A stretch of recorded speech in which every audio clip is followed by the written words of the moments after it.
At the start of our story, we see an old man coughing and saying, "I am an earthling from a civilized society. I came from a civilized society." Just then, a little girl enters his house with some food in her hand. Seeing the old man like that, she says, "Mr. Seo, are you okay? My mother sent this for you." We learn that this old man's name is Seo. He thanks the little girl. Then while placing the food on the ground, little girl replies, "Not a problem. Please get well soon and make some more soap." Saying that, she leaves the house and walks back toward her home in a snowstorm. This old Seo is an earthling, an inhabitant of a civilized world. It's been 50 years since he fell into this cursed world. They were on their way to a workshop with Director Kim and other company employees when they were suddenly swept away in a landslide. When they came to their senses, they found themselves in a strange world. A fox as big as a house with 3 tails, a large red-scaled snake with 2 heads, and beings wielding swords flying through the sky. It was a world like the martial arts novels he occasionally read. Although it was a strange world, most of his colleagues probably did quite well, except for him. Among the 7 people who fell into the martial world that day, within just 3 days of their arrival, destinies began to unfold. The sage-like beings who descended from above were in awe of his co-workers' mythical talents, and took each one of them into the sky. Only he and Director Kim remained in this world. To be honest, they had hopes that something special would happen to them too.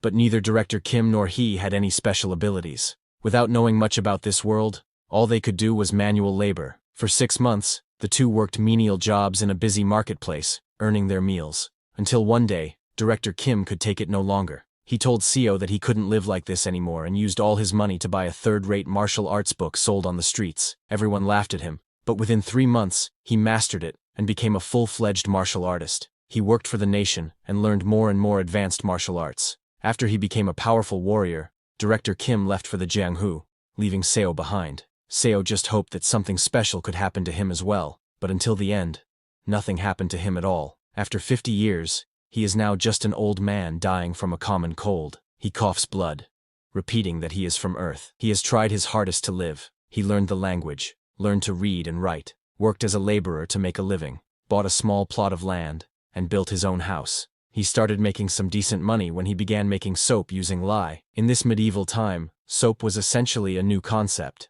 However, even that ended after some thieves stole the method of making his soap and started producing their own. These thugs booted Seo out of the market. Now he is waiting for his death. Having been rejected by this world, a frustrated Seo asks the world, "What do you want from me? Even though I tried my hardest, what must I do?" He starts crying, asking why he couldn't have been selected even if he was not special, and why he has to continue losing everything. Now Seo no longer has the energy to keep his eyes open. As his eyes start to close, he hopes that if he just had a bit more power, maybe, just maybe, he might have had more opportunities. Lying on his bed, sick with a cold, Seo's life ends. That was how he died, and how, with a bright light, he opened his eyes again. He slowly looks down at his body. It's not a hand full of wrinkles and lines. It is a young hand, full of vitality and life. He was wearing something clearly different from the clothes of this world, the blue shirt and sweatpants he had worn on Earth. He looked around, trying to grasp the situation.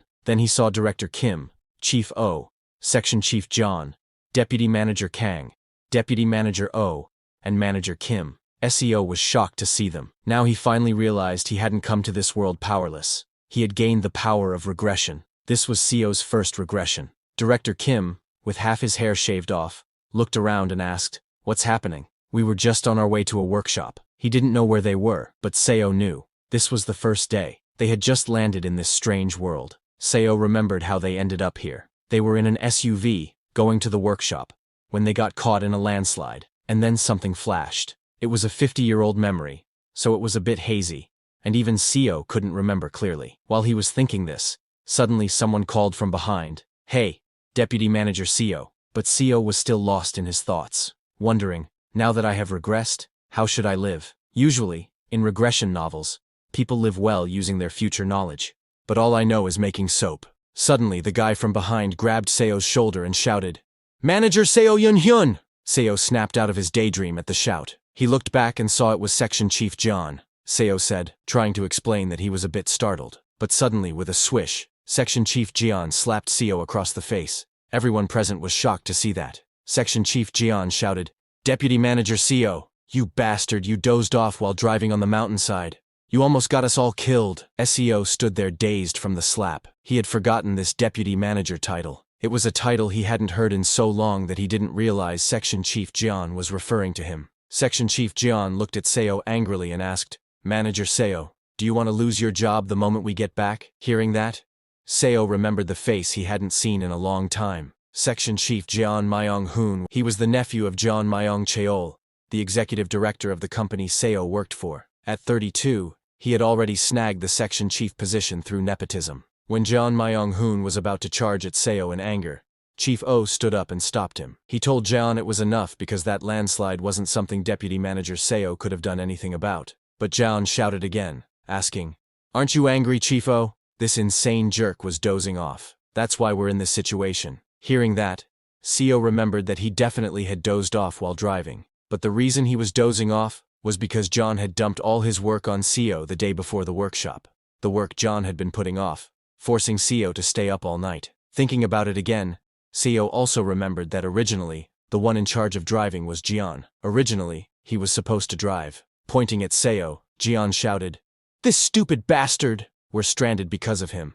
But Seo was slowly starting to recall his memories from 50 years ago. Back then, Seo was so shocked he didn't understand what was happening. So, unwittingly, he apologized to Jian. He even thought it was his own fault. Then he went on to spend the next 50 years just like that, apologizing to people, even when a group of bandits trampled over him and took his belongings, when a damned martial artist mocked him, or when a regional official took everything he had in the name of taxes. He kept apologizing. But there was one thing Seo realized after years of holding it in. Sure, he had to keep his temper in front of those he couldn't handle, but not in front of everyone. Seo stood up, and with a straight face said, Section Chief John, I know you're mad, but now's not the time to be pointing fingers. Hearing that, John got furious and lunged at him. He punched Seo again, shouting, Are you asking for a fight? This punch made Seo realize that he didn't need to kneel before someone he could handle. He turned around and punched John in the face, sending him flying. Seeing that, everyone present was too shocked. They could not believe their eyes. Seo continued punching John. In his past life, Seo had been beaten up by martial artists countless times. He was beaten up by bandits while gathering herbs in the mountains, by more bandits during years of bad harvest, and even by officials because he couldn't pay his taxes. Now, Seo sat on Jian, not giving him even a chance to fight back. Seeing this, everyone froze in their place, not knowing what to do. In that world of violence, Seo was able to gain something that these people lacked.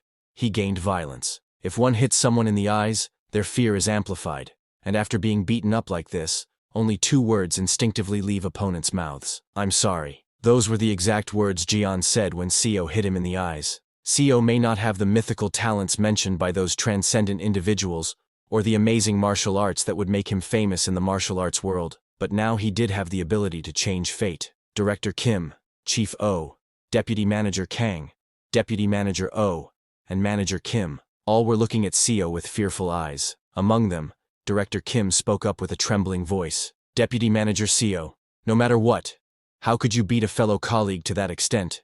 Seo didn't argue and immediately accepted it, saying, Yes, you're right, Director Kim. I just got so angry at the moment. I apologize for startling everyone. Since Seo would never see any of the others again anyway, he bowed neatly to Director Kim and the other employees and apologized, saying that since he was the one driving, he was sorry for not doing more at that time. Director Kim told Seo that sure, Section Chief Jian had been a bit harsh, and Seo couldn't really have done anything about the landslide. Even then, Jian overreacted. He asked Seo to apologize to Jian directly. Knowing he would continue seeing Director Kim, Seo followed his words because Director Kim would become one of the strongest martial artists there once he started learning. If Seo supported him as much as he could in this life, he was sure he would get something out of it too. That meant he needed to get on Director Kim's good side now. Seo turned to Jian, and while offering a helping hand, apologized, saying his reaction was not warranted. Jian, whose face was swollen from Seo's beating, looked angry and was about to crush him, but he stopped after seeing Seo look at him with dead eyes and no fear. After everyone calmed down, Director Kim looked toward the forest and suggested, Why don't we try to get out of these woods and look for a village? Seo agreed because that was the logical thing to do, but he knew that here, immortals flew wild, trying to secure their immortality, and the only rule that reigned in this land was, the strong devours the weak. The people of this place, the Murim, fought with swords for wealth and honor. This forest's name was Ascension Path. There was no village, city, or nation anywhere around here. SEO suggested to Director Kim, "Since the sun is going to set soon, why don't we set up a shelter somewhere safe?" Director Kim thought CEO's suggestion was right but asked, "What about the car? There's quite a lot of things in there that we packed for the workshop." In that car, there were many things they could use, but only CEO knew they wouldn't be able to find the car. He also knew they wouldn't believe him. So, he decided to just let them look for the car instead of wasting his energy trying to convince them. He suggested that they should split up then. One team could look for shelter, and the other could look for the car. They would meet back here before it got completely dark. After a few hours, CEO started a fire in a cave near the place they first arrived. While eating, a black-haired girl told the others that she didn't get it. "We were caught in a landslide while we were in a car, so how did we end up here while the car is gone?" Director Kim agreed with the girl, saying he didn't get it either. Everyone was sitting around the fire eating. Pointing at the food, a girl commented, "This tastes like chestnuts." Hearing that, CEO asked her if it was crunchy. He told them he had a lot of it, so they could have as much as they wanted. Hearing that, Director Kim laughed and said, "It's a pretty serious situation, but thanks to Manager Seo, we're having fun." He praised Seo, saying, "I knew you were this dependable even back in the company." While everyone was eating, Seo noticed Jeon sleeping in a corner, refusing to eat anything. Director Kim spoke a little louder so John could hear, "Manager Seo, if I remember correctly, you were tired while driving because you had to work late yesterday." Others agreed with Director Kim. A brown-haired girl told Director Kim, "Their manager is really diligent." A red-haired girl also praised CEO, saying, "It feels like we're camping thanks to this cave manager CEO found." CEO knew they were right, because in his past life, they only found this place after being lost in the woods for hours. But he acted modest, and told them he was just lucky. Hearing that, everyone laughed and told Seo he could just take the compliment. CEO also thought that he should enjoy this moment because tonight would be the last time they could laugh like this. The next morning, trembling in fear, CEO offered his greetings to the Lord of the Forest. The Lord of the Forest he was greeting was a huge seven-tailed fox with red glowing eyes. The fox looked at Seo and with a smile said, "You have quite a unique scent for a human. Despite having lived thousands of years, I have never smelled humans like you." Hearing the commotion outside, the black-haired girl woke up. She came outside and asked Seo what had happened, but when she saw the huge fox, she got scared and screamed. Hearing her scream, others also woke up and came out of the cave. When they saw the huge fox, they too got scared and screamed. Hearing them, Seo looked back and shouted, telling them to show their manners to the Lord of the Forest and get on their knees. Hearing Seo, the seven-tailed fox said, "Every time I come across you humans, I am reminded how foolish and rude you all are." It told them that it would usually rip off all their limbs, but since one of them seemed to know how to treat him, he would forgive them. With that being said, they must pay the price for being in his territory. If one of them offers him an arm, he will let them stay here. Hearing the fox talk, everyone was already too scared, and after listening to its demands, they became even more terrified. CEO was also very scared because in his past life, everyone who saw this monster screamed in panic, and they all ended up dead, having angered the fox. But CEO was a little relieved to see that the fox appreciated his manners this time and wasn't ripping off all their limbs like last time. Then, while licking its mouth, the seven-tailed fox asked who would give him their arm. CEO calculated that it was just one person's arm. That's all they needed to sacrifice. Even a lost arm would be healed by the cultivators who would appear 2 days later. Plus, CEO had already prepared an herb that would reduce the pain. Thinking all that, CEO removed his sleeves and extended his hand toward the seven-tailed fox. While trembling, he told it that he would offer his arm. Everyone was shocked that CEO was sacrificing his hand for them. The seven-tailed fox opened its mouth and immediately lunged at CEO, saying, "You know your manners, so I will try to make it as painless as possible in return." Then, in the next second, with a loud scream of pain, CEO lost one arm. The seven-tailed fox completely bit off Seo's hand and ate it. Everyone looked away. They couldn't bear to see the horrifying scene right in front of them. CEO was in too much pain. Tears streamed down his face as he extended his other arm to grab the herb. The pain was so intense that Seo didn't have time to think about anything else at the moment. He immediately ate the herb he had prepared for pain relief. After eating Seo's hand, the seven-tailed fox told Seo that it thought he might taste different since he smelled different, but he tasted the same as the other humans. He tasted worse because of all the impurities in his veins. Hearing the fox, Seo began to come back to his senses. He was surprised to see that the herb actually helped a lot with the pain. After calming down, Seo apologized to the seven-tailed fox, saying his offering was not good enough. But the fox was not interested in talking. It turned around to leave, telling them that it would allow them to stay for 7 days in its territory, and that they wouldn't die thanks to its divinity. Saying that, it leapt into the sky with super speed and disappeared. After the 7-tailed fox left, a worried group ran towards Seo to check on him. Seo slowly stood up and asked everyone to go inside, saying he would explain everything. Once inside the cave, Seo slowly told them that he had met the fox when he left the cave early that morning. The fox told him that they were in Murim. Everyone was shocked to hear they were in Murim. Director Kim asked Seo if he meant they were really in Murim because it was unbelievable. Seo said it didn't matter, and told them they would be safe for a week since he had given up his arm. Hearing that it was just a week, Director Kim asked Seo what would happen after that. Breathing heavily, Seo told Director Kim that they would need to give up something else the following week. Hearing that, everyone was stunned. As the herb's effects kicked in, Seo started to get sleepy. He told the others that he was getting sleepy and would rest a bit, hoping they would understand. Saying that, he fell asleep right there. Then, 15 hours later at night, Seo woke up alone in the cave. He heard his colleagues talking outside. They were all angry at Jian, asking him how he could say that manager Seo sacrificed his own arm. Jian argued back, asking, then who wants to give up their arm and leg every week? But Chief O told Jian that manager Seo was very useful, since he was the one who provided them food and shelter. Then Jian suggested they should learn as much as they could from Seo in a week, adding that since Seo had already lost an arm, he wouldn't last long anyway. That's why they should have him be the sacrifice again.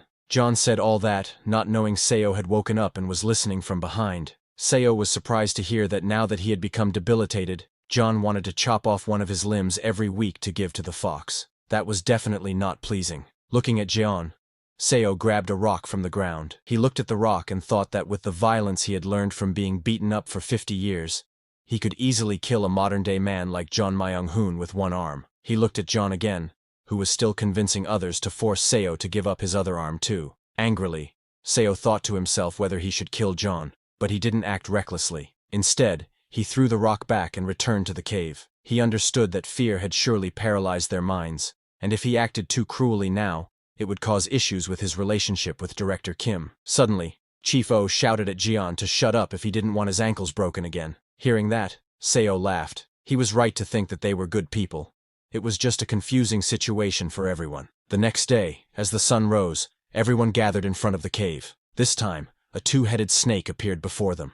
But unlike the fox who had eaten Seo's arm, the 2-headed snake only requested a small amount of blood. It was the very same snake that had sucked out Chief O's blood, who had lost his limbs in his last life. Hearing that it was just a small amount, nervous Chief O put his own arm forward this time, but after drinking Chief O's blood, the snake vomited, saying, "This is disgusting. This is the worst human blood I have ever had." Hearing that, Chief O got furious, but Seo knew it was the blood of a 21st century worker, drenched in nicotine and cholesterol. No wonder it tasted gross. Seo then turned around and asked John Myung-hoon to come with him to pick some herbs. Hearing that, John was shocked, and asked Seo if he had just called him by his full name, but Seo didn't reply. Instead, he asked if John was hungry. John said he was. Seo walked toward John and said, "I will tell you about the fruits and edible herbs, so follow me." Seo got closer and whispered to Jian that he planned to give his arm to the fox next week as well, and if he died, someone needed to know how to survive in this forest. Hearing that, Jian got very scared. Realizing that Seo had heard everything last night, he had no choice but to thank Seo and agree to go with him. Hearing his thanks, Seo laughed inside because only he knew the fox wouldn't be coming back, and Jian would never make use of this knowledge. As both of them arrived at a place full of fruit trees, Seo shouted, "John Myung-hoon, how many times do I need to tell you that that's the wrong fruit? Concentrate." Seo said sorry while picking a red fruit. Seeing that, Seo told him that fruit would get him killed. This continued for hours, as Seo gave orders to Jian, and Jian had to follow them. Jian started to get exhausted, and asked Seo to hold on, saying he needed a break. He had been digging non-stop to get these herbs. Seeing his condition, Seo laughed inside because this was how Jian used to punish him when he first entered the company. Seo told Jian that they needed to finish before dusk, so they should hurry up. Slowly, time passed, and both continued doing their part. Then suddenly, John dug out a very large ginseng. John was shocked to see it. He held it in his hand and said, "This thing is massive." He asked Seo if this was natural ginseng. Seo told him it was something like that. Seo knew that while it did resemble ginseng, to be precise, it was a yellow bamboo root. It might be because the ascension path was so full of energy, but yellow bamboo roots, which are typically as small as a pinky finger, grew to this size here. SEO knew it wouldn't be of much use to cultivators,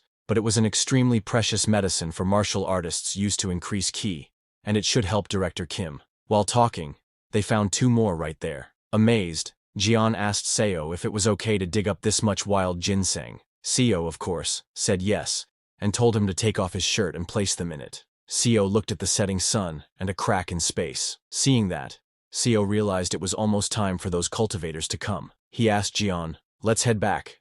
As they returned to the cave, suddenly the crack Seo had seen before exploded with a huge blast, releasing massive amounts of spiritual energy into the sky. At the moment of the explosion, Jian fell to the ground, screaming while grabbing his head. Not only him, Chief O was in the same condition, along with Manager Kang. All 3 of them were clutching their heads, screaming in pain. Seeing this, Director Kim began to panic, asking what had happened to them. Just then, 3 cultivators appeared, flying into the sky. Looking at Jian, Chief O, and Manager Kang, a cultivator named Byuko, wearing golden clothes, said, "What a surprise. To think we'd find such uncut talent here." A black-clothed cultivator named Haogwak told Byuko to go away, saying they were his. Hearing that, the 3rd cultivator, wearing blue clothes, called Haogwak shameless. Seeing these cultivators, Director Kim got scared and asked who they were. The cultivators noticed there were 7 people, but only the 3 had spiritual roots. The rest were just normal mortals. Then Byuko raised his hands and created a ball of lightning. He struck Jian with it, and Jian screamed in pain as thousands of bolts of lightning entered his body. When Byuko stopped, he was amazed to see how incredible Jian's body was. It was the body of heavenly golden thunder. Then Haogwak came forward, telling Byuko to move because it was his turn. Haogwak was holding a musical instrument, and as he started playing, Manager Kang, who was covering her ears, suddenly began screaming in pain. But it wasn't a normal scream. It was so loud that the whole forest echoed. Seeing that, Haogwak got too excited, realizing that Manager Kang had the ghostly yin transforming immortal root. He hadn't thought such a thing really existed. Then it was the 3rd cultivator's turn. He landed on the ground and, grabbing Chief O's shoulder, injected his spiritual energy into him. He checked Chief O's body and found that it was a unique holy body. Chief O was too shocked, asking the cultivator what was going on. The cultivator smiled and declared that he would take all 3 of them as disciples of the Azure Heaven Creation sect, because all 3 had the talent to change the entire world. With a deep voice, he asked Chief, "How does that sound?" Chief O was terrified in the cultivator's presence. He couldn't even breathe. He was confused, wondering what this force was, and felt like he would die if he refused. Suddenly, Haogwak came down and asked Chief O to join the Black Ghost Valley instead, saying they had every cultivation method, immortality, the power to overturn the heavens, fame, and wealth. He promised to ensure they would get all of those things within 100 years. Suddenly, Byuko also came down and asked Haogwak what he was saying, claiming that the Golden Divine Heavenly Thunder sect was the most suited for them. While they were talking, Director Kim intervened and asked the cultivators if they could get them out of this forest, because at this rate, they would all die there. But the cultivators completely ignored him. Byuko took out a bottle and opened its cap, saying, "Mortals worry too much. How did you get to the ascension path with such a worthless body?" Saying that, he pointed the bottle's mouth toward John, and the bottle sucked John inside. John could only scream for help. Then the blue-clothed cultivator took Chief O and looked at Seo. He smiled and said, "Seems like one of them lost an arm to that fox," and seeing the wound, he offered it up himself. He used his spiritual power to heal Seo's hand, telling him that he may be a mere mortal, but he had guts. Seo's whole hand grew back, and he thanked the cultivator. Haogwak also took Manager Kang with him. Then all 3 cultivators flew back into the sky, and while leaving, told Seo that they had captured all the beasts and monsters of the ascension path on their way here, so it would be safe here for the next 10 years. Seeing them leave, Director Kim chased after them, asking them to hold on and to tell them where to go, because they didn't even know which way to take to leave. He called out to Section Chief John, Chief O, and Deputy Manager Kang, but it was no use. The cultivators flew into the sky and disappeared. Seeing them go, Seo was very disappointed, but it was no use because the same thing had happened 50 years ago. No matter how hard they shouted, those cultivators ignored them like insects and continued on their way. Seo was a little relieved that at least they had healed his arm. While chasing after them, Director Kim ran out of breath and fell to the ground asking, "What do you want us to do?" In a forest like this, but before he lost all hope, Suddenly Director Kim saw many beams of light flying in the direction those cultivators had gone. Seeing that, he got confused and asked, "What are all those lights in the sky? Is there something in that direction?" But Director Kim could not leave his team behind, so he returned. The next day, it was a rainy day with lightning striking all around. All four, Deputy Manager O, Manager Kim, Manager Seo, and Director Kim, were hiding in the same cave. But Deputy Manager O's condition was not good. She was coughing up blood while lying on the ground. Manager Kim asked Seo if there was some kind of herb they could use because Deputy Manager O was in terrible condition. She was panicking, not knowing what to do. Knowing the future, Seo told Manager Kim, "Let's wait a little longer. Someone might appear and heal her." Hearing that, Manager Kim got confused. Suddenly they heard someone's footsteps. Someone entered the cave and said, "Mortals in the ascension path are like ants, suffering among the competition between dragons." Seeing that man, Director Kim jumped right in front and asked, "Who are you?" The person smiled and said, "I am the Sea Dragon King, Seo Hueol."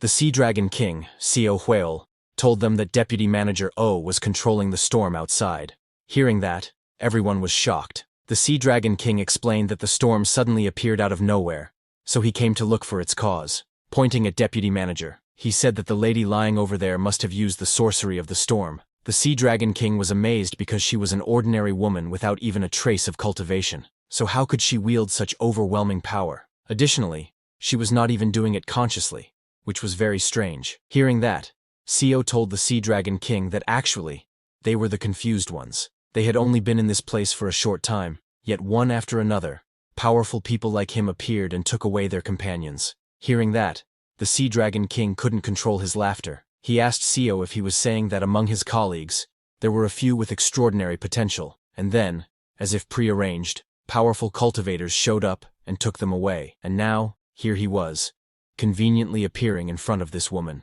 Seo told the Sea Dragon King, "That's exactly what happened." Looking at Seo, the Sea Dragon King smiled and asked, "Dear mortal, do you know where we are?" He told Seo that this place was known as the Ascension Path, or the Path to Ascension. It was a key gateway that leads to the upper realm. In just a few months, a dimensional rift called the Ascension Gate would open right around here. It happens once every 1,000 years. Countless high-level cultivators and spiritual beings would have already begun gathering around the path to ascension to ascend to the upper realm. So, isn't it quite likely that cultivators like him would appear near them? Hearing that, Seo finally understood everything. Then Director Kim told the Sea Dragon King that those cultivators said they were taking his colleagues to join their sects, and if they were ascending to the upper realm, how could his colleagues join them? Hearing that, the Sea Dragon King told them it might be hard for mortals like them to understand. He took out a bottle similar to those the cultivators had, and explained that there was a technique among cultivators used to shrink large objects and store them inside magical tools like this. Those cultivators would have likely stored their sects inside items like these. Their goal was to ascend to the upper realm, along with their entire sect when the Ascension Gate opened. The Sea Dragon King told them that, in fact, he too had packed one of the undersea castles of his Sea Dragon clan inside this very item. Inside it, 1,800 sea dragons lie dormant. Hearing that, Seo and Director Kim's jaws dropped in shock. The Sea Dragon King patted Deputy Manager O's head, saying she was how peculiar and intriguing. If she were to join the Sea Dragon clan, she could become something extraordinary. Seeing him patting the unconscious Deputy Manager O's head, Director Kim jumped to stop the Sea Dragon King, but the next second he fell to his knees as a very powerful force pinned him to the ground. When Director Kim tried to fight that force, it increased every time, putting more pressure on him. The one putting that pressure was the Sea Dragon King. He lifted Deputy Manager O in his hand and told Director Kim that he would give Deputy Manager O his blood and accept her as his kin, and that would be best for all of them. He also gave one more piece of advice. Looking at Director Kim with his green glowing eyes, he warned him not to casually ask high-level cultivators questions. Just as he said that, the pressure on Director Kim and Seo increased, and both of their eyeballs popped out. While holding Deputy Manager O in his hands, the Sea Dragon King walked away from there, telling them that he answered because he was generous, but most cultivators would have killed them for the mere act of asking a question. Saying that, he walked out of the cave into the thunderstorm, transformed into his real dragon form, and flew back into the sky. His dragon form was so big and strong that it seemed to reach the sky. Then, the next morning, the thunderstorm suddenly stopped, and the weather cleared. Manager Kim was too shocked by the fact that all her colleagues had been kidnapped. She could not understand what was happening. An avalanche out of nowhere. then immortals and dragons abducting their companions. She could not digest all of this, and began to lose her mind. Seeing her like that, Seo approached, trying to calm her down, but while shaking, Manager Kim said, "Manager Seo, please, you must not be taken as well. If you're taken too, I won't be able to survive in this forest alone." Saying that, she started crying. Seeing her like that, Seo wanted to reassure her that he would not leave her, but he knew that unfortunately, their time was up. Just then, Manager Kim felt something in her head and screamed. She fell to the ground, grabbing her head, and told Seo that something was coming. Seeing her screaming, Director Kim came running and asked, "What's wrong with her now?" Suddenly the whole jungle went wild.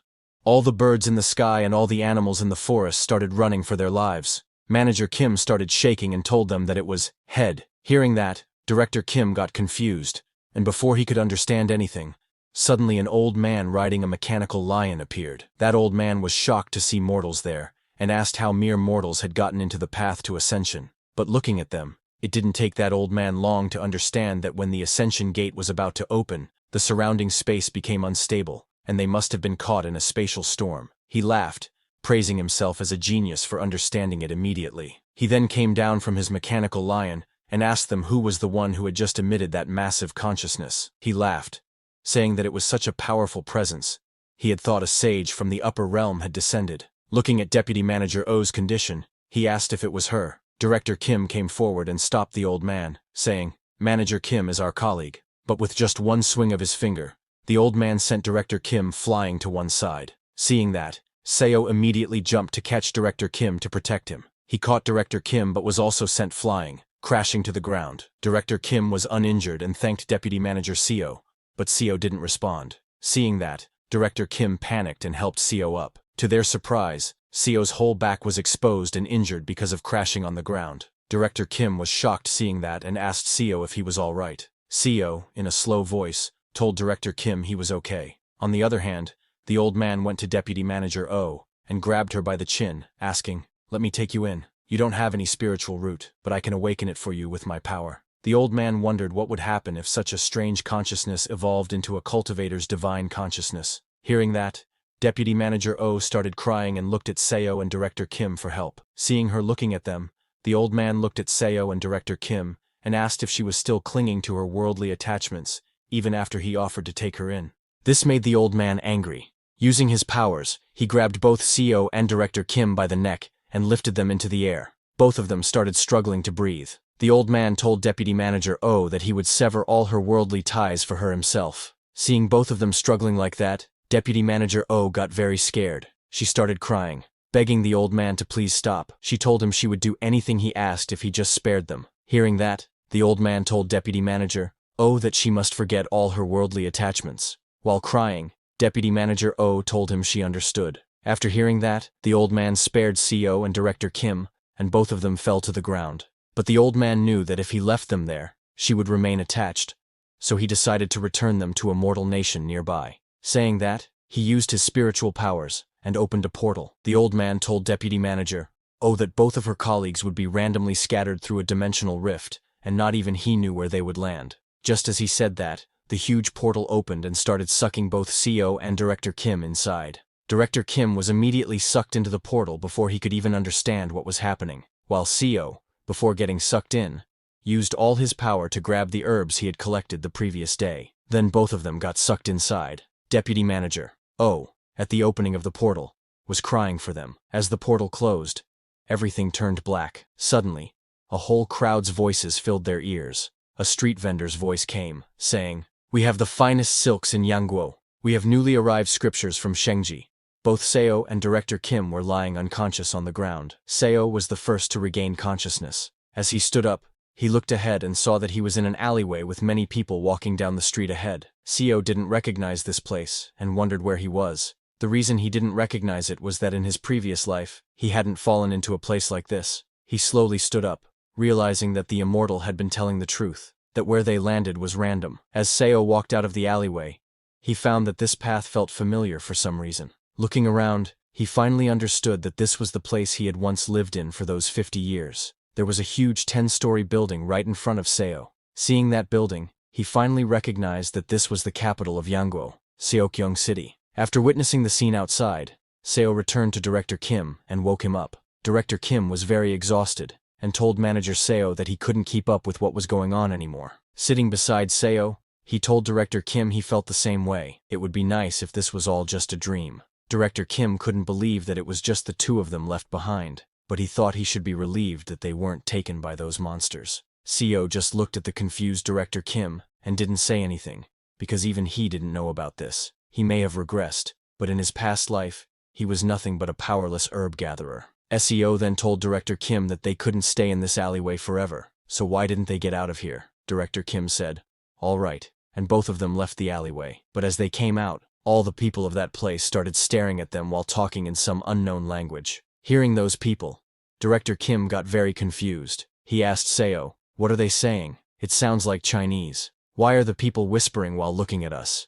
Seo told Director Kim that some people were saying the clothes both of them were wearing looked funny. Hearing that, Director Kim was shocked. Seo smiled and told him not to worry because he knew a bit of Chinese. Director Kim wanted to ask him something, but seeing Seo's injured back, he didn't ask and said, "That's great." Seo said that, but in reality, he lied to Director Kim. The language those people were speaking was not Chinese. Other than the fact that they used the same characters, it sounded completely different. In his past life, Seo had to endure the mockery of beggars for 2 months, just to learn the basics of the language, but now, there was no need for that. Seo took out the herbs he had collected earlier and asked Director Kim if they should get some new clothes. Hearing that, Director Kim was confused and asked how, because he felt like the people of this place wouldn't accept their money. Seo didn't explain to Director Kim, and just took him to the city's medicine hall. The owner of the medicine hall was shocked to see the ginseng, and asked Seo if he was really letting them buy such precious herbs.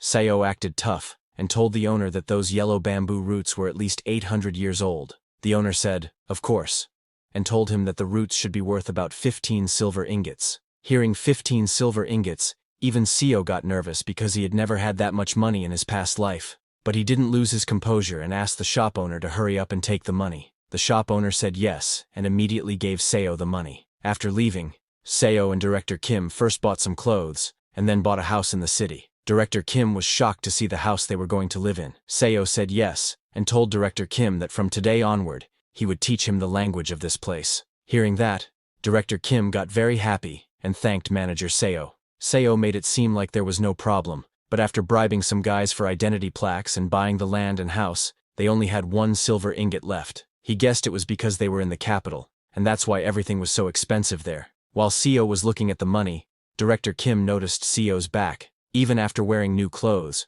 because of the injuries on his back, his new clothes had turned red. Seeing how much Seo had helped him, Director Kim suggested to Seo that since they were in a whole new place now, why didn't he just call him by his name? Surprised to hear that, Seo told Director Kim that he was fine with that. Director Kim smiled and thanked him while calling him by his full name, Seo Yun-hyun. Then at night, after settling down in the house, Seo explained to Director Kim that the reason he was able to get all that money was because he sold those herbs. Pointing at the 2 remaining ginseng roots right in front of him, Seo told Director Kim that they wouldn't have a source of income if they ran out of herbs, so they needed to figure out a way to bring in money. Hearing that, Director Kim looked at the ginseng and wondered how. Suddenly, he got an idea and suggested to Seo that they use the silver they would get from selling the rest of the herbs to start a business. It was a good plan. Seo knew that with all the money they could get from this, as well as Director Kim's skill set from having been a director in a mid-sized company, they should be able to make a living.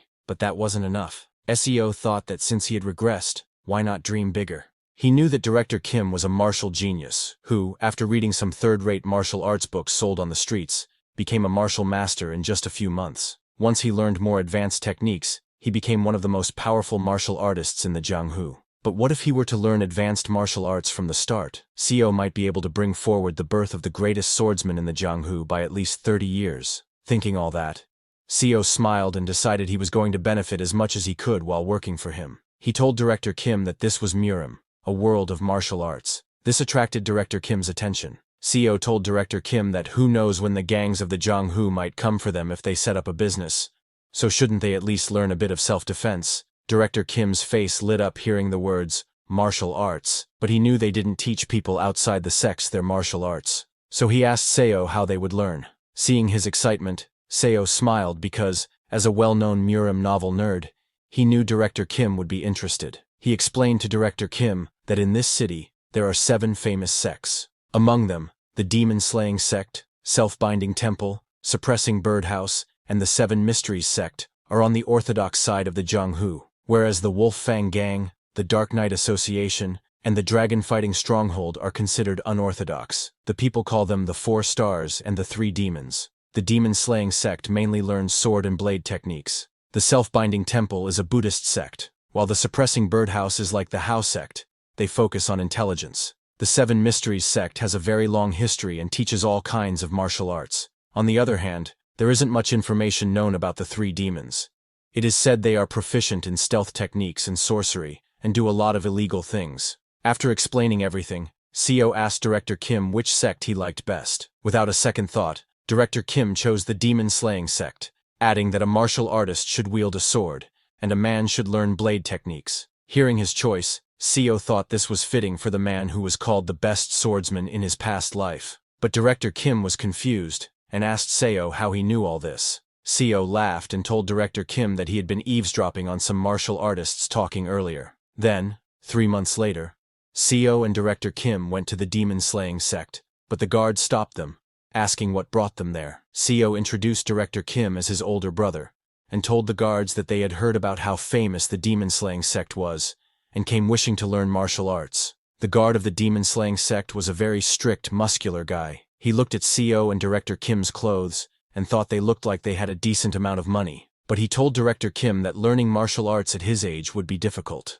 SEO laughed and offered a silver coin to the guard, asking if he wouldn't at least let them talk to someone of higher status, adding that even just simple self-defense training would do. Like that, while bribing the guard, CO and Director Kim entered the demon-slaying sect. There, they met an elder of the sect. The elder asked if they wanted to learn martial arts for self-defense. SEO said they wanted to learn the best there was, offering a box full of silver nuggets. Seeing all those silver nuggets, the elder agreed, saying he supposed CO could join as an external disciple. But after getting the silver nuggets, he added that they didn't give special treatment to those who joined with donations, and in addition, they would only accept one of them. Hearing that, CO was shocked because all that money was worth only 1 yellow bamboo root, and that was all they were willing to do for them. Shocked, Director Kim tried to ask the elder if they were ripping them off, but before he could say anything more, CO accepted the elder's conditions and thanked him, adding that his brother would be the one learning. Hearing that,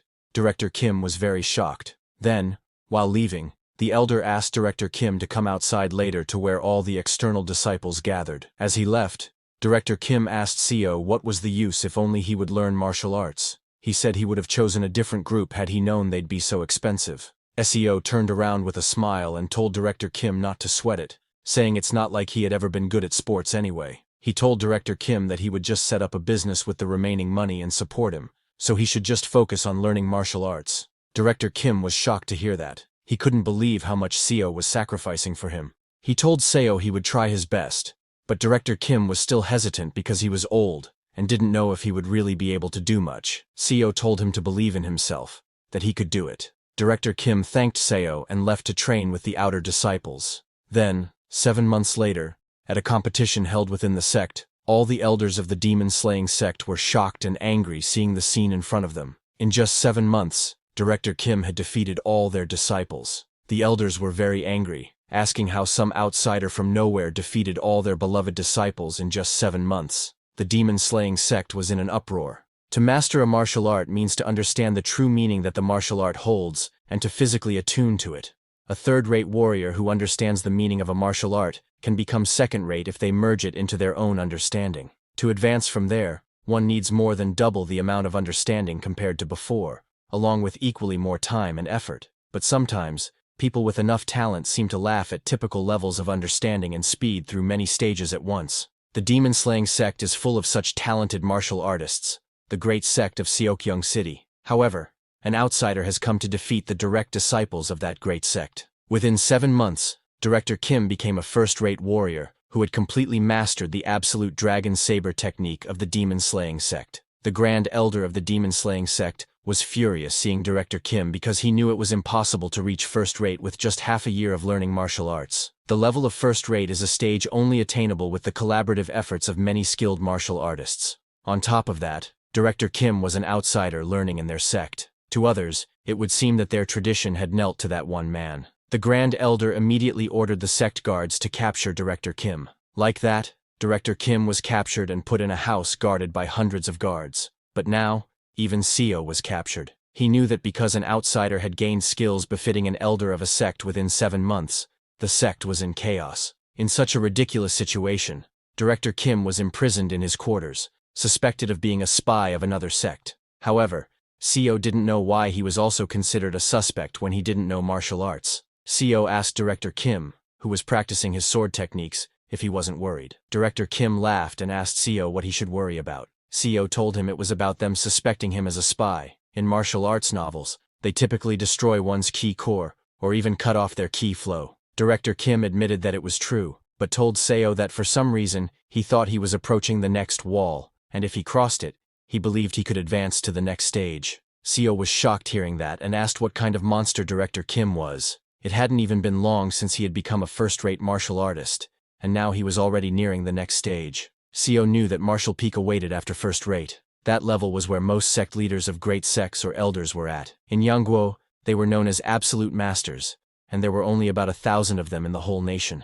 The martial arts world never mentions the stage after that, so martial peak is essentially the last stage one can attain by learning martial arts. Seo realized that his assumptions were wrong. At this rate, the birth of the greatest swordsman in the world would be sped up by 40 years, not 30. Then, 7 days later, Seo and Director Kim were still in captivity. But during this time, Director Kim was not resting. He was practicing and meditating. After 7 days, all the energy he gathered turned into tree energy lotus flowers. Director Kim inhaled that lotus energy through his mouth. Seo was shocked to see those lotuses, because he knew that those were the flowers of chi that only appeared to peak martial artists, and 3 flowers gathered at the summit. After completely absorbing those chi flowers, Director Kim stood up and told Seo he had crossed the barrier, and now he was not so scared of the demon-slaying sect leader anymore. Hearing that, Seo laughed and told Director Kim that his talent far exceeded his imagination. Director Kim smiled and told Seo that he was also impressed by himself. He never knew he would have such talent. He mused that maybe this was why he always loved martial arts novels as a kid.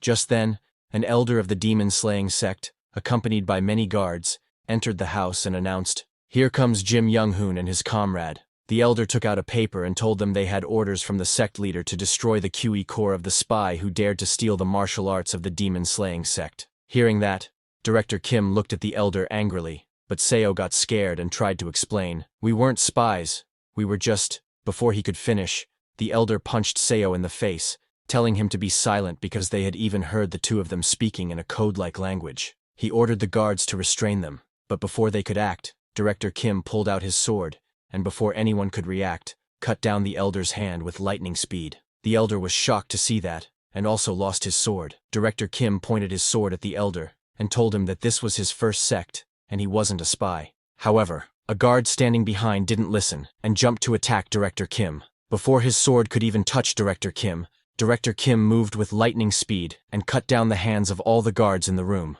Seeing that, all the guards started running away, realizing that he was a peak-level martial artist. They immediately went to inform the sect leader. Seeing them running away, Director Kim told Seo that he intended to visit other sects to train, and asked him what he would do. Seo immediately replied that he would accompany Director Kim, and suggested they go to the acclaimed unorthodox sect, the dragon-fighting stronghold. Hearing that, Director Kim laughed and told him to go ahead, and that they would meet there, adding that he would end the pursuit of the demon-slaying sect's elders and leader. Then, a few hours later, at the dragon-fighting stronghold's mountain range, Director Kim was standing on top of a cliff with his sword, and asked Seo what took him so long. Seo, breathing heavily after climbing for so long, laughed, and told Director Kim he was just too fast. While talking with Director Kim, Seo's attention was on the sword Director Kim was holding, which was soaked in blood. Seeing the sword, Seo thought that Director Kim used to call him "Violence Out" until recently, but even if it was to survive, this world changed them into something else. Seo thought it'd be great if they could return, not to this martial arts world, but to everyday life on Earth. And if he were to regress, he wished he could just return to Earth. Thinking all that, Seo climbed the mountain and followed Director Kim, knowing that it couldn't be helped. Now that they were here, they needed to do what they could. After being betrayed by the demon-slaying sect, Director Kim took over the dragon fighting stronghold. 2 years later, he toured each region of Yangguo to defeat various sects, and in the third year, he finally managed to destroy the emblems of every sect. Director Kim was known as the greatest martial artist under the heavens, and he used that fame to unite the sects, forming the Martial Alliance. Then, 7 years later, Director Kim and Seo were as close as brothers, ignoring the age gap. Director Kim created a martial art specifically suited for Seo, and gave him the martial arts manual, saying, "This is the Severing Mountain Sword." Seo took the manual and started reading it.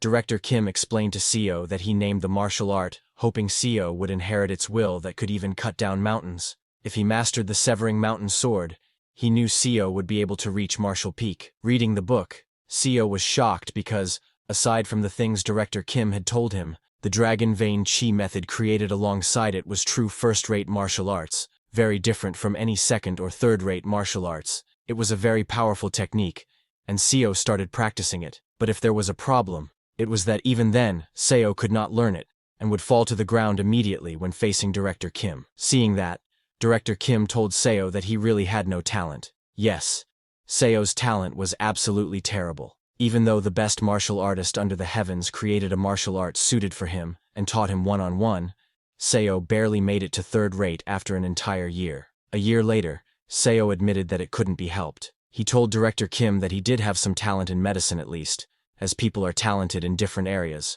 Then, one day after the decade had passed, Seo witnessed something amazing. He saw Director Kim meditating with 5 chi flower balls forming above his head. Seo was amazed to see that because this was a level he had only heard of in legends, it was 5 energies converging to the origin. Suddenly, Director Kim's whole body started releasing huge amounts of internal chi. All his bones and joints began cracking, and the energy around him completely changed as Director Kim's white hair of old age turned black again. It was a divine scene, as Director Kim's whole body went into transformation, releasing so much energy that even standing nearby was impossible. After everything calmed down, Seo looked ahead, and was shocked to see Director Kim. Director Kim, who had turned into a young man, laughed and asked Seo what had him so surprised. His voice, his face, and his body had completely turned into that of a young man. This is called skeletal restructuring. Shocked, Seo called Director Kim brother, telling him he looked even younger than him.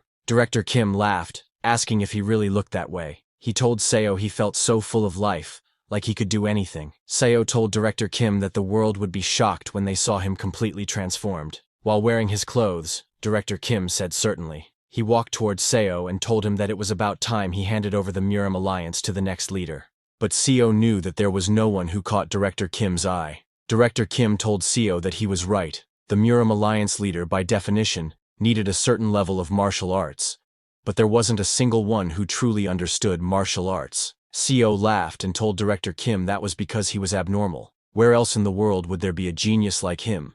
Director Kim looked out the window to see the disciples practicing martial arts, and told Seo that even so, they needed to find someone. But Seo insisted there were no talented people. Then, 25 years later, in a building in the middle of the Murim Alliance, Seo was writing with a brush. 35 years had passed since he had started his life again in Dungsonyang. His hair had turned gray as he was already in his mid-60s.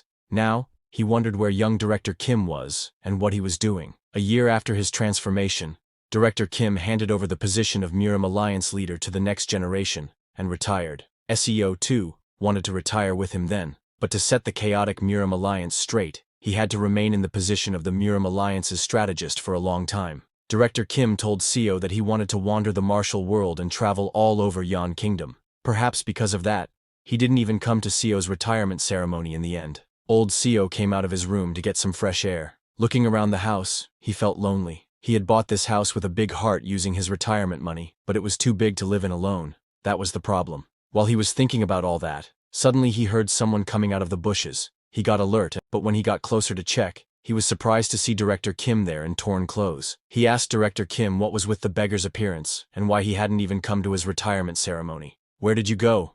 Director Kim laughed and fell to the ground. Seeing him like that, Seo asked if something had happened. Looking at the sky, Director Kim told Seo that he truly thought he had blessed martial talent. Sitting beside Seo, Director Kim asked, "Isn't that right? If I'm not a genius, then what am I?" Director Kim said, "I am clearly a martial arts genius." Perhaps in this Yeon kingdom or among ordinary people like me, no one can match my martial talent. Hearing Director Kim call himself an ordinary person, Seo got confused and asked how he could be ordinary. Who under this sky doesn't know that you are the world's #1? Before Seo could finish his words, Director Kim said in a deep voice that he fought against those cultivators, and asked Seo if he remembered them. 35 years ago, those monsters who kidnapped their comrades and flew in the sky. Seo, who had experienced that time twice, immediately remembered, and was shocked to find out they were cultivators. Seo knew that they didn't easily reveal themselves, but secretly worked throughout the Yan imperial family,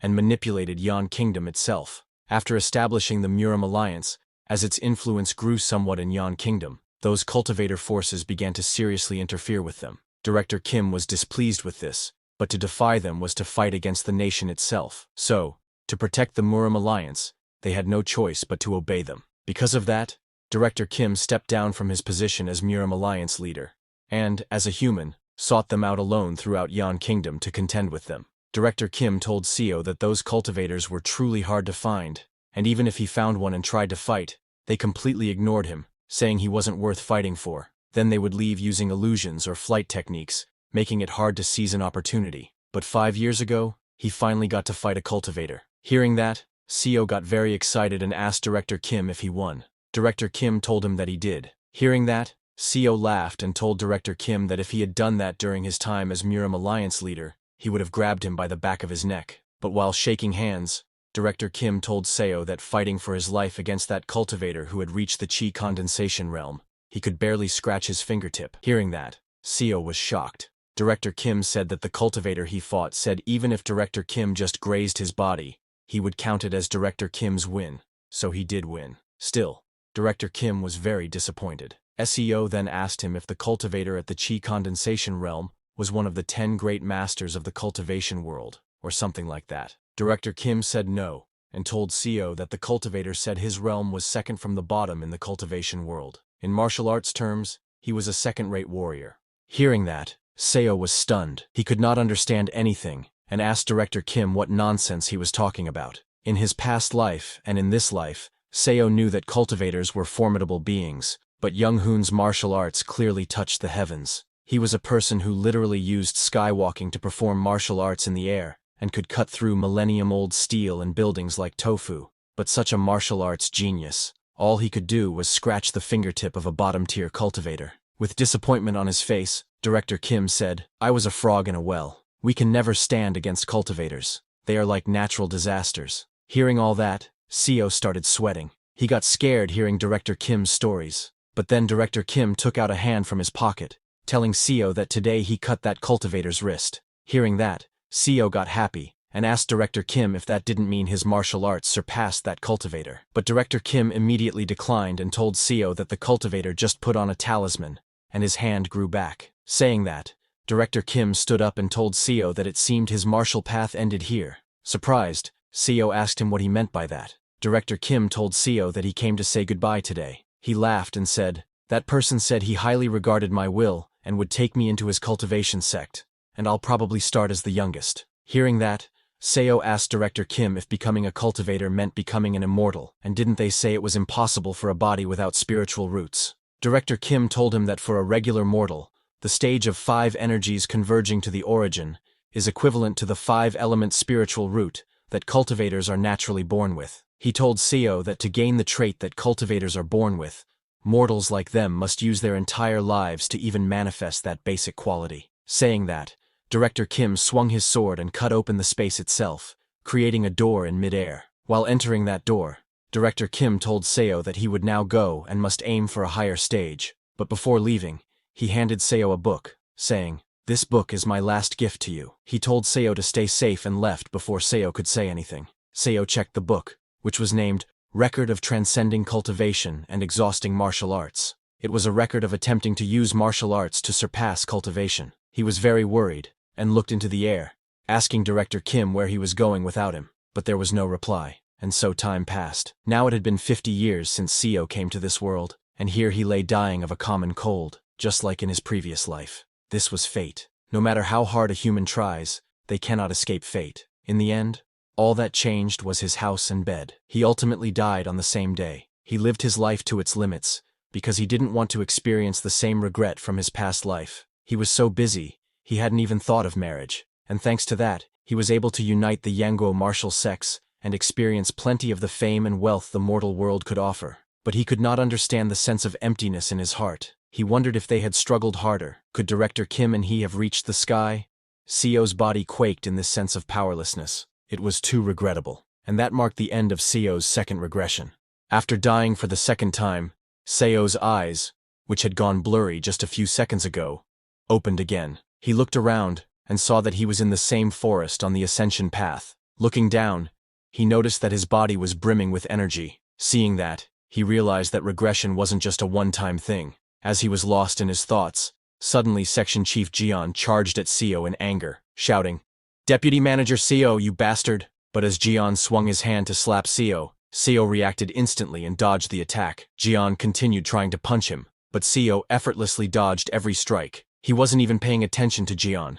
He was lost in thought, wondering, why did I regress? He knew that a new body full of energy and a fresh opportunity was undoubtedly a good thing. But what about everything he had built over the past 50 years? On the other hand, John began to get exhausted. Still swinging his fists to attack, he screamed at Seo, saying that he had almost gotten them all killed, and now he had the nerve to dodge. But Seo didn't respond to his words. He kept thinking, is this really a good thing? He knew the truth. It wasn't. This was a curse that denied him the meaning of life. Sure, a couple of regressions might feel like a blessed opportunity, but if this were to go on forever, Seo would be trapped in fate's wheel, forced to wallow in the suffering of life until the end of time. Moreover, he couldn't meet the people he knew in his previous life again. The people in front of him now were simply beings who shared the appearance of those he once cared for. Director Kim, whom he had thought of as an older brother, no longer existed in this world. Watching Jian trying to fight and becoming completely exhausted, Director Kim finally intervened, telling Section Chief Jian, "That's enough." Seo then told Jian to calm down, asking, "What help will being angry bring here?" Hearing that, Jian became even angrier, calling Seo shameless. But before he could say more, Seo spoke again. "In the first place, Jian, you were on driving duty today. I warned you before you forced me to drive that I hadn't slept last night, because of the work you offloaded on me." Seo turned to leave and asked Jian, "How would I have even dodged an incoming avalanche on a narrow road?" He advised Jian to stop pointing fingers and think instead about what they needed to do next. Jian was speechless. He was used to Seo always accepting blame and apologizing. Seo then turned to Director Kim and mistakenly called him by his name, just like he had in his previous life. But he immediately corrected himself. He told Director Kim that he would search for a place where they could stay before the sun set, and asked everyone else to look for the car or any possible way out of the forest. "When the sun sets, I'll light a fire, so come over to it." Seo wasn't trying to please anyone anymore. He wasn't building relationships, because deep down he knew, what's the point of making bonds with people who would disappear again? In the end, he would always be alone. As the sun set, Seo lit the fire. After searching for the car, they all returned and saw the fire, Seo sitting beside it, the others asleep. But only Seo was awake, his eyes wide with fear. He feared the unending regression, the infinite loop of time. He knew this ability had to be removed, and wondered if it would vanish if he somehow returned to Earth. But seeing how he always regressed back to this moment on the ascension path, he didn't know how to go home. He remembered what the old cultivator had said: when the ascension gate opens, nearby spaces destabilize. Ordinary humans could have been caught in spatial storms. Realizing that the ascension gate exists, Seo thought that it must be related to why they fell into this world, and maybe, just maybe, they could return to their original world using it. He decided that first, he must grow stronger. As an ordinary mortal, he couldn't accomplish anything. He needed to become a cultivator like Director Kim, and start cultivating. Once he gained a longer lifespan through cultivation, he would be able to research the ascension gate properly. Seo came out of the cave at night, and while looking at the sky, he decided that he would become a cultivator and go to the ascension gate. The next day, as the sun rose, Seo left the cave and ventured into the forest. He went to the same place where he had previously found those 1,000-year-old ginsengs. He dug out as many as he could and began eating them immediately without stopping. By eating them, Seo could feel strong chi quakes within his core. In his previous life, he hadn't known any heart methods, so eating these yellow bamboo roots would have done nothing. Using the dragon vein chi method that Director Kim had made for him, he could break through the blocked chi passageways. Seo's heart, which had been extremely polluted, slowly began to cleanse itself. It started beating like it had when he was born. Seo began sweating heavily as he cultivated, but he understood. It wasn't easy to heal a body soaked in preservatives, fast food, and stress. He didn't give up and continued. After eating those ginsengs, he went to train his body. He took a tree branch, and using rocks, carefully carved it into the shape of a sword. Looking at the somewhat sword-like stick, Seo thought, that should do the work. He started swinging his sword, remembering the training he had done in his previous life with Director Kim. He recalled his footwork, and the way he used to swing his blade. In his past life, he had only been an average second-rate martial artist, and since he hadn't practiced near the end of his life, his skills had dulled. Of course, he wasn't completely helpless. He swung his wooden sword at a nearby tree using the Severing Mountain Sword first form. With just a wooden sword, Seo cut into the tree and created a deep mark. He could do this because the martial arts from his previous life were still all in his head. So, improving his skills was just a matter of time. But unknown to Seo, his sword practice had been seen by Director Kim, who had wandered into the forest. Director Kim was utterly shocked and called out from behind, asking, "What was that just now?" He ran up to Seo, asking, "How did you slash a tree with a wooden stick? Just what is that strength?" Seeing how excited Director Kim was, Seo smiled inside, thinking, "This is the man who will instruct me to become a cultivator." Seo turned to Director Kim and asked if he wanted to try learning this technique. Hearing that, Director Kim's face lit up with excitement. He asked Seo, "Can I really do it?" But before Seo could reply, something suddenly appeared and destroyed the tree where Seo had been practicing. It was none other than the nine-tailed fox. The nine-tailed fox glared at them angrily and shouted, "Filthy humans, how dare you play around in front of the master of this forest?" Seeing the nine-tailed fox, Director Kim was completely stunned. And not just him, even Seo grew very nervous. He had completely forgotten about the nine-tailed fox. In his second life, the nine-tailed fox had mercilessly bitten off Seo's arm. At that moment, Seo knew the only thing he could do now was endure. As the fox tore apart his arm and slightly eased its pain by applying pressure to his own acupoint, because he knew he was weak. In his first life, and even in his second, he was weak. But now, in this third life, as the nine-tailed fox appeared before him, Seo took a deep breath and walked toward it. Scared, everyone called out to Seo from behind, telling him not to go there. But Seo didn't listen to them and continued toward the nine-tailed fox. Even now, in his third regression, he still didn't know how his second life had ended up that way. In his previous life, Seo had decided to become a cultivator after reaching the 5-path core. But even after learning martial arts under the best master for over 100 years, he was barely considered a second-rank mastery warrior. Seo grabbed one arm with the other and used his strength to cut off his own arm, because he knew that compared to the people gathered here, his talent was trash. Seeing Seo cut off his own arm, everyone was shocked and terrified. Seo offered the severed arm to the nine-tailed fox to eat, because whether it took 1,000 years or 10,000, he was determined not to give up. Seeing Seo willingly offer his own arm, the nine-tailed fox laughed and said, "Human, you know your place. You know how to offer yourself as a sacrifice." The nine-tailed fox then decided to have a taste of Seo's arm. Hearing that, Seo silently resolved to offer his arm to the fox until the day he surpassed its strength. After the fox ate Seo's arm, it allowed them to stay, and then disappeared. Seo didn't care about the others. He simply went to a quiet place in the forest and kept swinging his sword. After a few days, the cultivators healed his arm and escorted his colleagues away. But Seo didn't eat, sleep, or rest. He kept swinging his sword. The only reason he stopped swinging on the 4th day was because the Sea Dragon King arrived. Seo greeted the Sea Dragon King with respect and said, "This lowly mortal dares to ask the Sea Dragon King a question." Seeing how respectful Seo was, the Sea Dragon King allowed him to speak. Seo asked, "It seems the Sea Dragon King wishes to take Miss O, but Miss O is just an ordinary person without spiritual roots, and ordinary humans cannot live longer than 100 years. What are your intentions toward her?" Hearing that, the Sea Dragon King laughed and said Seo was quite an observant mortal, someone who understood the state of cultivators well. But he told them not to worry, because once Miss O accepted his blood, she would awaken spiritual roots suitable for her. Seo was surprised to hear that, and asked the Sea Dragon King if perhaps he could give them a chance as well, since Miss O was from the same hometown, and maybe they too might possess some hidden ability. Hearing that, the Sea Dragon King smiled and told Seo to listen carefully. Just as he said that, Seo felt an overwhelming pressure on his chest and collapsed to the ground. The Sea Dragon King said, I will say one thing out of concern. Do not carelessly express your opinions to a high-ranking cultivator like me. We have lived for hundreds or even thousands of years. We see what mortals cannot see. We know what mortals do not know. He looked at Seo with glowing green eyes and continued, You have a good temperament, so I'll let it slide. But there are cruel ones who, just because your eyes met theirs, would tear you apart like insects and kill you. Saying that, the Sea Dragon King walked out of the cave with Miss O, then transformed into his dragon form, and flew back into the sky.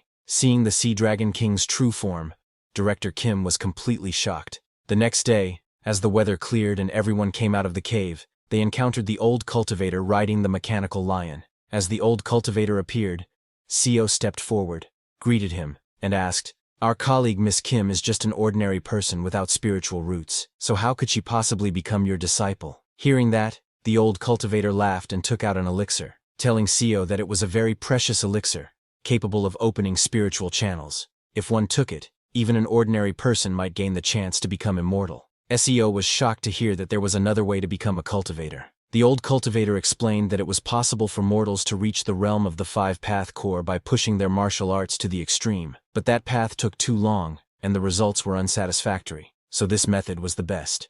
After telling them everything, the old cultivator opened a portal to the mortal world and sent them into it, saying both of them were useless to him now, so they should get lost. Both Seo and Director Kim fell into the teleportation portal, and Miss Kim could only watch them disappear, screaming. Seo lost consciousness there, and the next time he opened his eyes, he found himself hanging from a tree branch above the ground. He looked ahead and saw a vast forest with some buildings in the middle. Seeing that, Seo realized that this was the southwestern root army of the Yan Kingdom, his past life. Just like in the second regression, he had wandered all over the Yan Kingdom with Director Kim. Having traveled the Yan Kingdom for over 100 years, there were almost no places he didn't know now. Seo climbed down from the tree and woke up Director Kim. After waking him up, both of them headed toward a nearby castle. Seo explained the situation to Director Kim, who seemed flustered, but likely because so much had happened already, he accepted most of it. A few days later, they arrived at the nearest Tiger Wall Castle. There, they sold herbal medicine from the immortal Ascending Village and bought a house. Seo began teaching Director Kim how to write and speak the language, as well as how to use the Severing Mountain Blade, which Director Kim had originally created in his second regression. Seo then modified the Severing Mountain Sword to better suit the weapon Kim used.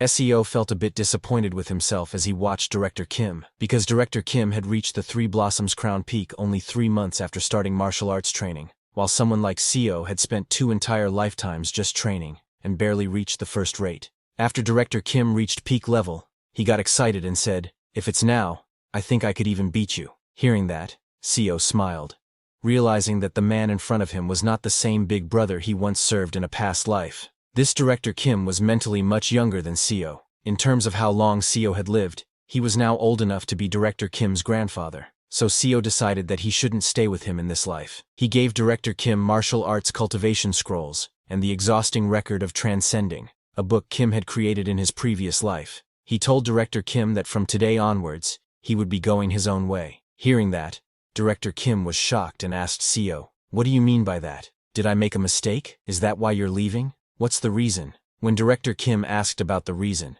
Seo remembered what had happened in his first regression. Director Kim had become the Martial Alliance leader, but fell into despair after losing to the cultivators. The second regression wasn't much different. Director Kim developed the record of transcending cultivation and exhausting martial arts, then created the record of martial arts surpassing through cultivation. He fought against the cultivators, but in the end, he was overwhelmed by a stronger one and fell to the ground. After that, Director Kim disappeared, saying he would become a cultivator, abandoning the path of martial arts, and Seo thought maybe this life would end up the same. This time, he no longer wanted to see his brother Kim fall into that same despair again, so Seo made an excuse, telling Director Kim that he wanted to travel alone and improve his skills. Hearing that, Director Kim asked Seo if he couldn't do that with him, questioning how he was supposed to live without Seo. Seo told Director Kim that with his martial arts skills at the current level, he should be able to live well. Seo reminded him that he had already taught him how to speak, write, and even martial arts.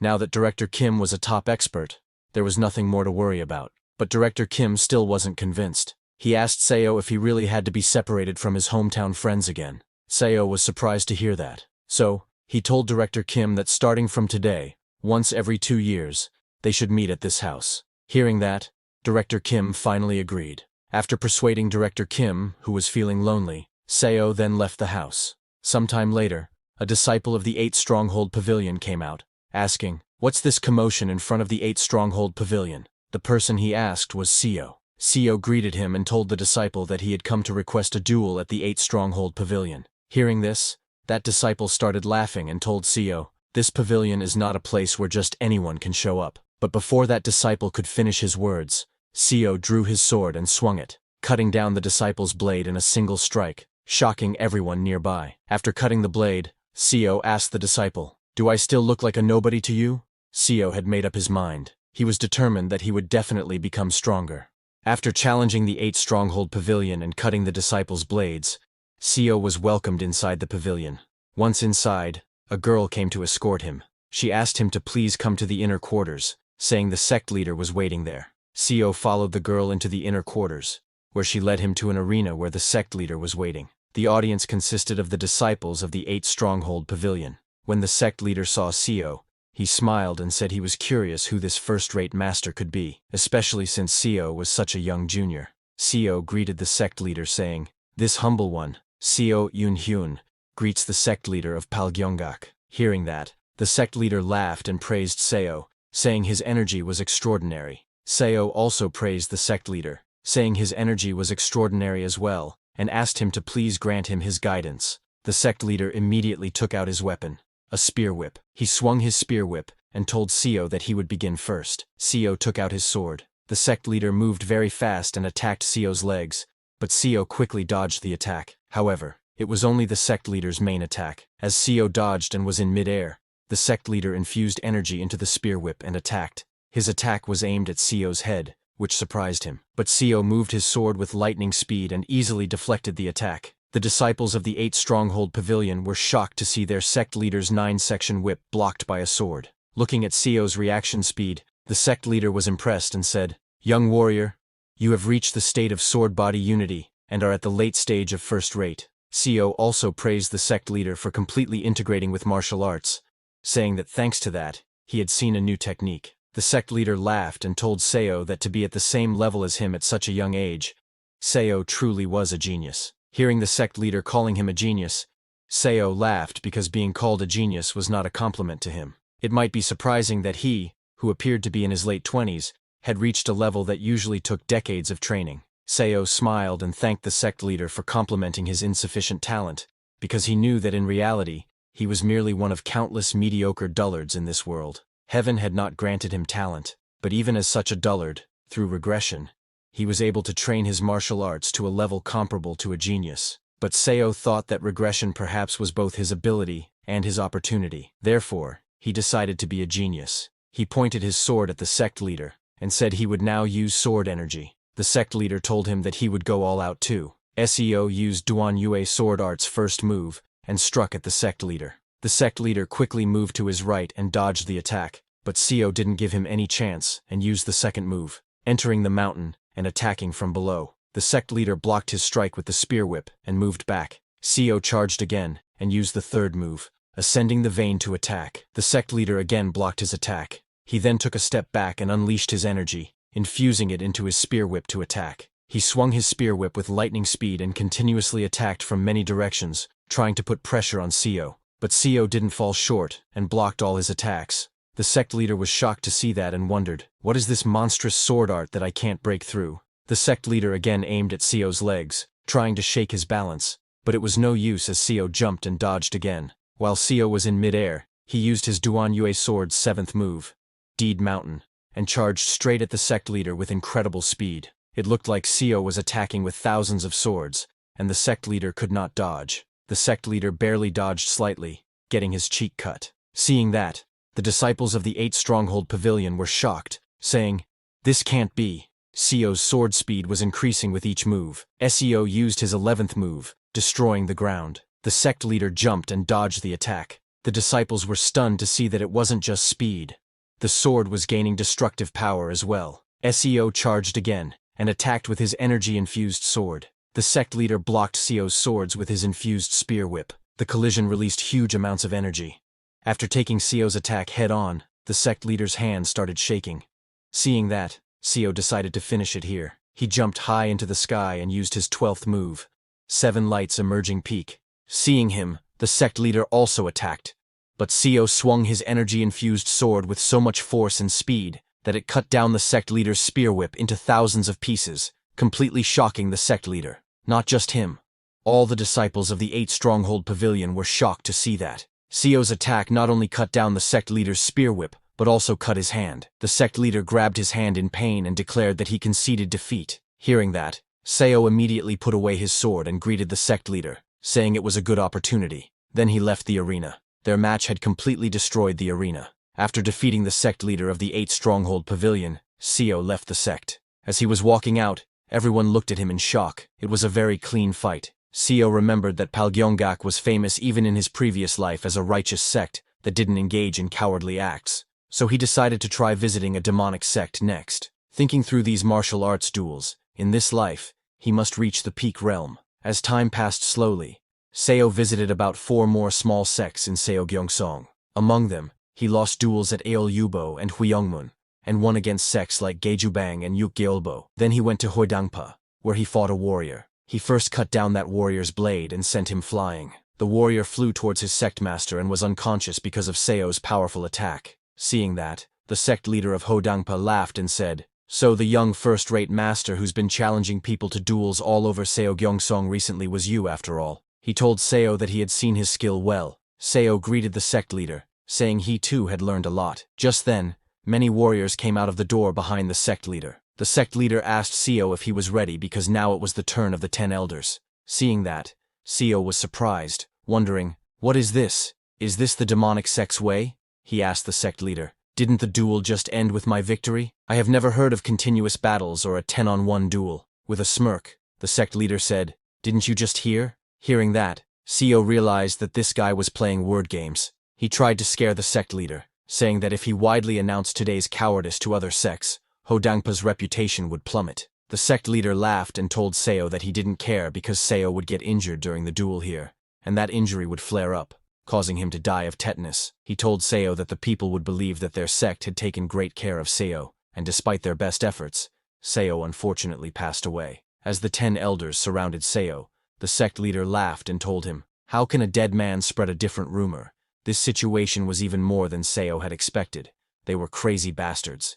All the elders pointed their swords at Seo, and the sect leader told him that if they killed him here, it wouldn't affect their reputation. It sounded very dangerous, but Seo smiled because this was also why he came here. He pulled out his sword and asked the sect leader to come at him, saying he would accept this absurd duel. All the elders charged at Seo, and from then on, a real fight began. As the sun set over the Hwodangpa region, the streets lit up with joy. People were enjoying their night, drinking at inns. A drunk man told his friend that he had heard the young master who had been challenging every sect to a fight went to duel Hwodangpa this time, saying, "What a pity for such a young talent." His friend agreed, saying, "To challenge an illegal organization like the evil sect to a duel is just asking for death." Their third friend told them, "That's how it usually is, isn't it? When one is young, they believe this world will go their way." Something like that kind of innocence. A guy from another table stood up and said, "That young man just relied on his skill and acted rashly,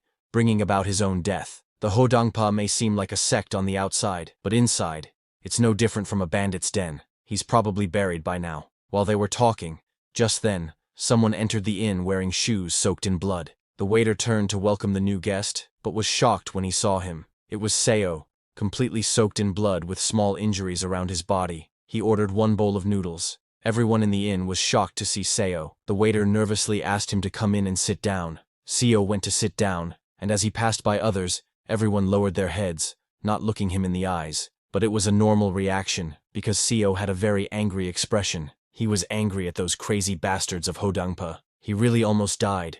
Not just in a 10-to-1 fight, but they even cowardly poisoned their weapons and injured his back with them. It was a good thing Seo had learned top-tier medicine when he was a strategist for the Martial Alliance. If he hadn't taken the antidote pills and stimulants he had prepared beforehand, he would have died. He killed all 10 of the elders. But then, with that crazy old man's final, desperate act, he shouted for his disciples to kill Seo somehow. All the miscellaneous soldiers of the sect, carrying spears and arrows, formed a battle formation and charged. Seo just fought like a beast, not caring about technique or anything, just trying to survive. Even so, Seo survived. He cut the meridians of those who were still breathing, crippling them so they wouldn't come looking for revenge, and he killed their sect leader. While eating the noodles, he saw his hand shaking.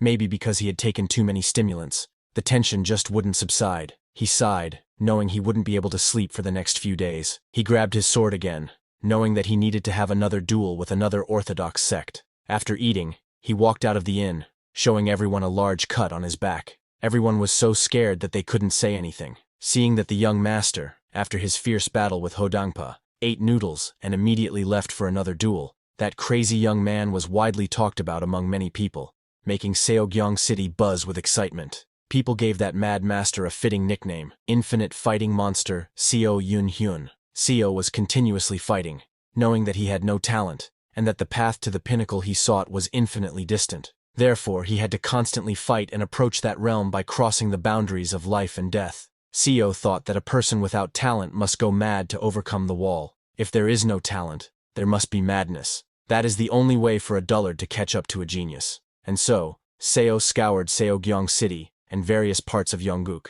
engaging in duels several times a day, regardless of whether they were orthodox or evil sects. And like that, 5 years passed. 5 years later, suddenly there was a blast in front of a house. It was Seo who jumped into the air and used his mountain-breaking sword art's 14th form, Q Mountain Heart Stream. He collected energy from nature. Its energy was like a mountain. Its heart was like the heavens. But just doing so, Seo started to struggle. The form of sword thread could only be used upon reaching the pinnacle. Just briefly manifesting it put an enormous strain on the mind. But he knew that if he didn't do it this way, he couldn't catch up. Just then, a black figure appeared behind Seo and came to attack. Seo turned and used his sword to block the figure's attack, but the attack was so powerful that cracks appeared in Seo's sword. He went flying, crashing on the ground and hitting a wall. The collision was so strong that it created a hole in the wall. In a single strike, all his sword energy was shattered. While laughing, the figure walked toward Seo and said, "Your reputation precedes you. I had quite high hopes, but you're still very clumsy, young Master Seo, the infinite fighting monster." That figure came out of the smoke and told Seo that he thought he had won. He was cautious because his opponent was the greatest under heaven, Kim Young-hoon. Seo was amazed by Director Kim's crazy talent. He stood up and congratulated Director Kim, saying he had become even stronger than last year.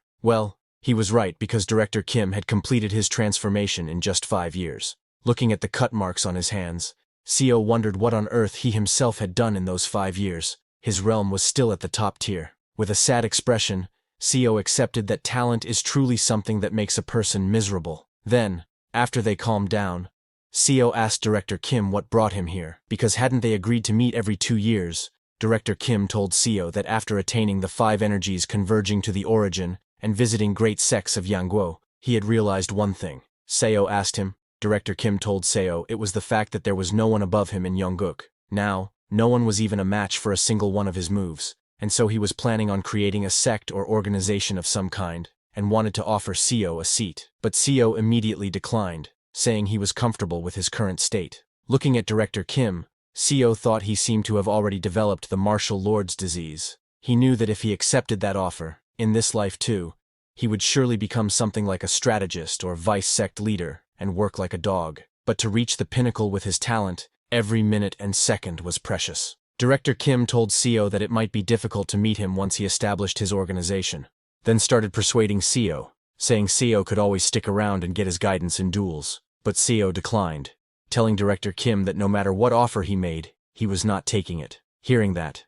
Director Kim got very sad. It was a good offer from Director Kim, but Seo declined because he had already gotten plenty of teachings from his past life, and what he needed now was real-life experience. In Seo's past life, Director Kim told him that once he entered the late stages of first rate, he should endeavor to experience as much real combat as possible. So, in this life, Seo decided to merely watch Director Kim's saga from afar and continue on his own endless journey for battle. And so, another 20 years passed. On a rainy day, Director Kim arrived at the old house where Seo was waiting. He opened the old house door and told Seo that he looked pale. Seo had grown a little older, and there were many cut marks on his face, but most of all, He had a very depressing expression because he had finally realized that his talent was a talent abandoned by the heavens. SEO sat cross-legged on the mat, his hand firmly gripping the hilt of a glowing blue sword. Despite his countless hours of relentless training, frustration clouded his expression. From across the room, Director Kim, with his long hair tied neatly at the back, looked at him and asked, "Have you still not broken through to the next realm?" SEO tightened his grip on the glowing sword, his eyes filled with determination. He acknowledged to himself that his understanding of sword chi had already far surpassed that of others in the league. Yet, despite his progress, he couldn't help but feel the sting of inadequacy. He still couldn't last beyond 3 moves against the high-rank masters. Director Kim placed a hand thoughtfully against his chin, his brows furrowing slightly. After a brief moment of contemplation, he muttered to himself, finding the situation unusual. How strange, he thought. Director Kim observed Seo closely, noting the way he now moved as one with his sword, far more in tune than ever before. Yet, despite this progress, Seo still hadn't reached the peak realm. For someone with as much real combat experience as him, Director Kim thought, it should have been more than enough to break through. A faint, self-mocking smile curved Seo's lips as sweat trickled down his face. He acknowledged the bitter truth.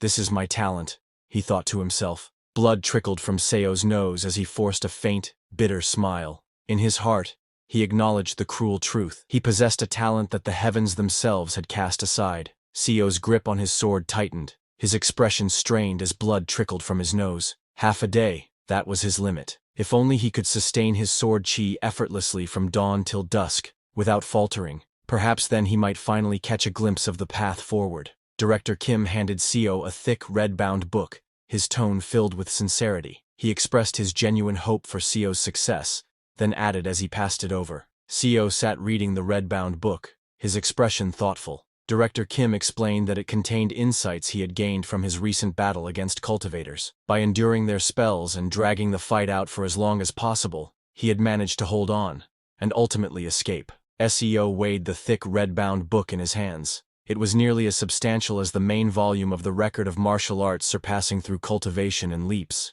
an evolved version of the record of transcending cultivation and exhausting martial arts. With a doubtful look, he questioned Director Kim, wondering if he had truly gained so much insight merely from successfully escaping. Standing in the doorway with lightning flashing behind him, Director Kim spoke with a grave tone. To him, cultivators were like natural disasters in human form. Escaping from such a force was no small feat. Naturally, the insight gained from surviving such an ordeal would be immense. Seo assured Director Kim that he would keep the book safe and pass it on to future generations. With sincerity in his voice, Director Kim responded, thanking him. Standing at the entrance of the building with his sword in hand, Director Kim looked out into the storm. He declared his intention to seek out the cultivators once more, his voice steady despite the danger ahead. With a faint, almost grim smile, he added that he hoped they would both be alive the next time they met. Before leaving, Director Kim turned to Seo, his gaze steady despite the falling rain. He offered a final piece of advice for reaching the peak realm. Every scene,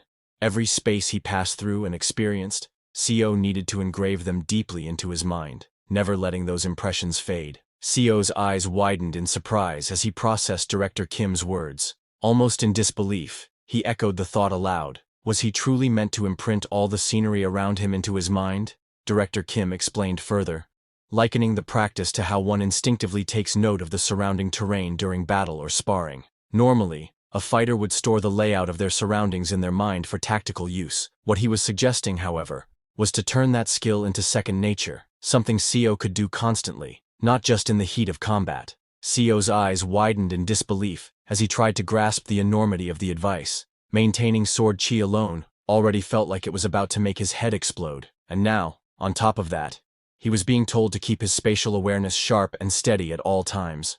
The thought left him wondering how anyone could possibly manage such a feat. A wave of pressure and strain built inside Seo's mind, the thought gnawing at him relentlessly. If this keeps up, will my head really explode? He wondered, feeling the weight of the task pressing against his very limits. Seo shook his head firmly. There had to be a reason why the strongest martial artist under heaven had entrusted him with such a task. It wasn't meaningless. There was purpose behind the challenge. From that day forward, Seo committed himself to a new discipline. He made a conscious effort to remember every space that came into view, training his mind to retain every detail. Over time, he began to recall exactly where everything was. SEO moved through the bustling streets, the vibrant scene unfolding around him. Every detail, the flow of the crowd, the arrangement of buildings, the colors and sounds, he committed to memory, sharpening his awareness with each passing moment. As Seo walked through the crowded streets, he paid attention even to the smallest details, the sound of footsteps against the tiled ground,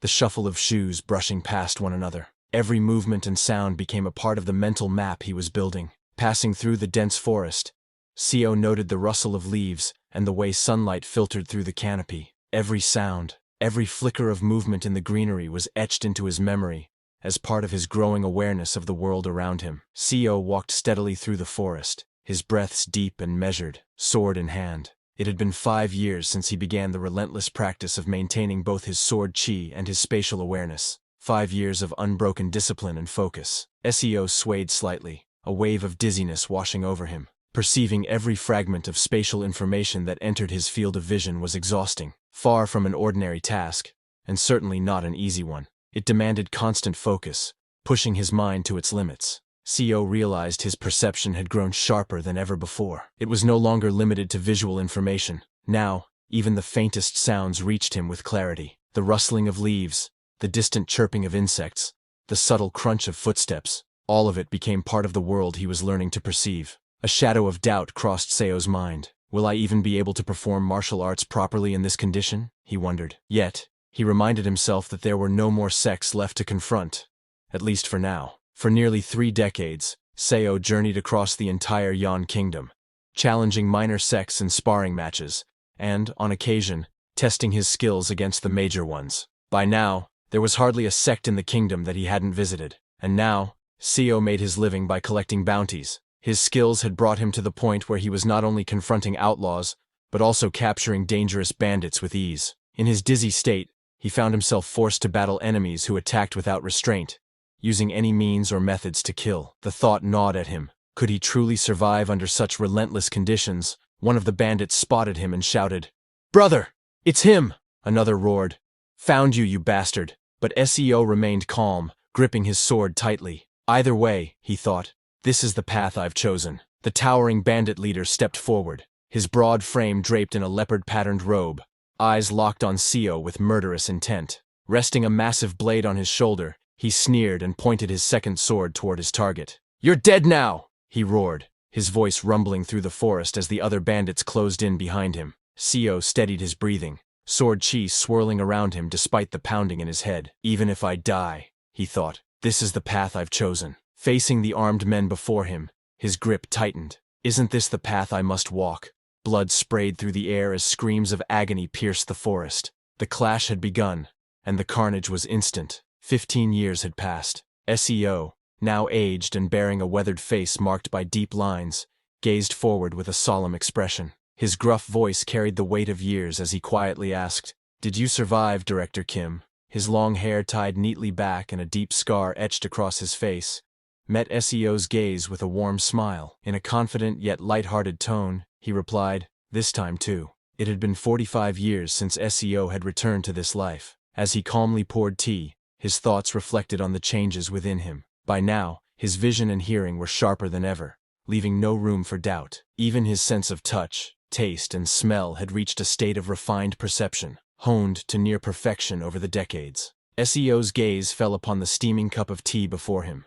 Despite all the refinements his senses had achieved over the decades, he knew in his heart. Seo's expression grew heavy, his eyes shadowed with the weight of regret. Even after all these years, he thought to himself, I still haven't become a master at the peak. Seo's eyes burned with fierce frustration, the weight of decades pressing down on him. The thought echoed relentlessly in his mind, rising into a silent roar. I still haven't. Director Kim sat across from Seo, a faint smirk playing on his lips as he sipped his drink. He explained that it seemed he had become wanted. Perhaps he had gotten a bit too famous among the cultivators. 2 of them, he continued, had even gone so far as to set a trap and lie in wait for him. Seo recounted his experience with a measured tone. He explained that he had barely managed to escape the ambush, though he did succeed in leaving a small cut on one of his attacker's cheeks. Looking toward Director Kim, he remarked that surely Kim must have gained valuable insight from this encounter as well. Director Kim scoffed at the idea of insight, dismissing it as nonsense. Placing his hand on the cup, He admitted that, even now, he still couldn't defeat a judgment stage Taoist. If he failed to escape in such a fight, he knew the outcome. He would end up as nothing more than a corpse lying on the ground. Director Kim tilted his head back slightly, his expression thoughtful as he confessed what had been weighing on his mind lately. He admitted that the extreme state of the five-path core he had reached might, in fact, be the very end of the martial path itself. Director Kim reflected aloud, wondering if even the martial arts record SEO had first given him, one that claimed martial arts could surpass cultivation, was perhaps flawed. He questioned if SEO had ever shared his thoughts, that no matter how strong or skilled one became, martial arts alone could never truly defeat cultivators. For some reason, SEO found himself seeing a reflection of his own past and struggles in Kim Young-hoon. SEO observed that Kim Young-hoon clearly possessed a talent blessed by the heavens. In contrast, he reflected bitterly, he himself had been born with a talent abandoned by the heavens.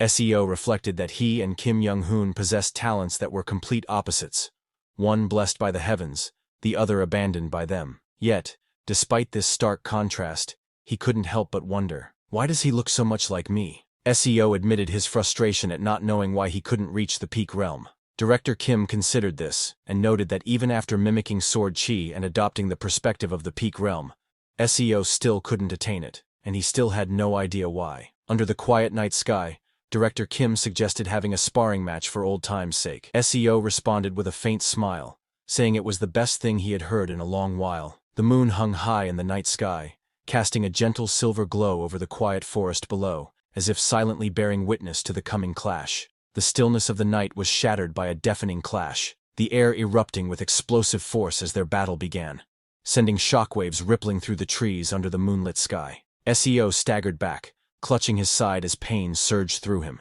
Gritting his teeth, he shouted in frustration, "What the hell do you think the problem is?" Director Kim, standing with his sword in hand, admitted honestly that he didn't know the reason. By all rights, SEO should have become a peak master long ago. Blood dripped from SEO's mouth as he staggered, his voice sharp with confusion and urgency. "What do you mean? How strange. How bizarre. Why is this happening?"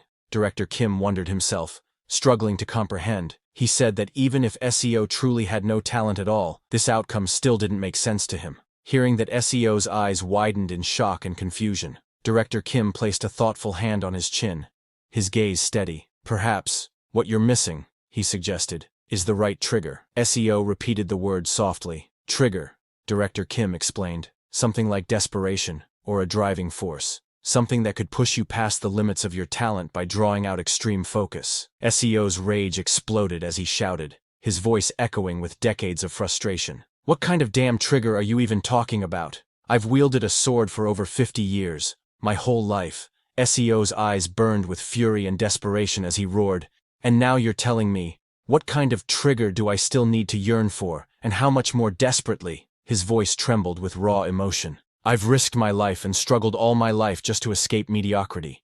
SEO roared with fervent intensity, raising his sword high. "I've activated every meridian in my entire body. Now, even when I sleep, I hold my sword and release sword energy. Even in my dreams, I've reached the point where I process every bit of scenery and information I see." SEO collapsed to his knees, his voice breaking with anguish. "Then why? Why? Just why the hell? You're telling me the next realm won't reveal itself to me? Why? Why the hell not?" SEO lay sprawled on the ground, his sword cast aside, his breath ragged. Even he knew how pitiful it is for an old man, nearly 70, to resent the heavens. His voice cracked with anguish. Just why? Even after a lifetime of chasing the sword, yearning for that elusive next realm, SEO's grasp remained empty. His fingers clawed into the dirt as he growled through clenched teeth. No matter how desperately he pursued it, he couldn't even begin to comprehend what that next realm truly was. Director Kim stood silently, sword in hand, gazing at SEO, who lay collapsed on the ground. His expression betrayed no words, only quiet contemplation, as the weight of SEO's struggle hung heavy in the night air. Director Kim turned away, his long hair swaying with the motion. With a swift, precise movement, his sword sliced through the air, sending sharp bursts of force into the trees ahead. The trunks split under the sheer power of his strikes, embers scattering in the night as the sound of tearing wood echoed through the forest. While sparring with him, Director Kim had devised a martial technique tailored to compensate for the SEO weaknesses. The markings of this new technique burned into the tree's surface, glowing faintly with heat and energy. It may not be much comfort, Director Kim said calmly, but I hope that learning this will bring you some peace of mind. CEO's eyes widened slightly as he read the glowing characters carved into the tree. Mountain King's martial art, and moon crossing step, recognition dawning in his voice. His grip tightened on his sword, a mixture of awe and reluctance filling his gaze. He looked toward the place where Director Kim had been standing moments ago, and sighed bitterly. You'll disappear again, just like that. 5 years later, the serene courtyard basked in the gentle warmth of autumn. The once vivid greens of the surrounding forest, now transformed into a tapestry of gold, crimson, and amber. SEO tightened his grip on his sword, his weathered eyes filled with the weight of countless years. It had been 50 years since he had returned to this life, and now he could feel the end drawing near. He knew there was not much time left before death would finally claim him. SEO stood in the open courtyard, gazing upward as if speaking to someone beyond the mortal realm. Brother Young Hoon, you died, his voice heavy with sorrow. A deep sigh escaped him. So this is the fate the heavens have chosen for both you and me. SEO's gaze softened as he reflected on the harsh truth of his journey. With my talent, he thought, no matter how hard I struggled, this was as far as I could go. His expression grew somber as he considered his fallen comrade. And your talent too. Perhaps that was its limit. Walking away with a sword in hand, SEO spoke with a voice heavy with resignation. No matter how much ordinary men like us struggle, we can't escape the fate the heavens have set for us. From behind, a voice cut through the air in sharp defiance. What kind of nonsense are you spouting, Seo Yun-hyun? It was Director Kim. Blood streamed down Director Kim's face as he staggered forward, desperation blazing in his eyes. Wait! He cried out, his voice hoarse and trembling. A violent cough shook his body, forcing blood from his lips. SEO's eyes widened in alarm as he caught sight of Director Kim's grave injuries. Your condition is serious, he exclaimed urgently. Without hesitation he added, I need to get my medical tools from home. But suddenly something grabbed SEO from behind. His expression tightened in alarm. His eyes widened, sensing something unexpected. In an instant, SEO was hurled into the air by Director Kim, and just as they fly into the sky, the ground erupted in a violent explosion of dirt and debris, the shockwave echoing across the courtyard. As they were hurled through the air, SEO's eyes widened in shock. What? He thought in disbelief. His gaze locked on Director Kim, and a chilling realization struck him. Weren't both of his arms cut off? Director Kim shouted over the rushing wind, his voice filled with urgency. Look, Yoon-hyun, that crazy cultivator bastard is chasing after us. A bitter laugh escaped him despite the danger. This is the price I paid for blasting off one of the judgment stage cultivator's arms. Blood streamed down Director Kim's face as he let out a wild, almost manic laugh. He roared. His eyes burned with a fierce sense of accomplishment. I dealt meaningful damage to a judgment stage cultivator. Director Kim's bloodshot eyes burned with a wild, unrestrained fervor. I saw with my own eyes the realm beyond the 5-path core, he declared, his voice trembling with exhilaration. The one no martial artist can reach. His expression twisted into manic laughter. I saw it with my own eyes. SEO's eyes widened in shock, his face frozen in disbelief as he looked on, utterly stunned by what he had just heard. Director Kim, his face bloodied and his robes torn, shouted for attention with a mix of triumph and desperation. Above him, a brilliant blue sphere crackled with immense energy, radiating an overwhelming power. With a wild, almost manic expression, he declared that he had risked his life and burned away his very life force to reach this moment. Seo's eyes widened in shock, his face etched with disbelief and awe. Staring intently at the sight before him, he muttered in a breathless tone that it was enhanced chi. Director Kim declared with pride that he had once used this very power to shatter the arm of a core formation cultivator. Below them, the brilliant blue sphere surged with energy, radiating an overwhelming force as it hovered in the air. The attack crashed down with devastating force, obliterating the buildings in its path. Wood splintered, debris flew in all directions, and the structures crumbled into rubble under the sheer impact. The air was filled with the sound of destruction as chaos engulfed the area. Director Kim turned to Yoon-hyun, urging him to watch closely. As smoke and debris billowed in the distance, he declared with pride that what they had just witnessed was the culmination of his life's work,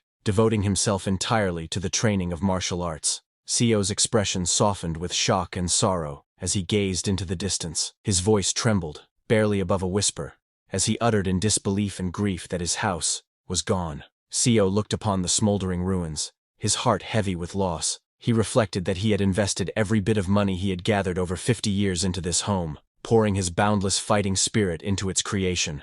Director Kim, blood streaming down his face and his expression twisted with manic excitement, let out a triumphant laugh, and shouted for them to look. He declared that he had traveled far and wide just to show this moment, because he had decided to entrust his will to them. In that moment, Seo felt his mind go blank as a surge of rage welled up inside him. Yet, he forced himself to remain composed, steadying his emotions as he focused on watching director Kim's martial arts performance.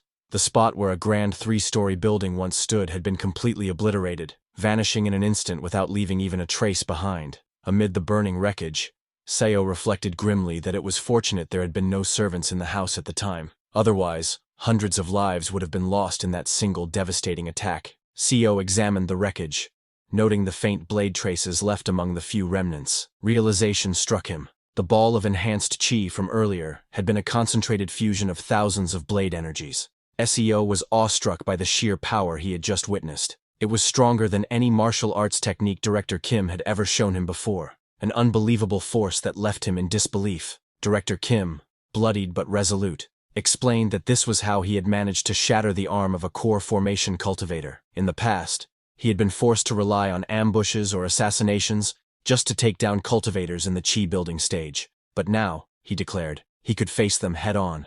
As the ground rushed up to meet them, Seo shouted in alarm that they were falling. Both he and Director Kim plummeted through the sky, their robes and hair whipping violently in the wind.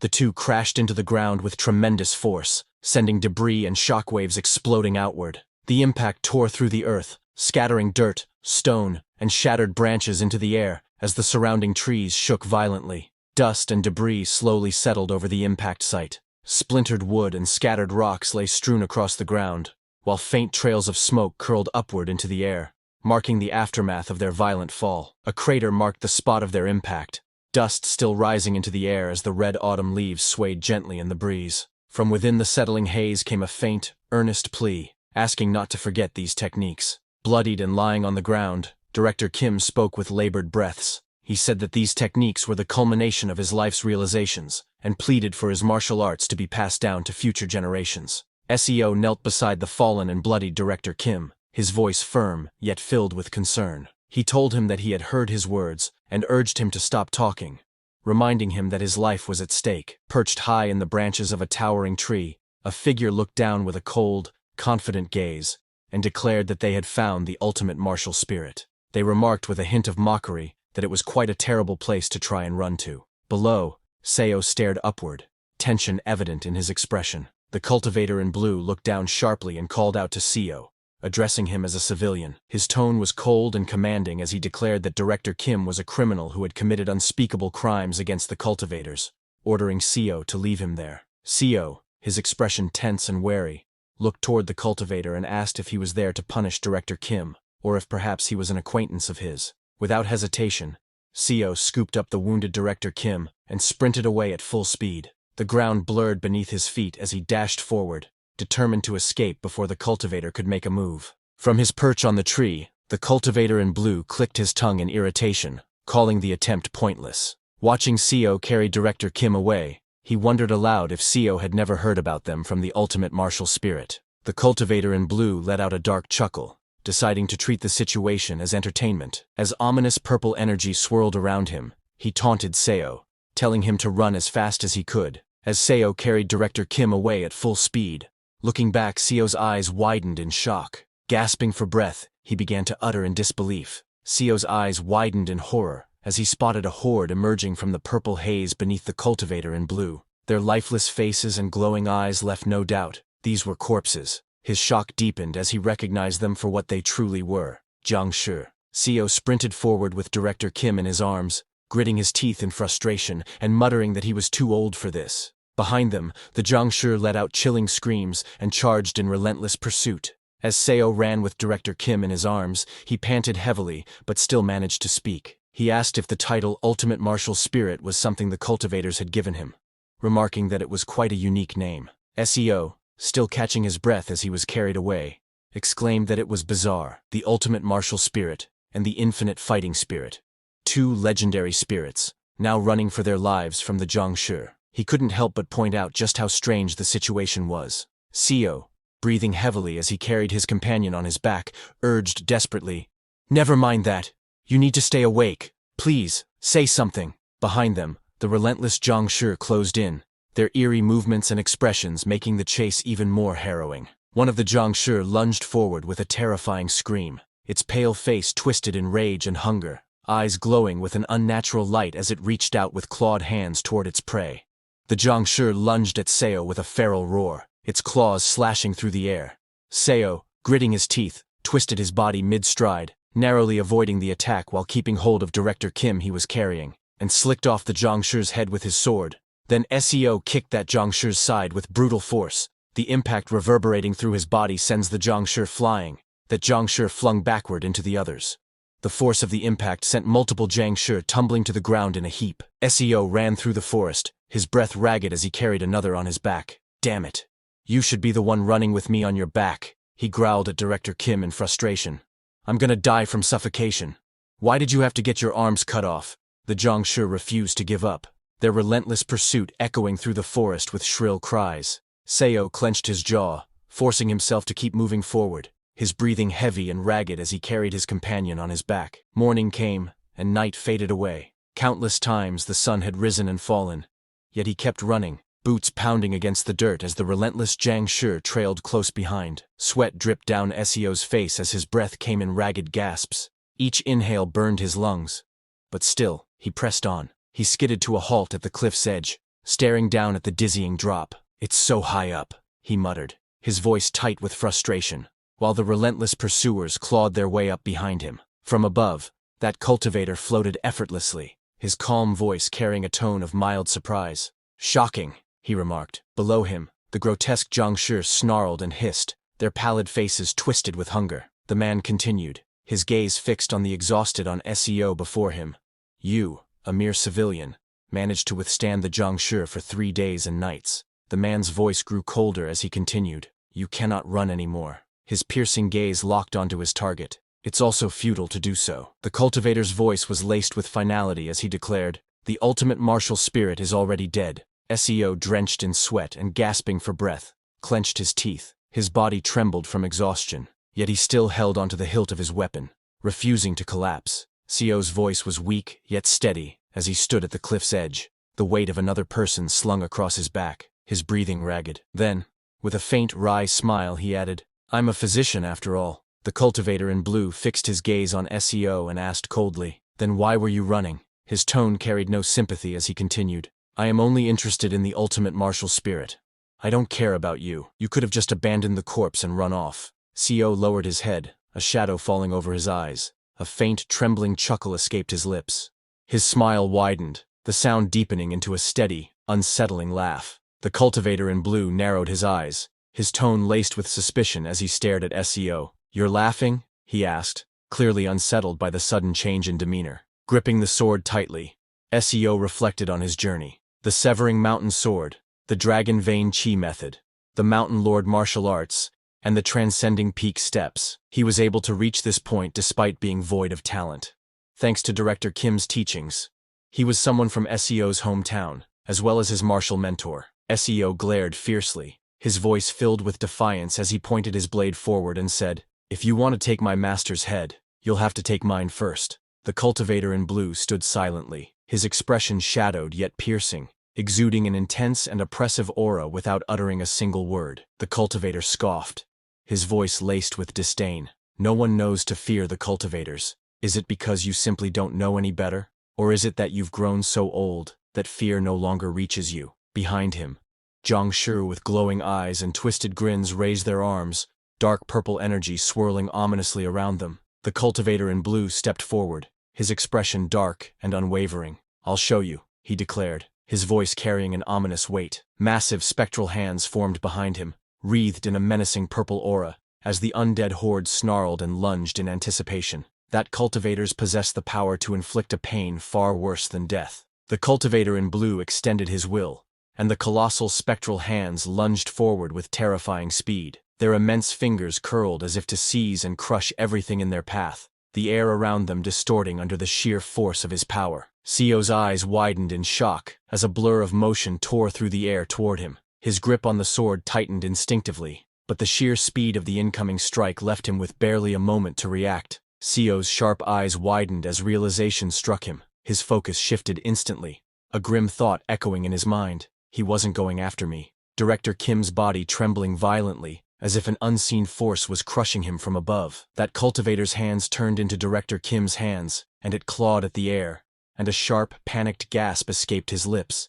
Director Kim staggered to his feet, his body trembling uncontrollably, as a cold sweat dripped down his face. His eyes widened in disbelief at the overwhelming force pressing down on him, while Seo stood before him with a calm yet imposing presence, sword in hand. Behind them, the man in blue watched silently, his aura radiating an oppressive might. The cultivator in blue glared coldly, his voice dripping with contempt. "You parasite," he said, his tone sharp enough to cut through the air. "I'll make you pay the price for daring to look down on a cultivator." His eyes burned with unwavering resolve, promising a retribution far worse than his words could convey. Seo's face twisted with rage, his teeth clenched so tightly, it was as if he wanted to crush them. His eyes burned with fury as he spat out his words. "Evil bastard." Each syllable dripped with hatred, the weight of his anger threatening to erupt at any moment. With a twisted grin, and a voice dripping with malice, the Director Kim gripped his sword tightly, his aura radiating bloodlust. Cultivator called Director Kim ultimate martial spirit, and ordered him to kill your disciple. His words echoed like a cruel command, sealing his intent to pit master against student in a deadly betrayal. The possessed Director Kim threw his head back and let out a monstrous roar. Jagged teeth bared as an inhuman sound tore from his throat.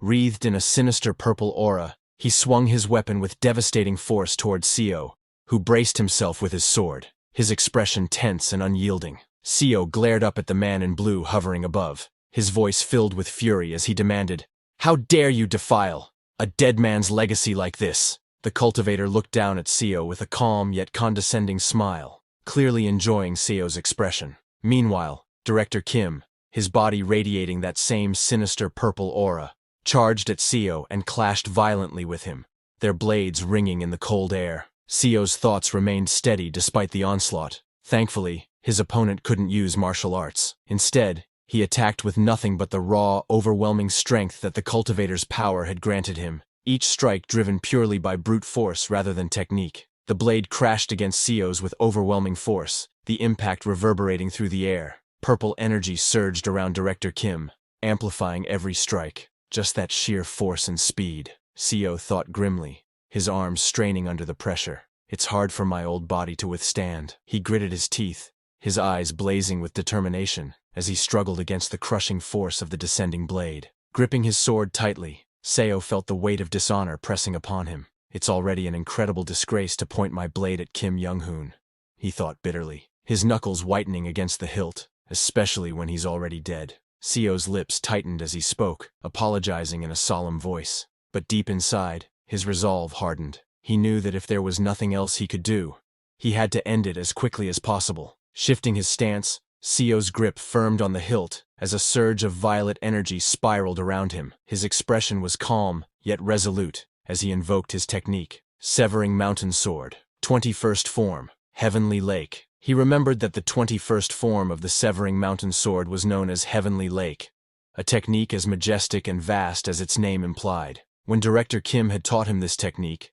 Seo had once asked, "All of the other forms are named after some mountain, peak, or valley. So why is the 21st form named after a lake?" Back then, lying on the grass, Director Kim had gazed up at the sky and replied, "Heavenly Lake. It reminds me of the heavenly lake atop Mount Baekdu." Seo had been curious at the time. Mount Baekdu. Director Kim had laughed and nodded. This world has a lake similar to Mount Baekdu's. Or maybe the name was also created by people from Korea, like us. A heavenly lake, its crystal clear surface mirroring the boundless blue sky above. Surrounded by towering, rugged cliffs, its tranquil waters stretched endlessly, embodying serene beauty. It was a lake so pure and still that it seemed to reflect the very heavens themselves. Seo gazed at his glowing blade, his voice calm, yet resolute. The heavenly lake holds the view of the skies within its surface, but its nature remains unchanged. In his mind, he reflected on the teachings of the Severing Mountain Sword. The sky, symbolized in its doctrine, referred to the martial artist he was dueling,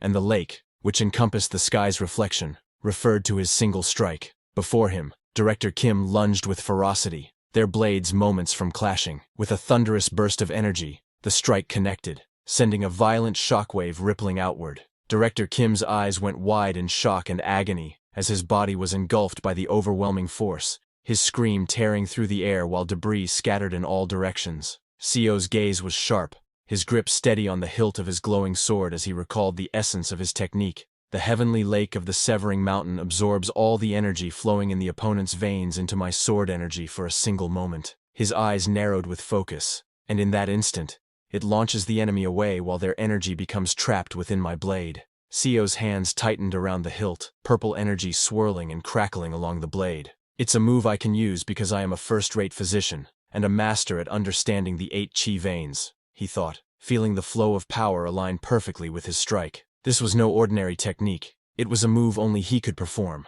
created specifically for him. Seo knew that if Young Hoon Hyung's corpse remained intact, it might continue to be used as a zhongshi. That was why he couldn't allow a single piece of it to be left for that evil cultivator to exploit. His fingers tightened on the hilt as blue energy churned violently within the sheath. He drew upon that churning power, feeling the immense force build within him.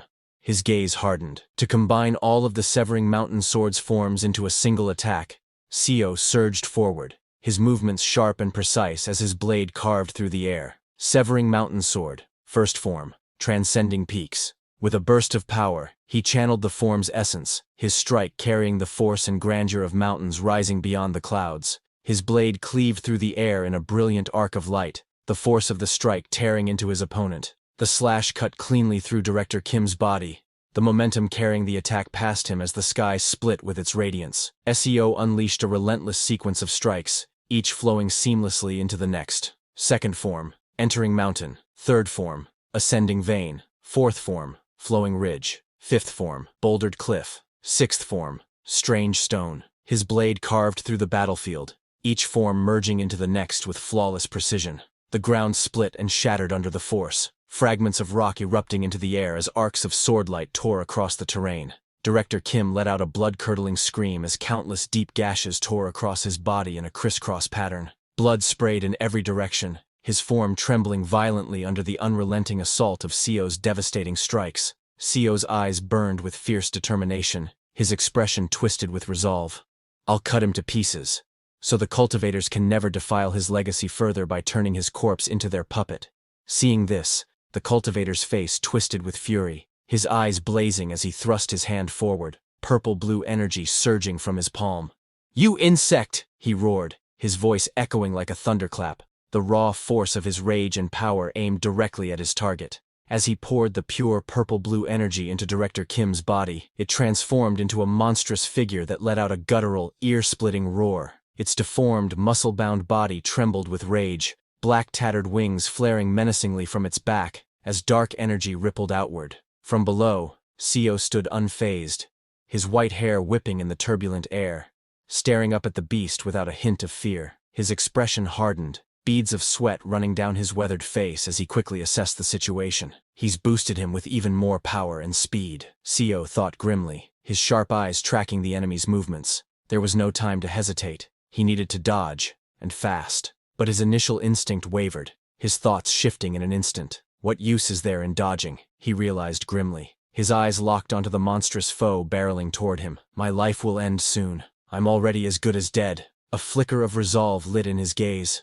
I will use this moment. With a firm step, Seo's foot slammed into the ground, cracks splintering outward as dust and debris swirled around him. His resolve burned unwaveringly in his heart. To ensure that his master would no longer be defiled, he vowed, each movement fueled by unyielding determination. With a fierce battle cry, Seo hurled himself downward like a spear, spiraling through the air with unstoppable momentum. The wind howled around him, the sheer force of his descent tearing through the sky. "Burn it all!" he roared in his heart, and aloud, channeling every ounce of his remaining strength into the final, all-consuming strike. The monstrous figure threw back its head and let out a thunderous roar, veins bulging as raw power surged through its massive frame. Muscles tightened like steel cables, and with a savage lunge, it thrust its arm upward toward the descending Seo. Seo's thoughts raced as he plunged toward his target. I will die, he acknowledged grimly, the truth pressing heavily against his mind. But almost instantly, defiance flared in his eyes. I can't die yet. His jaw clenched, teeth grinding as he forced his body to endure. Just a little more, he urged himself, every muscle straining to push beyond its limits. He gritted his teeth, the metallic tang of blood seeping into his mouth as his senses sharpened to a razor's edge. He could feel everything, the area around him, the noises echoing in the air, the faint scents carried by the wind. He noted the subtle shifts in humidity and temperature, every detail registering in his mind. Even the warm blood wrapping around the tip of his tongue was unmistakable, grounding him in the brutal reality of the moment. His head throbbed violently, every heartbeat sending a pulse of agony through his skull. My brain feels like it'll explode. The pressure mounted to an unbearable peak, but instead of resisting, his eyes burned with feral resolve. Then I'll let it explode, he vowed, ready to sacrifice everything for this final moment. Seo's eyes blazed with a wild, unrelenting fire as he pushed his body beyond its limits. More, he demanded of himself, the raw energy surging through him threatening to consume his very mind.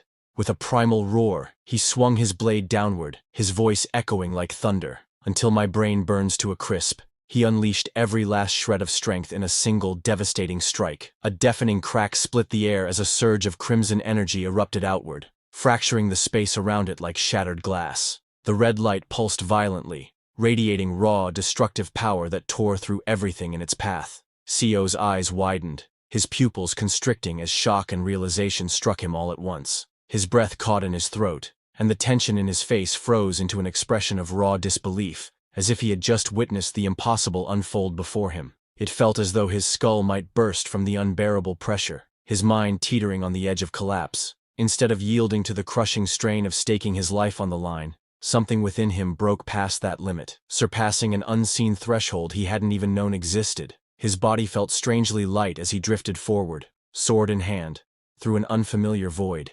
Confusion gripped his thoughts. What's going on? Have I become delusional? He wondered, unsure if what he was experiencing was reality or something beyond it. Seo's eyes flew wide open, his pupils trembling as a jolt of realization surged through him. This is... The words caught between awe and disbelief, as if he had just stepped into a truth far beyond his understanding. Seo charged forward, his expression fierce and unyielding, sword poised to strike. He could finally see the moment of his enemy's attack.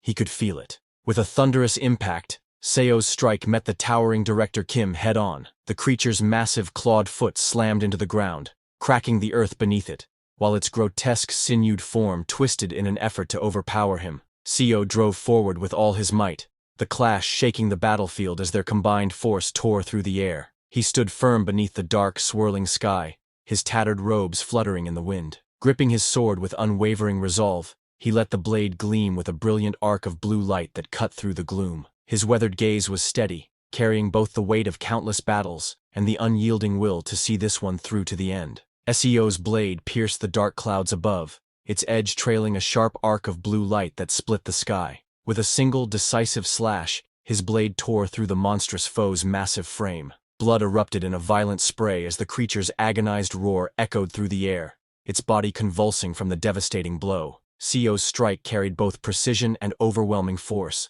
leaving the beast staggered and reeling. His eyes widened, a sharp glint of realization flashing within them. Could this be?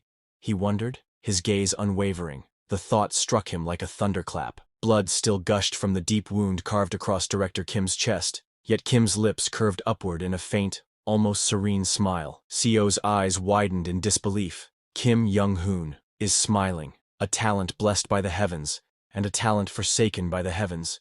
Two extremes standing on opposite ends. Though they were polar opposites, there was a single thread that made them alike, a reason why their paths felt strangely parallel despite the vast gulf between them. It was because, despite their differences, they were both ultimately struggling to break free from the fate the heavens had bestowed upon them. Each, in their own way, was defying the path written for them, refusing to surrender to destiny's grip. Seo gripped his sword tightly, and a blinding red light swallowed the battlefield, casting everything into stark silhouettes. In that instant, the sound of flesh being torn apart rang out sharply, each strike punctuated by the spray of blood bursting through the crimson haze. The figures clashed in a violent crescendo, their forms locked in a deadly dance against the backdrop of searing scarlet. Seo realized there was no such thing as a genius or a dunce. There were only two men who had spent their entire lives struggling against the fates imposed upon them, one now lying dead, and the other standing on the brink of death. With a defiant grin,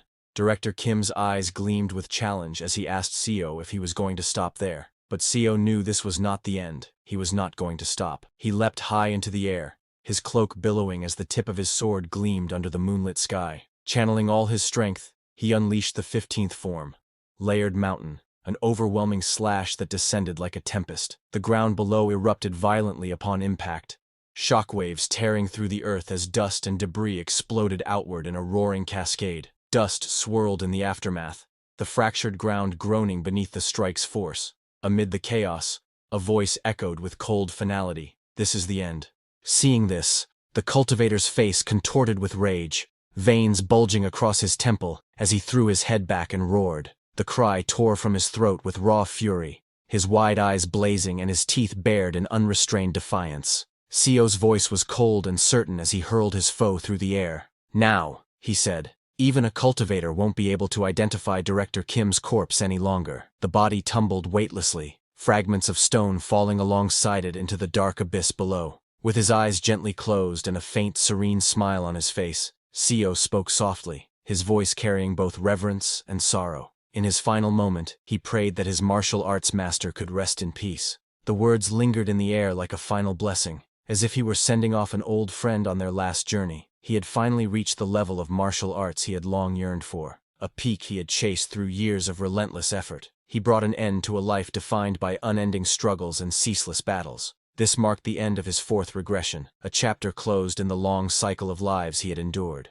Seo lay on the grass, staring at his hand in disbelief. He realized that he had regressed once more. Memories of his past life began to surface. He remembered how, in that life, he had fought relentlessly until the very end. Clenching his fist tightly, he recalled the moment with pride. He had finally achieved what he had been striving for. With overwhelming emotion, he clenched his fist and shouted to the sky. After countless struggles, he had finally done it. He had reached the peak of martial arts. At last, he had attained the strength and mastery he had longed for his entire life. Just as he was recalling the moment, John came running angrily, shouting at Seo. "What the hell are you talking about?" His face twisted with rage as he accused, "It's your fault, you crazy bastard." Meanwhile, Seo remained calm, barely reacting to the outburst. A sharp glint flashed in his eyes as a confident smile formed on his face. With certainty, he murmured to himself, "I see it." The furious Jaeon swung his hand down in an attempt to strike, but Seo calmly tilted his body and dodged with ease. Shocked and angry, the man shouted, "You're dodging." With his eyes closed and a calm expression, Seo thought to himself that he could still clearly sense everything. He knew exactly where John Myung-hoon's next strike would land. Seo moved smoothly, avoiding each attack with ease. He reflected that before, he could dodge strikes even with his eyes closed. But that was only because he predicted the trajectory of his opponent's moves. That ability came from decades of martial arts experience. Seo realized that this time was different. It wasn't just prediction based on experience. It felt more like true foresight, as if he could clearly see his opponent's next move before it even happened. He realized the truth. No matter how many first-rate martial artists there were, none could ever defeat someone who had reached the peak level. Such masters could clearly see the trajectory and direction of attacks from those weaker than them. Against that kind of power, how could an ordinary martial artist ever hope to stand a chance? His eyes glowed with a sharp blue light as he focused intensely. With determination burning inside him, he thought to himself, "This time, I realized something new. I can instinctively sense it." The glowing blue lines revealed his opponent's openings and showed him the best possible trajectories to strike with. He noticed the difference in his vision. Red lines revealed the paths of his opponent's attacks, while blue lines guided him toward the most optimal counterattacks. He thought to himself that the gap between John Myung-hoon and him was simply too vast. That overwhelming difference was the reason he could see so many openings in his opponent's moves. Seo's eyes widened in surprise as blood trickled from his nose. Shocked, he couldn't understand what had just happened. Clutching his head in pain, Seo gritted his teeth as blood ran down his face. "Damn, it hurts. It feels like my brain is on fire." The realization struck him. Could this vision be overloading his brain? Breathing heavily with rage, John Myung-hoon swung his fist at Seo while shouting, "You bastard! You nearly got us all killed, and now you dare to dodge my attacks!"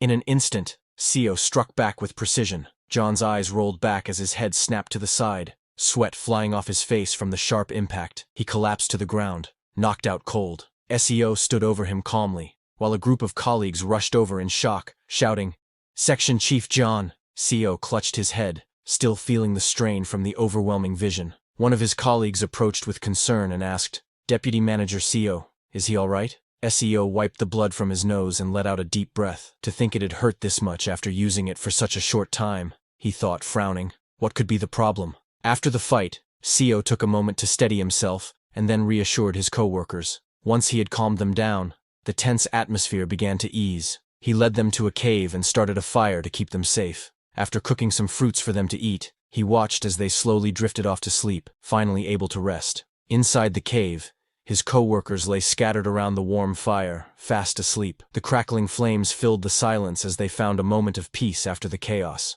While they slept, Seo stood outside under the night sky, practicing with a wooden stick. His movements were sharp and precise, slicing through the air as leaves fluttered around him. With a swift strike of his stick, Seo cleanly split a falling leaf in two, showcasing the sharp precision of his movements. He looked at the branch in his hand with a faint smile. Without using a single bit of ki, I managed to slice a leaf clean in half, with just this dull branch, he thought, realizing the precision of his control. SEO reflected on his ability. The vision of Marshall Peak seemed to predict his opponent's moves, and his brain interpreted them, displaying red and blue lines before his eyes.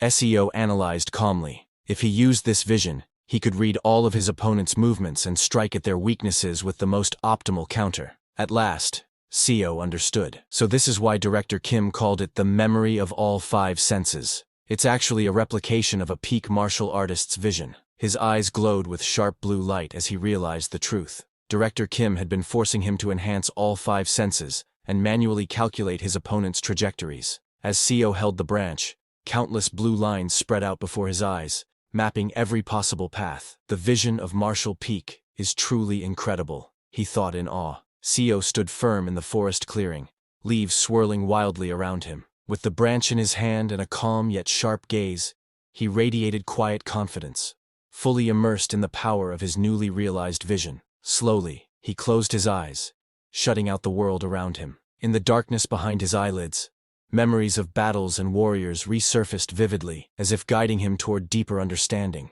In his mind's eye, Seo saw countless warriors in green robes charging forward with swords, axes, and spears, each strike fierce and deadly. Their movements overlapped like echoes of battle, as though he were reliving the experiences of countless martial artists at once. Seo moved with fluid precision, weaving through the storm of phantom warriors. Each swing of his branch struck perfectly, guided by visions of countless martial techniques, as if he were fighting alongside generations of masters within a single moment. In his vision, the warriors shouted fiercely, their blades flashing as they attacked from every direction. The scene was chaotic and relentless, a storm of martial fury pressing down on him all at once. As dawn broke, the forest bathed in the warm glow of sunrise. Amid the quiet rustle of leaves, Seo exhaled heavily, his breath ragged from the intense training and visions he had endured throughout the night. Drenched in sweat, he let out a relieved smile. Now, he muttered, exhaustion mixing with determination after a night of relentless training. Standing tall with the branch still in hand,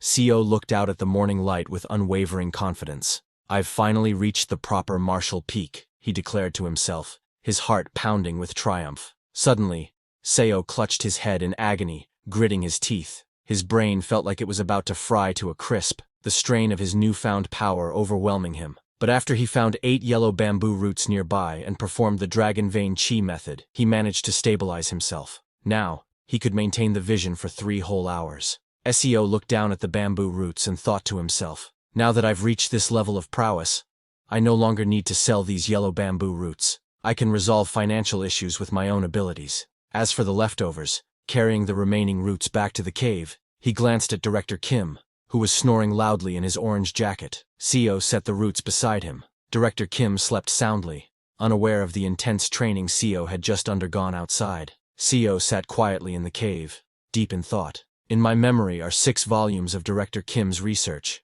as well as his final teachings before he died, he reflected, feeling the weight of the knowledge entrusted to him. Looking at the man sleeping peacefully, Seo thought, if I pass this knowledge to him, this life's Director Kim will surely surpass the previous one. Now that I've reached the martial peak, the teachings I can receive from him will far exceed what I gained in my past life. Leaving the leftover roots beside Director Kim, Seo stepped out of the cave once more. He still had no clue how to reach the next stage, but unlike his co-workers, He knew there was only one option for an idiot like him: train endlessly, to continuously maintain a peak master's vision and allow his brain to adapt to it. That was his path. SEO's eyes narrowed with determination. My first goal in this life is to resolve the burning pain I suffer when using this vision. And then, CEO envisioned his ultimate goal: to finally attain the level of the 3 flowers gathering at the summit. Glowing blue lotuses shimmered in his mind's eye, symbolizing the pinnacle of mastery he longed to reach. CEO walked out of the cave with firm steps, his fists clenched in resolve. I will reach what is known as the pinnacle of Marshall Peak, the 3 flowers gathering at the summit. Morning arrived, sunlight spilling over the mountains and forest, marking the beginning of a new day filled with determination and resolve. The enormous fox, known as the master of the forest, appeared once more in this life. As Seo knelt and stretched out his arm toward the beast, curiosity filled his heart. His sharp blue eyes gleamed with anticipation as he wondered, will I see red lines with this fox as well? However, to his surprise, the fox's body glowed with a fierce red aura as waves of pressure rippled through the air. There was no blue. Seo's eyes widened in shock as his vision was overwhelmed. It's red everywhere. The fox's bloody jaws snapped open, its fangs dripping with menace. Seo froze in terror, his thoughts trembling. He realized he couldn't win. Staggering back, blood splattering around him, he clenched his teeth in confusion. Just what is this? He thought desperately. How could the entire area in my vision be filled with red? A few days later, under the night sky, cultivators descended from the heavens. When they arrived, Seo was once again left in shock. The cultivators floated high above, their overwhelming presence distorting everything around them. Seo's vision flared, his heart racing in disbelief. Again, it was all red. Sweat dripped down his face as he stared in horror. He realized the difference between a martial artist and a cultivator. There was no opening, no chance of victory. Even a Marshall Peak master would struggle against the weakest of cultivators, those only at the first star of the chi refining stage. The day after the cultivators took his co-workers, Seo turned to Seo Hueol, the Sea Dragon King, and asked a question. With a respectful gesture, Seo bowed slightly and said, "A humble mortal asks the great Sea Dragon King a question." The Sea Dragon King tilted his head with a faint smile and replied, "What is it?" Seo explained everything he had witnessed, and then asked about the mysterious red sphere the cultivators carried. The Sea Dragon King chuckled softly. "Cultivators possess a special kind of consciousness," he said. "It is sometimes called divine consciousness. While a mortal's consciousness does not extend past the brain, a cultivator's consciousness spreads outward, engulfing the surrounding area. I, too, as a spiritual creature, possess this ability." After explaining, the Sea Dragon King turned to leave. Seo bowed respectfully and thanked him. Meanwhile, Director Kim watched in confusion. Since the conversation was spoken in the language of Yangguo, Director Kim couldn't understand a single word. Shortly after Seo Hueol departed, the hunchbacked old man appeared once more, controlling a puppet at his side. This time, he came to take Manager Kim away. Without warning, the old man hurled Seo and Director Kim into a swirling spatial rift, dragging them into the unknown. The two were suddenly plunged into deep waters, their bodies sinking helplessly after being cast through the rift. Seo struggled underwater, bubbles escaping his mouth as his eyes widened in shock. What the? Panic surged through him. He pulled himself toward the surface, his hand gripping wet sand as he dragged himself ashore.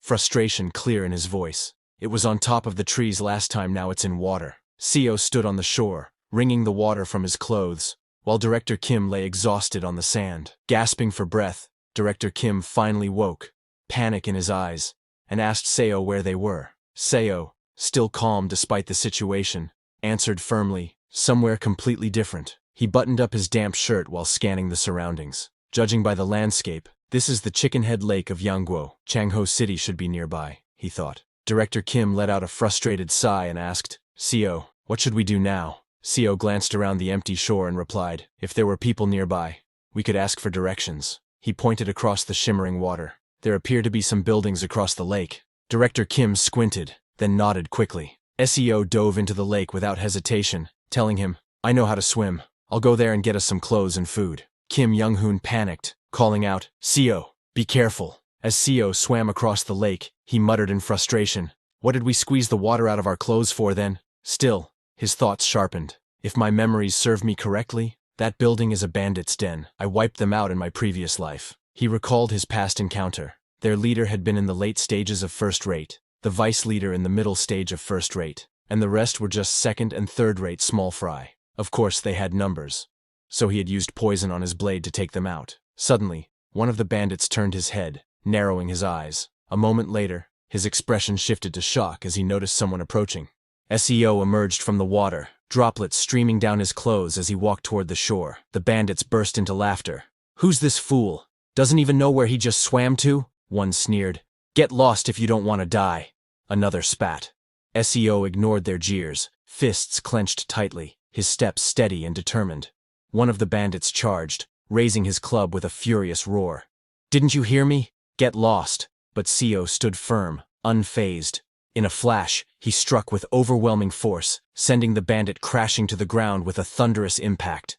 The man's weapon flew from his hands as he was slammed down, defeated in an instant. The other bandits froze in shock, their eyes wide.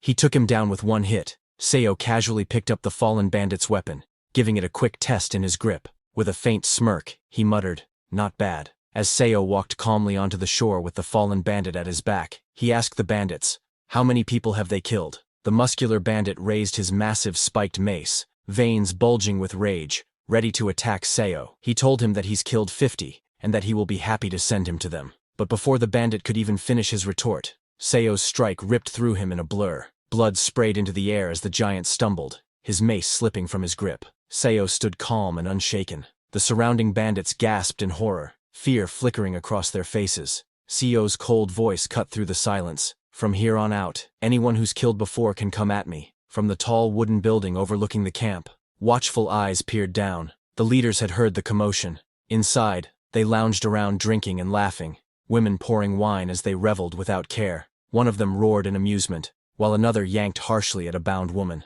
"Come here, bitch," he barked cruelly, making her cry out in fear. Just then, a bandit holding a cup of wine paused mid-pour, eyes narrowing toward the noise outside. "Who the hell is that?" he muttered. The doors burst open, flooding the room with blinding light. SEO stood at the entrance, his silhouette dark and menacing. In one hand, he gripped a bloodied club. In the other, he held the severed head of a bandit, letting it dangle for all to see. The room fell silent. Terror crept into every corner. Seated on a grand chair draped in tiger skin, the bandit leader glared with a cold sneer, his hand resting on the head of a growling tiger at his side. He muttered darkly. Then, raising his voice, he roared, "Kill that rat!" Chaos erupted. Armed men drew their swords, surrounding SEO. The women were shoved aside, cowering in fear, while the leader sat back on his throne, confident. SEO tightened his grip on the club, his eyes burning with cold resolve. "No need to ask. You're all going to die." The aftermath was painted in blood. Bodies of bandits lay scattered across the ground,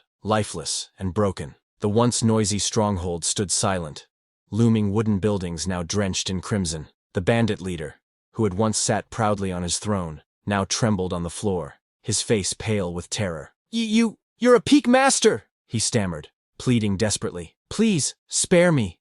SEO stepped forward, his shoe pressing into a pool of blood. He asked coldly, "How long did this take?" The terrified leader, surrounded by corpses, stammered, About 15 minutes." Blood streaked across SEO's face as he compared the moment to his past. "Last time it took me a whole day to wipe them out. I had to set this place on fire, retreat, and take them one by one with poison. But this time, in just 15 minutes, I killed them all with a stick." The weight of his growth compared to his past life was undeniable. SEO loomed over the trembling bandit leader, his club dripping blood. "All right, now die. Wait, I'll tell you where I hid the money. Just spare me." SEO didn't care. With a brutal swing, his club silenced the plea. Blood splattered across the floor. "As for the money, I already know where it is, from the last time I was here." After wiping out the bandits, SEO calmly unlocked the heavy brass padlock, freeing dozens of captives. As he stepped outside, the freed people dropped to their knees, voices trembling with gratitude. "Thank you, brave one. You've taken revenge on these damned bandits." SEO's expression remained calm and unreadable. He only let out a quiet pause, their gratitude weighing little compared to his own thoughts. One of the captives looked up, his voice shaking. "Please, at least tell us your title, so we can repay our debt." SEO scratched the back of his head, glancing at the kneeling crowd. "A title," he muttered. The crowd bowed even lower, voices rising with respect. "Do inform us."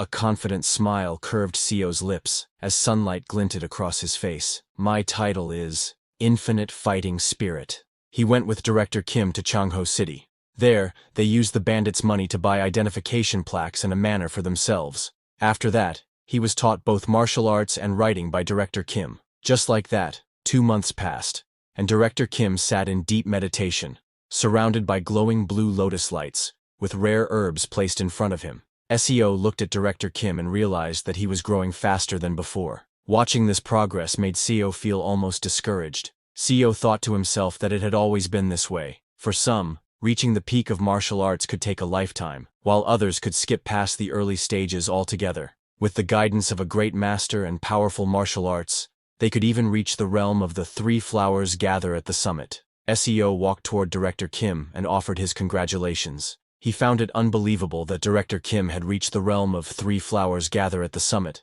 before even fully learning how to read. Director Kim admitted that he was quite surprised himself. He never expected that he would possess such great martial talent. SEO thought back and realized he had never truly had an evenly matched duel with Director Kim after Kim reached the realm of the 3 flowers. Instead, Director Kim had only been offering him guidance through sparring. SEO wondered how things would be now. He had already reached the martial peak, while Kim Young-hoon had just stepped into the realm of the 3 flowers. SEO asked Director Kim if he would be interested in a duel. Director Kim laughed and agreed, saying he might finally have a chance at winning this time. After agreeing, both of them headed toward the mountains. There, SEO and Director Kim clashed fiercely. SEO unleashed the Severing Mountain sword, while Director Kim countered with Entering Mountain. The force of their blows shook the ground as the two exchanged powerful strikes. Director Kim swung his sword with fierce strength, unleashing the technique Severing Leyline Blade, Dragon Hill. Energy surged around him as the strike cut through the air with overwhelming power.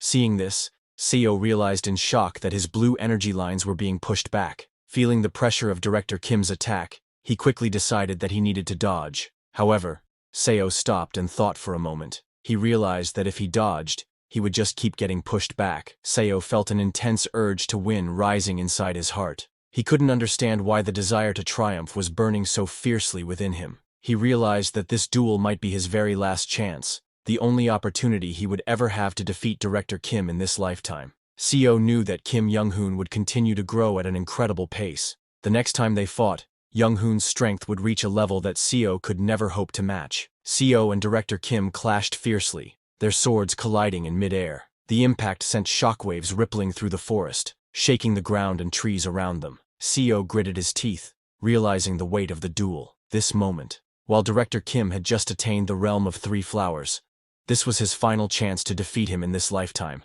SEO tightened his grip on his hidden weapons and steeled his resolve. Yeah, let's win. He charged forward with full determination, hurling his hidden blades as he shouted in his heart, using everything he had. Director Kim's eyes widened in surprise as SEO's hidden blades shot toward him. He quickly raised his sword, deflecting the incoming strikes with a sharp clang of steel. SEO steadied himself with his sword, a sharp look in his eyes. He had disrupted the flow of Kim's moves, feeling a brief opening in the clash. He pressed forward with determination, thinking to himself that he was ahead of him in terms of real combat experience.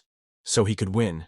SEO unleashed a powerful strike, shouting, "Severing Mountain Sword, Flowing Ridge." The ground split apart violently, sending rocks and shockwaves surging toward Director Kim. Director Kim's eyes gleamed with confidence as he charged forward through the debris. With a fierce smile, it was clear. He would show SEO the stage that was the 3 flowers. SEO's eyes widened as his instincts screamed in alarm. Every sense in his body was sending him danger signals. Something big was coming, and he was right. Director Kim raised his sword high as blue energy swirled violently around him. He unleashed his strength, channeling enhanced blade ki into the strike. A devastating wave of blade ki tore through the ground as Director Kim unleashed his attack, splitting the earth apart and surging straight towards SEO with unstoppable force. SEO's gaze sharpened, sweat rolling down his face. He knew that if he tried to clash head-on with that attack, he would be completely severed. However, he refused to back down. He tightened his grip on his sword, energy swirling violently around him. The Severing Mountain sword he had trained so hard to master was now his only answer. The Severing Mountain sword was no ordinary technique. It was a martial art created by the genius Kim Young-hoon, who had mastered the 5 energies converging into the origin. Drawing upon that power, SEO unleashed his might. Severing Mountain Sword. Echoing Valley. A blinding surge of sword energy split the skies, tearing through the forest below. The ground quaked. Trees swayed violently, and birds scattered into the air as the devastating strike crashed down with unstoppable force. Dust and debris exploded into the air, filling the battlefield with a thick haze. Through the thick dust and swirling debris, a shadowy figure emerged with his sword still in hand. Director Kim's voice carried through the haze, filled with a mix of respect and thrill. He found it incredible. Seo panted heavily, his eyes wide with disbelief. Director Kim had withstood his counterattack. That strike was supposed to shatter the old man's blade and send him flying back, yet he still stood firm. However, Director Kim lowered his blade. His voice was calm, yet heavy with finality, as he admitted the truth. This battle was his defeat. Director Kim looked down at his broken weapon, a faint smile crossing his face. To him, having his blade shatter was a disgrace as a martial artist. Still, he acknowledged Seo with sincerity, admitting that he was truly experienced. Seo calmly sheathed his sword, his voice steady. There was no need for Director Kim to worry, because from this moment on, he knew that he would never again be able to defeat him. With the conclusion of today's battle, Seo accepted the truth. He would never again be able to defeat Kim Young-hoon, not in this lifetime, only perhaps in the next. Sometime later, both of them went back to the Grand Chamber. Seo told Director Kim that for reaching the stage where the three flowers gathered at the Summit Realm, a special reward had been prepared as a gift for him. Inside the quiet chamber, Director Kim let out a small laugh, asking if the fierce duel they just had wasn't already his gift. Curious, he wondered if something more had been prepared. Seo stepped forward, holding out a box with both hands, and replied calmly that indeed, here was the true present. Seo revealed the gift.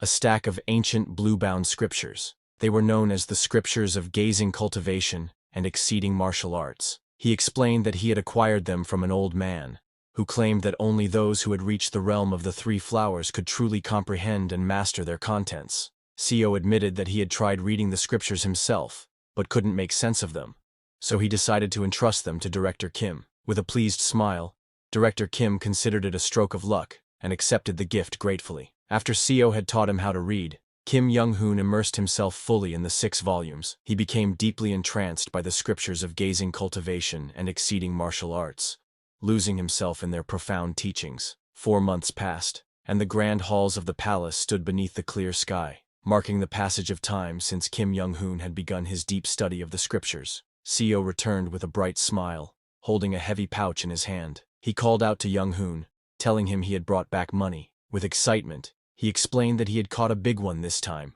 earning quite the bounty. But when he stepped into the room with the pouch of bounty in his hand, he noticed it was empty. Only the scriptures lay open on the floor. Looking around in confusion, he wondered aloud if Young-hoon had left. Seo's eyes swept across the empty room, settling on the scriptures left behind. A deep unease filled him as he realized he couldn't sense Young-hoon's presence at all. It was as if the man had completely vanished. Suddenly, a chilling pressure filled the room. From within the lingering aura, Kim Young-hoon emerged, wreathed in a dark, ominous energy. His eyes gleamed with newfound power, and a sinister smile spread across his face. Seo froze in shock, gasping as fear coursed through him. Kim Young-hoon laughed triumphantly, holding one of the scriptures in his hand. He explained that he had used a technique from the scriptures of gazing cultivation and exceeding martial arts, one that concealed his presence so completely that Seo couldn't detect him at all. His eyes gleamed with excitement as he declared that these books truly contained astonishing martial arts. Seo's voice trembled as he called out to him, realizing the gravity of what he had just witnessed. In his mind, he thought to himself, this strange technique was something Kim Young-hoon was only supposed to use after reaching the realm of the 5 energies gathering at the origin. Yet now, he was using it already, long before even a full year had passed since Seo's regression. Kim Young-hoon laughed as he held the scripture in his hands, explaining that this was just one of the many techniques recorded within it. He pointed out that if even a martial artist like Seo, who had already reached martial peak, couldn't sense his presence, then he could easily assassinate anyone he wished without being detected. Seo looked at Young-hoon with a faint smile, his eyes reflecting both admiration and a hint of unease. In his mind, he acknowledged the undeniable truth. Indeed, what stood before him was pure talent. Kim Young-hoon mentioned that he was preparing to travel across the lands to gain real combat experience, and asked Seo if he wanted to join him. Seo, however, politely declined, saying he was fine without going. Young-hoon looked at him curiously, puzzled by his response, and asked what he meant. Seo explained that he wanted to focus on stabilizing his comprehension of martial peak, rather than traveling. Hearing this, Kim Young-hoon nodded in understanding, noting that Seo was still at the beginning stage of martial peak and had yet to master the use of sword silk. Seo admitted that while stabilizing his martial peak was important, something else had caught his attention. He had begun to develop an interest in the imperial regime. Hearing this, Kim Young-hoon tilted his head slightly, surprised, and repeated the words with curiosity. Imperial regime? Seo explained that if he managed to secure a position within the government, there might come a day when he could lend support to Young-hoon, who would likely be active within the Murim world by then. Hearing this, Director Kim gave a warm smile and thanked Seo with gratitude. After that, Seo and Director Kim chose to part ways for the time being, each setting out on their own path. Yet deep down, Seo admitted to himself that his desire to join the imperial regime wasn't solely out of interest. It was driven by other, more personal reasons he had yet to reveal. From the knowledge Seo had accumulated during his time as the strategist of the Martial Arts Alliance, he knew one crucial truth. The imperial family of Yangguo had deeper ties with cultivators than any other mortal organization. This connection made them uniquely influential, and it was one of the main reasons he set his sights on the imperial regime. According to rumors, it was said that the imperial family of Yangguo was not purely mortal, but in fact a collateral branch tied to a powerful clan of cultivators. With this knowledge in mind, Seo made his choice. He submitted his application to the Yangguo military, setting his plan into motion. Seo's reputation as a renowned bounty hunter earned him swift acceptance into the Yangguo military. Once inside, his unmatched skills and combat prowess allowed him to climb the ranks at a remarkable pace, until he eventually secured the position of general. Seo then set his sights higher, applying for the elite position of Imperial Guard. With his abilities, he passed the selection with ease. Achieving such a prestigious role within just 5 years of his regression was a clear testament to how far he had come. An elder official reminded Seo of the weight of his new role. His duty as an Imperial Guard was to put his very life on the line to protect His Majesty. With a sharp look, the man added that a martial artist who had reached the peak realm should certainly be capable of fulfilling such a responsibility. Seo nodded firmly, gripping his weapon with resolve. With steady eyes, he assured the elder official that he would be sure to do so. Seo entered the Imperial family's shadow guards, and after undergoing rigorous training in stealth and hidden breathing techniques, he was soon assigned to duty. After that, the day came when Seo was finally granted the honor of meeting the Emperor. In that moment, Seo made a startling realization. He had discovered something truly surprising. To his astonishment, he realized the truth. The Emperor himself was a cultivator. Seo could sense it clearly, the consciousness of a cultivator. The Emperor was not an ordinary ruler, but a cultivator who had been born with a spiritual root. Although he still could not believe his eyes, his lingering doubts were erased after he encountered several of the Emperor's kin. It became clear that the majority of the imperial family were cultivators as well, each possessing the consciousness to match. However, he noticed that the imperial family members did not appear to be higher-ranked cultivators. None of them came anywhere close to the level of that fox he encountered when he came into this world. Even so, Seo realized that they were cultivators of the qi refining realm. Still, he could not understand why a martial artist who had only just reached martial peak was required to guard them. Although he could sense that the Emperor's consciousness was far greater than that of someone at the qi refining stage first star. With such overwhelming power, the Emperor alone was stronger than all of the Shadow Guards combined. Seo realized that the Shadow Guard existed merely as a convenience for the Emperor, something he relied on because he was too lazy to personally deal with assassins. The Emperor was known as the man who faced the greatest number of assassination attempts in the entire empire. Assassins came after the Emperor almost every single night, and whenever they did, Seo was the one who took care of them. Although it was tough every day, at the very least, facing these assassins gave him the chance to gain more experience. And just like that, 5 years went by as Seo faithfully served the Empire as a member of the Shadow Guard. During that time, Director Kim rose to the position of Alliance Leader. However, since Seo was serving as a member of the Shadow Guard, he was unable to officially meet with the Alliance Leader, so Seo arranged to meet Director Kim in secret. The two shared drinks together, catching up on each other's lives, and then, not long after, events took a sudden turn. That night, within the lantern-lit building, Director Kim tightly gripped his sword. Dark red energy swirled around the blade, hinting that he was about to break through to another realm. Seo's sharp eyes caught sight of the red lines. He realized they represented the most optimal trajectories his opponent could use to strike at him. Seeing Director Kim, he could feel the danger radiating from the red lines. If he stepped into that area, Director Kim's attacks would slice through him instantly. Seo paused as a familiar sensation washed over him.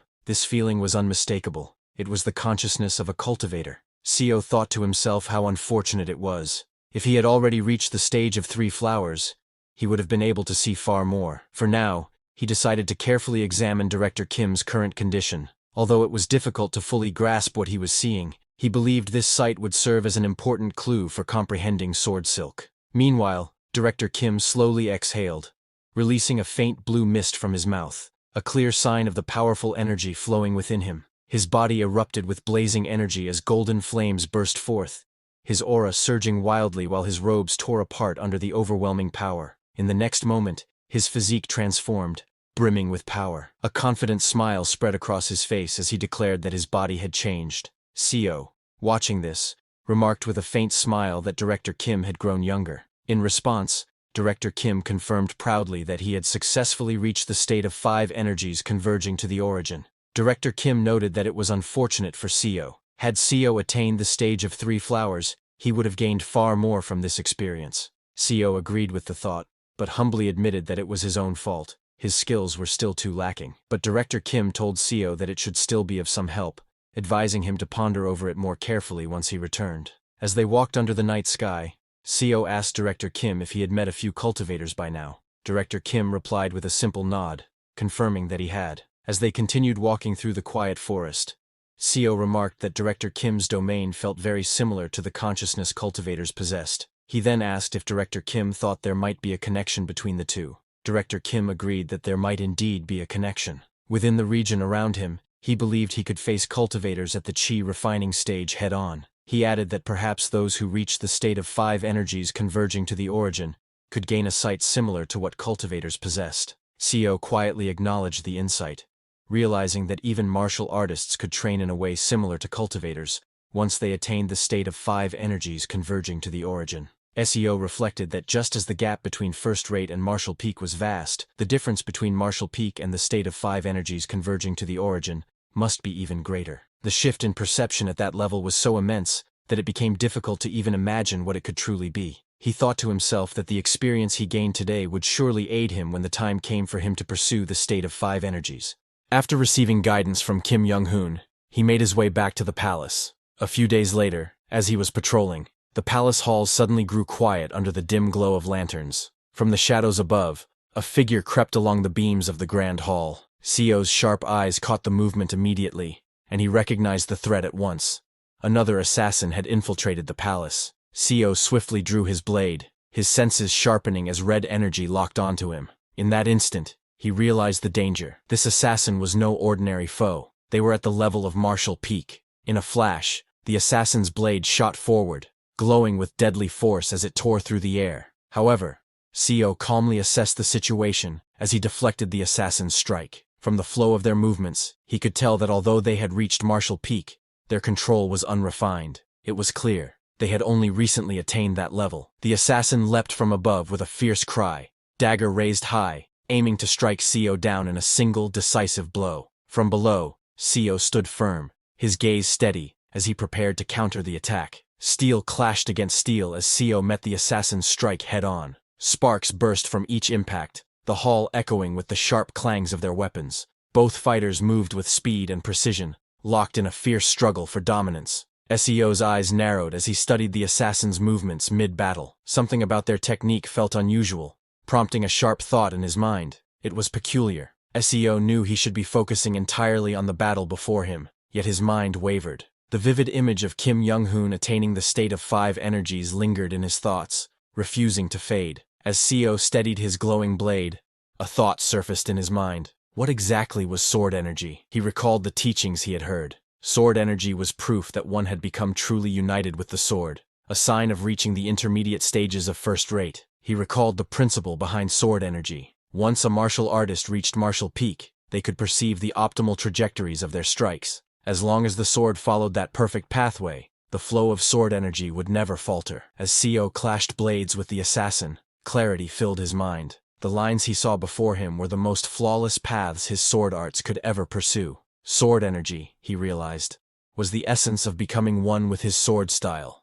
drawing out its full potential to the absolute maximum. Through his training, he came to a realization: sword martial arts and sword energy were, in essence, the same. Yet as the thought settled in his mind, doubt crept in. He paused, questioning himself. Hold on, that couldn't be right. If sword martial arts and sword energy were truly the same, then wouldn't even Zhangshi, mindless corpses controlled by cultivators, be able to wield sword energy as long as they were taught the sword? The idea didn't sit right with him. In the midst of combat, Sio's realization deepened. Sword energy was not merely martial arts. Though born from martial techniques, it was something beyond them, an essence greater than simple swordplay. As the truth dawned on him, clarity flashed in his eyes. Seo came to understand that while sword energy was forged through martial arts, its true source lay deeper. At its core, it was born from the human spirit, the will and intention of the martial artist wielding the blade. Seo's realization deepened as he observed the glowing lines. The red and blue paths before him were not just perfect attack trajectories, they were the manifestation of a martial artist's intent. Each line represented the will behind the sword, the very trajectory of intention itself. The moment he grasped that truth, a strange sensation flowed from the hand gripping his sword. It felt as though living veins had sprouted from the blade itself, weaving into his arm and connecting them as one. Just then, the assassin lunged forward with deadly speed, their blades slicing through the air with precision. Every movement carried lethal intent. The strike aimed straight at Seo without hesitation. However, Seo flipped above his opponent, his sword cutting down in a sweeping arc. The assassin below countered with equal ferocity, their strike rising to meet his. Sparks flew as steel collided, the sound echoing sharply through the grand hall. The assassin's eyes widened in shock as a powerful clash erupted, blasting out a wave of force. The impact sent debris flying, and the masked figure staggered back, struggling to withstand the overwhelming strike. As the force of the clash tore through the hall, the assassin's mask was ripped away, revealing the face of a young woman beneath. Her eyes widened in shock, blood trickling from fresh cuts across her face as she realized her disguise had been shattered. Seo's strike landed with overwhelming force, sending the young woman flying across the hall. Her blade shattered into fragments, scattering through the air as her body crashed hard against the floor, rolling helplessly from the impact. Seo's gaze hardened as he looked ahead, his voice steady with resolve. He knew the battle wasn't finished yet. This was far from the end. Seo tightened his grip around the blade, blue energy surging violently from within. He realized that if he kept pouring his intent into the sword, its power would continue to grow, fusing completely with his will. The young woman staggered back on the floor, her body trembling as her eyes widened in shock. She could feel the overwhelming surge of power building in Seo's sword, and dread washed over her at the sight. Seo's eyes widened with realization, a mix of awe and certainty flashing across his face. He finally understood. The power he had only imagined was not a mere concept. Sword energy could truly be forged and manifested in reality. Within 10 years of stepping into the realm of Peak Master, Seo had broken through once more. He finally awakened Sword Silk, a mark of refined mastery, and with it, he rose to the intermediate levels of martial peak. The young woman, battered and bloodied, struggled to push herself up, her eyes filled with both fear and defiance. Seo stepped forward with calm, deliberate steps, the glow of sword silk illuminating his path. His presence was heavy, his gaze sharp as he looked down at her. Recognition flickered in his eyes. A shadowed smile crossed his face as he remarked coldly that her features seemed familiar. In that instant, a memory surfaced. He recalled seeing her before, dressed not as an assassin, but as one of the Emperor's new handmaidens. Seo stood tall, his sword lowered, but his presence oppressive as he looked down at the fallen assassin. He remarked coldly that to reach the level of Peak Master at such a young age was no small feat. With such talent, she could have surely advanced further, perhaps even attained the stage of gathering the 3 flowers. But then his tone sharpened, reminding her that such a future would only have been possible if she were allowed to live. Struggling on the floor, her voice trembled as she recognized Seo, calling him by the title whispered among warriors, the Infinite Fighting Spirit. Upon hearing this, Seo came closer to her and asked if she truly knew who he was.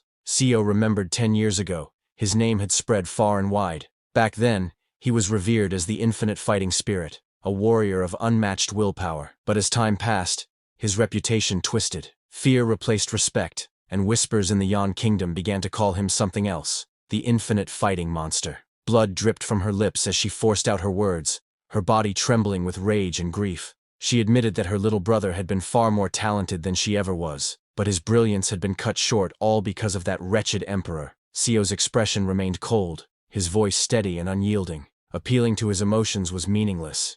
He would not be swayed. The law was clear, and to him, there was no exception. Assassins were to be executed on the spot. Just then, a group of guards stormed in, weapons drawn and eyes blazing with fury. Their leader's voice thundered through the chamber, declaring the alarm. Another assassin attack had begun. The wounded woman fell to her knees, desperation in her eyes as she cried out. She pleaded with Seo, known as the Infinite Fighting Monster, telling him he was making a mistake. Her voice trembled as she revealed the truth. The common people were dying because of the Emperor's cruel orders. But before she could finish her words, a swift slash cut through the air. Blood splattered across the hall, silencing her plea in an instant. Seo's voice was calm, but merciless as he spoke. He admitted he was sorry, yet in his position, allowing himself to be swayed by an assassin's words would be a grave crime. With that resolve, he raised his sword high. The lifeless body lay at his feet as the blade gleamed coldly under the palace lights. The execution carried out without hesitation. However, a faint pang of regret stirred within him for ending such a remarkable talent with his own hands. Yet there was no time to dwell on it. With the help of his fellow guards, he quietly tended to the aftermath, lifting the fallen body and cleaning the traces of what had just transpired. After that, Seo glanced toward the Emperor's chambers, noting how much noise had erupted just moments earlier. Yet, as expected, the Emperor never stirred. The reason soon became clear. A powerful soundproofing spell had been cast around the Emperor's quarters. It was almost as if he had no need to conceal the truth, boldly showing that he was, in fact, a cultivator. Everyone in the Shadow Guard was well aware that the Emperor was a cultivator. For those who had reached the level of peak master, it was easy to perceive a cultivator's domain with their own eyes. As the guards moved swiftly, one of them gave a sharp order, demanding that the scene be cleaned up without leaving a single trace behind. Seo knew the Shadow Guards protected the Emperor without question, for it was the duty entrusted to them. None of them dared to complain,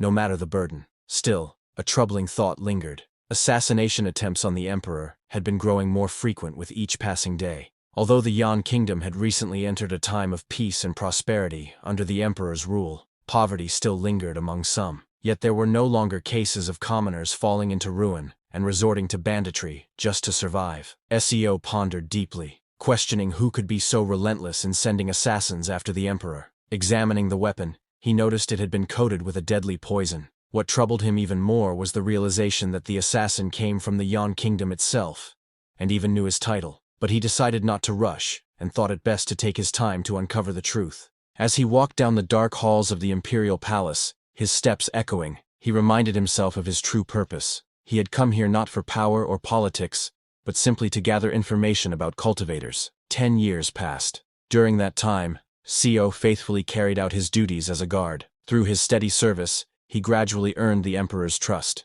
At the same time, Seo made use of the authority he had gained to uncover information from every corner of the Imperial Palace. Of course, there were limits.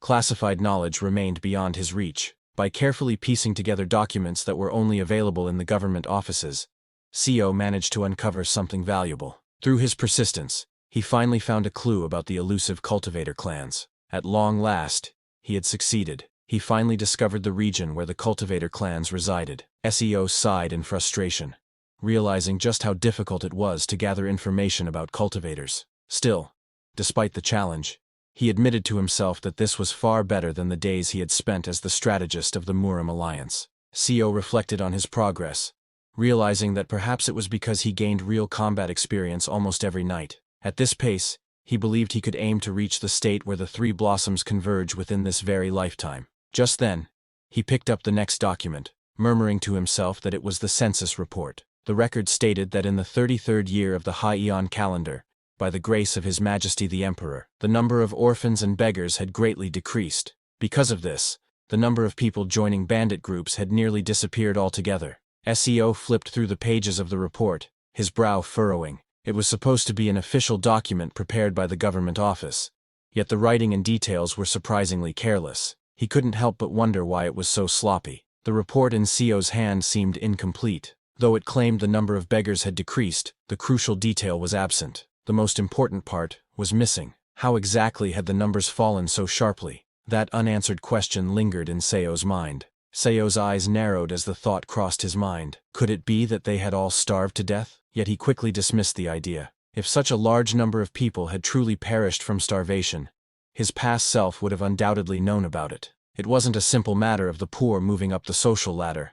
nor had the emperor provided relief or created new livelihoods for them. To Seo, it felt as though these people had not risen or been saved at all. They had simply been erased quietly, as if wiped from existence. Besides, there had been no famine, nor had any war broken out in the Yan kingdom. Yet, despite the peace, how did they disappear? He also remembered that assassin woman telling him the truth. The common people were dying, and it was all because of the emperor's cruel orders. However, Seo found the situation strange. The current emperor might not have been a saint, but he was at least a capable ruler, average, if nothing more. That alone made it puzzling. If the poor hadn't simply vanished due to neglect or incompetence, then where had all these erased people truly gone? Seo considered the matter carefully. If it was something even the government offices couldn't fully grasp, then there was a strong chance it was connected to the cultivator clans. Time and again, these gaps in information always seemed to lead back to them. Seo turned toward the window, his thoughts firm. From here on, the matter was no longer his to pursue. The investigation beyond this point would have to be left in the hands of Kim Young-hee. At the Murim Alliance, a grand ceremony was held to mark the retirement of its first lord, Kim Young-hee. Many mourned his departure, unwilling to see such a great leader step down. Yet, in contrast to their sorrow, Kim Young-hee himself appeared calm, even relieved, as if a heavy burden had finally been lifted from his shoulders. And there was good reason for his relief. Kim Young-hee's retirement from the position of Murim Alliance Lord signified something greater. He had completely mastered the 6 volumes of the Josuol Mugyeong, and was now preparing to set out on a new journey, one that would lead him to seek out the cultivators themselves. Seo stepped into the room quietly, his movements so light that he startled Director Kim inside. At first, Director Kim mistook him for an assassin, only to realize it was Seo. He remarked how refreshed Seo looked, yet noted with unease that his presence carried an aura, one that felt more and more like that of an assassin. Seo relayed the information and conclusions he had gathered from the Imperial Palace to Kim Young-hee without delay. As expected, the moment Seo mentioned that the matter seemed tied to the cultivator clans, Kim Young-hee's interest sharpened noticeably. Seo shared that he knew of several places where the cultivator clans resided. He asked Brother Kim to investigate further and dig up information on them. Brother Kim agreed readily, admitting that he too had been curious to uncover what those clans were plotting. And so, with Kim Young-hee's guidance, the decision was made to uncover the hidden schemes of the cultivator clans. After that, Seo went back to the palace. That night, the palace stood silent beneath the starry sky. Guards reported to their vice commander Seo that the north gate was clear. Seo nodded. However, he had recently noted how the number of assassin intrusions had decreased. He reasoned that even their enemies couldn't afford to endlessly send peak-level masters into the palace. But just then, chaos erupted as a shout rang out. An assassin had appeared at the east gate. Flames burst forth, engulfing the area, and one of the guards was caught in the fire, screaming in agony as his body burned.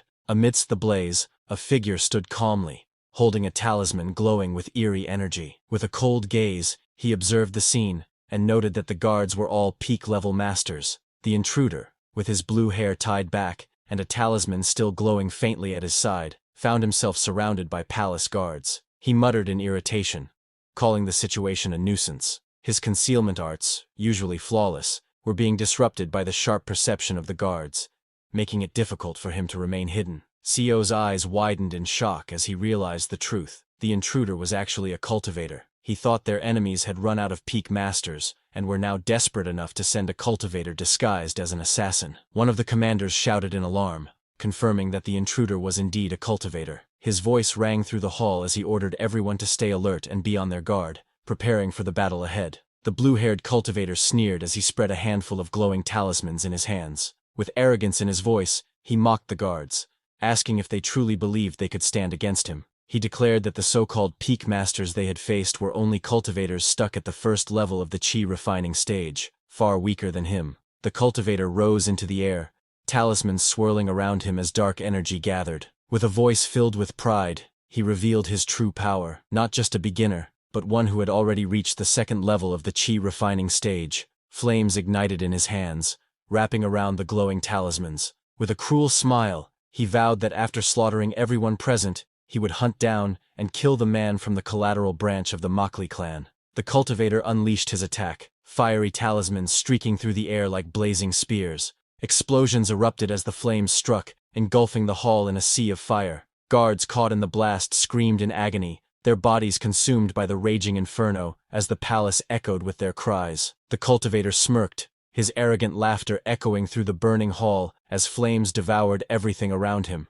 He believed no one present could match his strength. But from within the inferno, Seo emerged. He cut through the sea of flames, sword in hand, his presence radiating unshakable resolve. The fire parted around him, as though even the blaze dared not touch his blade. The cultivator's eyes widened in disbelief as he stared at his opponent. Never had he imagined anyone would withstand his blazing strike. Yet Seo before him met his gaze with unshaken resolve. The cultivator looked down with a cold, piercing gaze. He remarked that for someone who had only managed to block a single attack, survival would not last long. The cultivator floated above the ground, talismans circling him like predators waiting to strike. His gaze bore down on the warrior below, filled with disdain. With a cold, venomous voice, he spat out his words, calling the man beneath him nothing more than an insect, unworthy of standing in his presence. Meanwhile, outside, a sudden burst of light shook the ground as a powerful barrier formed around the palace, sealing everything inside.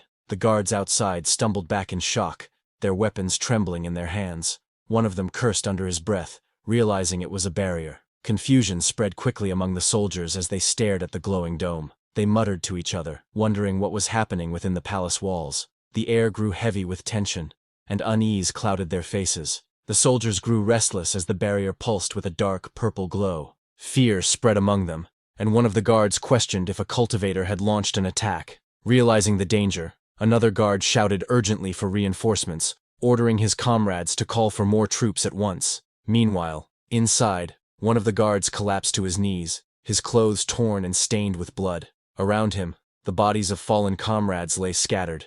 Some burned beyond recognition as flames devoured their remains. His breathing was heavy, every gasp sounding strained as he tried to steady himself with his weapon. But before he could regain his strength, a massive explosion erupted nearby. The palace shook violently as fire burst forth, swallowing everything in a storm of blazing heat and destruction. Through the blazing chaos, Seo pushed forward with determined steps, his body bloodied but his will unshaken. His sword gleamed with a sharp blue light as he gathered all his strength. He thought to himself that even holding on for a single second could turn the tide. If he could evolve his sword silk into sword-enhanced ki, then perhaps he could pierce through the overwhelming power before him. The cultivator laughed arrogantly, his barrier shining brightly as talismans floated in the air around him. He declared that no matter how many times it was attempted, Seo's power would never be enough to break through his defensive techniques. But Seo charged forward without hesitation, blood streaking down his face as his sword burned with fierce blue energy. The clash thundered through the hall,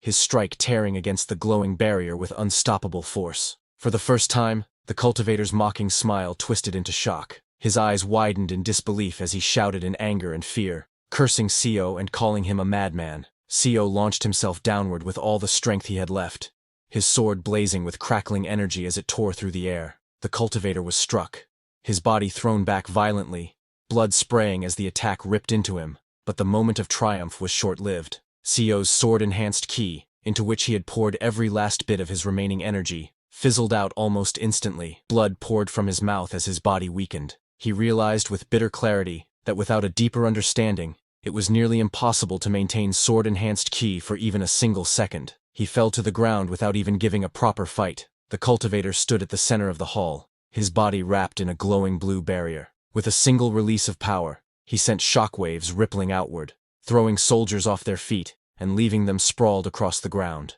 The surviving guards, bloodied but still standing, looked on with fury and disbelief. The cultivator roared in fury, his body surging with power as he leapt forward. With a heavy step, he came crashing down, stomping Seo violently into the ground. Seo coughed blood, his body writhing in pain from the brutal strike. Enraged beyond reason, the cultivator's eyes burned with hatred.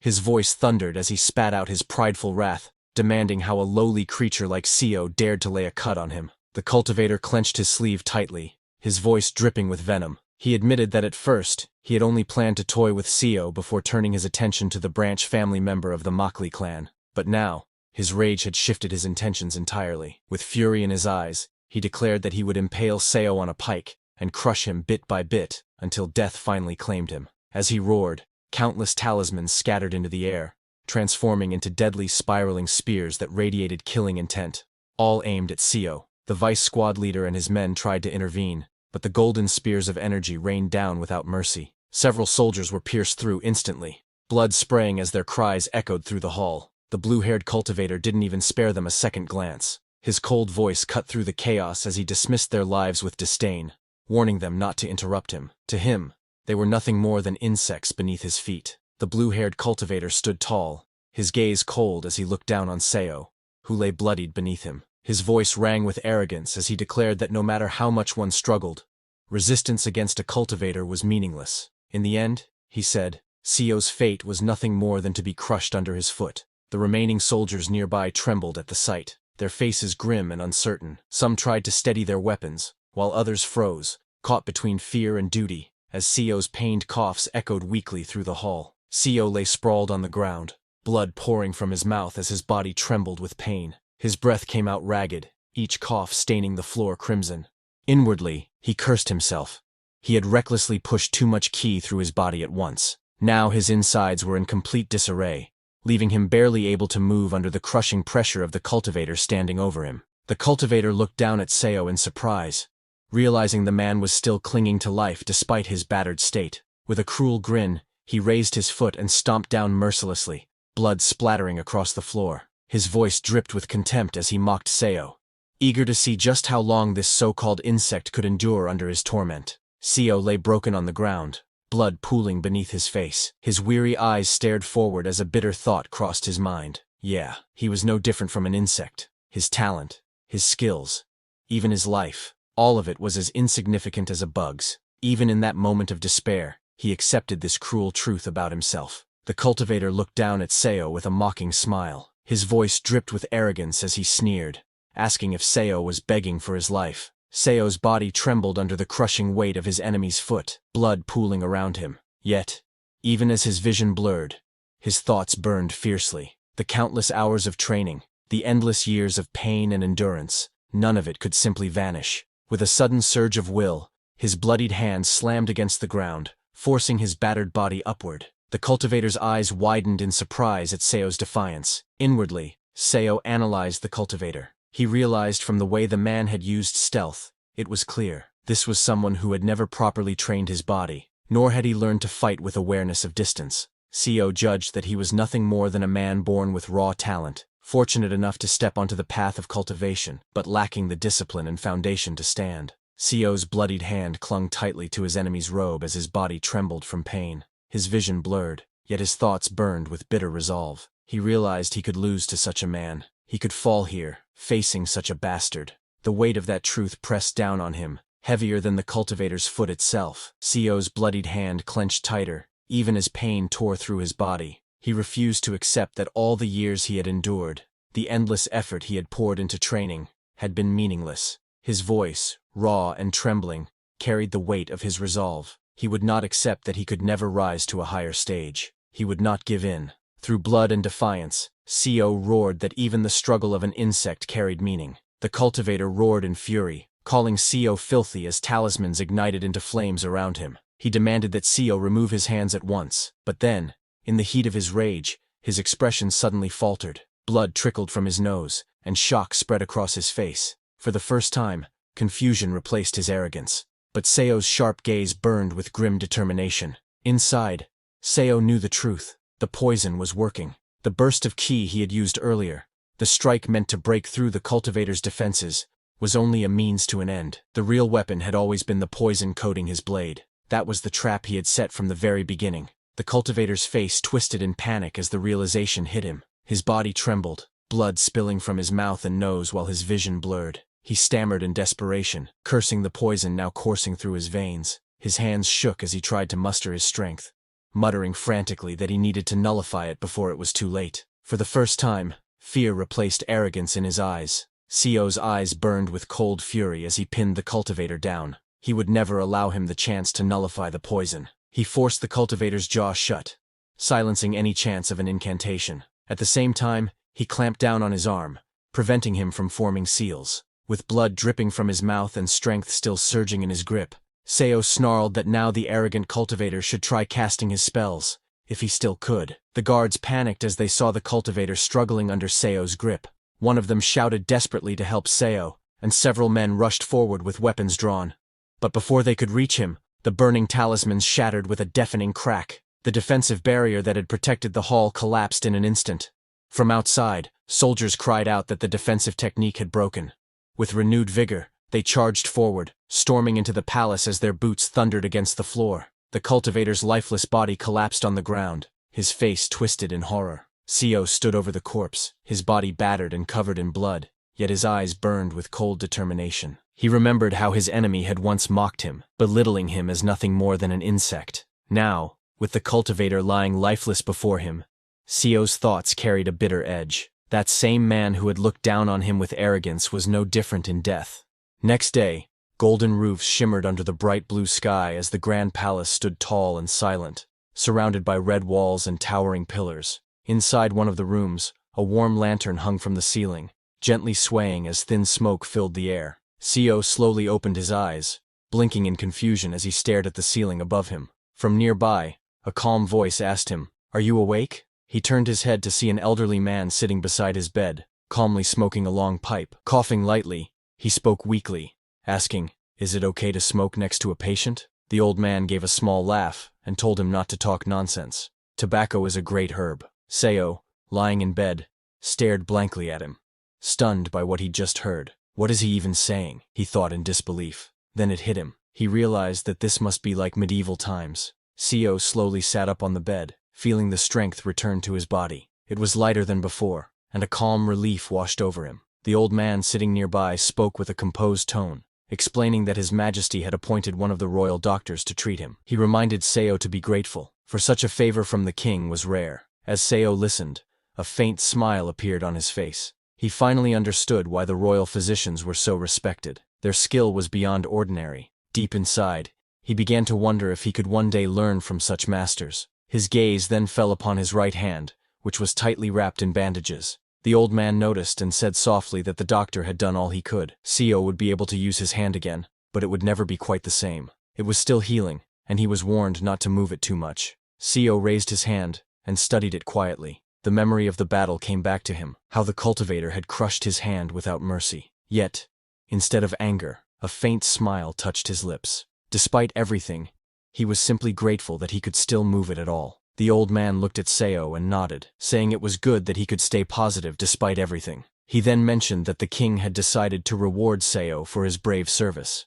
On the table before them sat a small, ornate blue box trimmed with gold, a royal gift. Since the members of the Shadow Guard could not be officially rewarded in public, the old man had been sent to deliver the gift in secret. He asked if Co was able to move, and seeing him nod, he stood up and began to read the royal decree aloud. With a steady voice he announced, "By His Majesty's command, Seo Un-hyun, Vice Captain of the Shadow Guard, for throwing himself into danger to protect the throne, His Majesty bestows upon him the Chukoden, the legendary pill said to be taken by cultivators." Hearing those words, Seo knelt down on the wooden floor, lowering his head in deep respect. His voice echoed through the quiet room as he declared, "Long live His Majesty." Co carefully opened the ornate blue box, and inside it lay a small, glowing red pill, resting on soft black silk. The light from the pill shimmered faintly, filling the room with a quiet sense of awe. The old man beside him began to explain that the pill was a modified version of the Chukidan, the kind of pill cultivators use to advance their chi and reach the foundation stage. This version, however, lacked the pure essence of the original. Co listened, nodding slowly, though he didn't fully understand what any of it meant. As he gazed at the pill, realization began to dawn on him. He remembered the name Chukidan. It was something he had heard before. His eyes narrowed as a thought crossed his mind. Chukidan's residue. Memories from his past surfaced. Seo once worked in a medical center, where he had occasionally helped make elixirs. He recalled how, during the process, a thick residue would always remain after refining the ingredients. Looking at the pill again, he understood the truth. What he had received was not the pure Chukidan, but a pill created from the leftover remains of one, the kind usually sold cheaply to drunks or wandering cultists. It had no real effect. A faint smile appeared on his face, though it carried a trace of bitterness. He understood now. The Emperor's gift was nothing more than a gesture. Inwardly, he couldn't help but think how petty the Emperor was. The old man beside him, unaware of the truth, spoke proudly. He said he had heard that this pill could extend a person's life by 10 years. Co's eyes widened in shock at the claim. 10 years? He could hardly believe it. Trying to make sense of it, Seo looked back at the pill, puzzled. He could tell that the old man seemed envious, his gaze lingering on the small red sphere. Still, Seo knew there was nothing the man could do. The gift had come directly from the emperor himself. No one dared question it, even if the truth behind the reward was far less grand than it appeared. Seo gazed at the glowing red pill resting in his hand, its light flickering softly against the walls of the quiet room. After a moment of thought, he decided he would only take it once his internal veins had completely healed. The old man beside him nodded and reminded him to always remember the kindness of His Majesty before taking his leave. Left alone, Seo stood silently, the sunlight spilling across the floor. He looked down at the small pill with a calm expression. Inwardly, he reasoned that it would be best to use it only at the edge of death, when all strength was gone, to test whether it truly possessed the power it claimed. Though he knew its origins were humble, he still couldn't ignore the small hope it offered. A faint smile appeared on Seo's face as he studied the pill once more. The thought of gaining even 10 more years of life filled him with quiet relief. To receive such a thing, even if flawed, felt like a blessing in disguise. As he stood there, light shining through the palace windows, Seo's heart grew steadier. The weight of his journey no longer felt as heavy. Gazing out toward the grand palace rooftops under the bright sky, he felt a renewed sense of purpose, as though this new path, this fourth life, would finally unfold in his favor. Next day, under the bright blue sky, the training ground stood silent, except for the sound of wind brushing against the wooden stands. Suddenly, a loud impact shook the arena's floor, as a sword struck the ground, scattering dust into the air. Seo clenched his wounded hand and groaned, his face tightening from the sharp pain that spread through his arm. The skin along his palm was scarred and rough, trembling from the strain. Even though his injuries had healed, the pain refused to fade. Every time he tried to grip his sword tightly, a burning sensation tore through his veins, forcing him to loosen his hold. His once steady hand now betrayed him, and his strikes lacked the precision they once carried. Standing alone in the empty arena, Seo looked down at the sword lying before him. He could no longer perform the severing mountain swordsmanship, a technique that once defined his strength. The thought weighed heavily on his mind. As the breeze carried the sound of silence across the field, a bitter question echoed in his heart. Was this where his martial arts journey would end in this new life? Seo tightened his trembling fist, his knuckles cracking as blood surged through his wounded hand. Pain shot up his arm, but his resolve burned brighter than the ache. He refused to give in. The thought of surrendering was unthinkable. Seo had climbed through endless trials, facing death and despair, to stand where he was. Every scar on his body was proof of his struggle, proof of the countless times he had bled to reach the pinnacle realm. Such pain was nothing new to him. It was a constant companion, one that had followed him like a shadow through every battle and lifetime. He took a firm step forward, the sound of his boots echoing through the silent arena. This suffering would not break him. Seo's eyes blazed with unshakable determination as he gripped his sword once more, blood dripping down his palm. No matter how much it hurt, he swore he would never give up. Even if his hand burned and his veins screamed, he would rise beyond his limits. He would break through once again and reach a realm higher than ever before. Just like that, 10 more years quietly passed beneath the endless sky, and now 3 full decades had gone by since Seo's regression began. Time had carved wisdom into his face and steadiness into his heart. Through those long years, Seo grew accustomed to the constant ache that lingered in his right hand. The pain never truly left him, but it became a familiar companion, one he learned to move with rather than fight against. His swordsmanship evolved. The once imperfect techniques honed into flawless precision. The flowing grace of his sword silk technique reached perfection, and he had long since mastered the elusive shadow techniques. Yet, what mattered most was not the refinement of his blade, but the secret knowledge he had uncovered. Holding an old letter sent by Kim Young-hoon, Seo studied its faded words carefully. Within its cryptic lines, he had nearly unveiled the hidden truth behind the cultivator's existence. It was said that most cultivators concealed their dwellings behind powerful formations, barriers invisible to ordinary eyes. The weaker ones built their homes within the mortal realm, blending in among common folk. But those born with great talent, or heirs of renowned clans,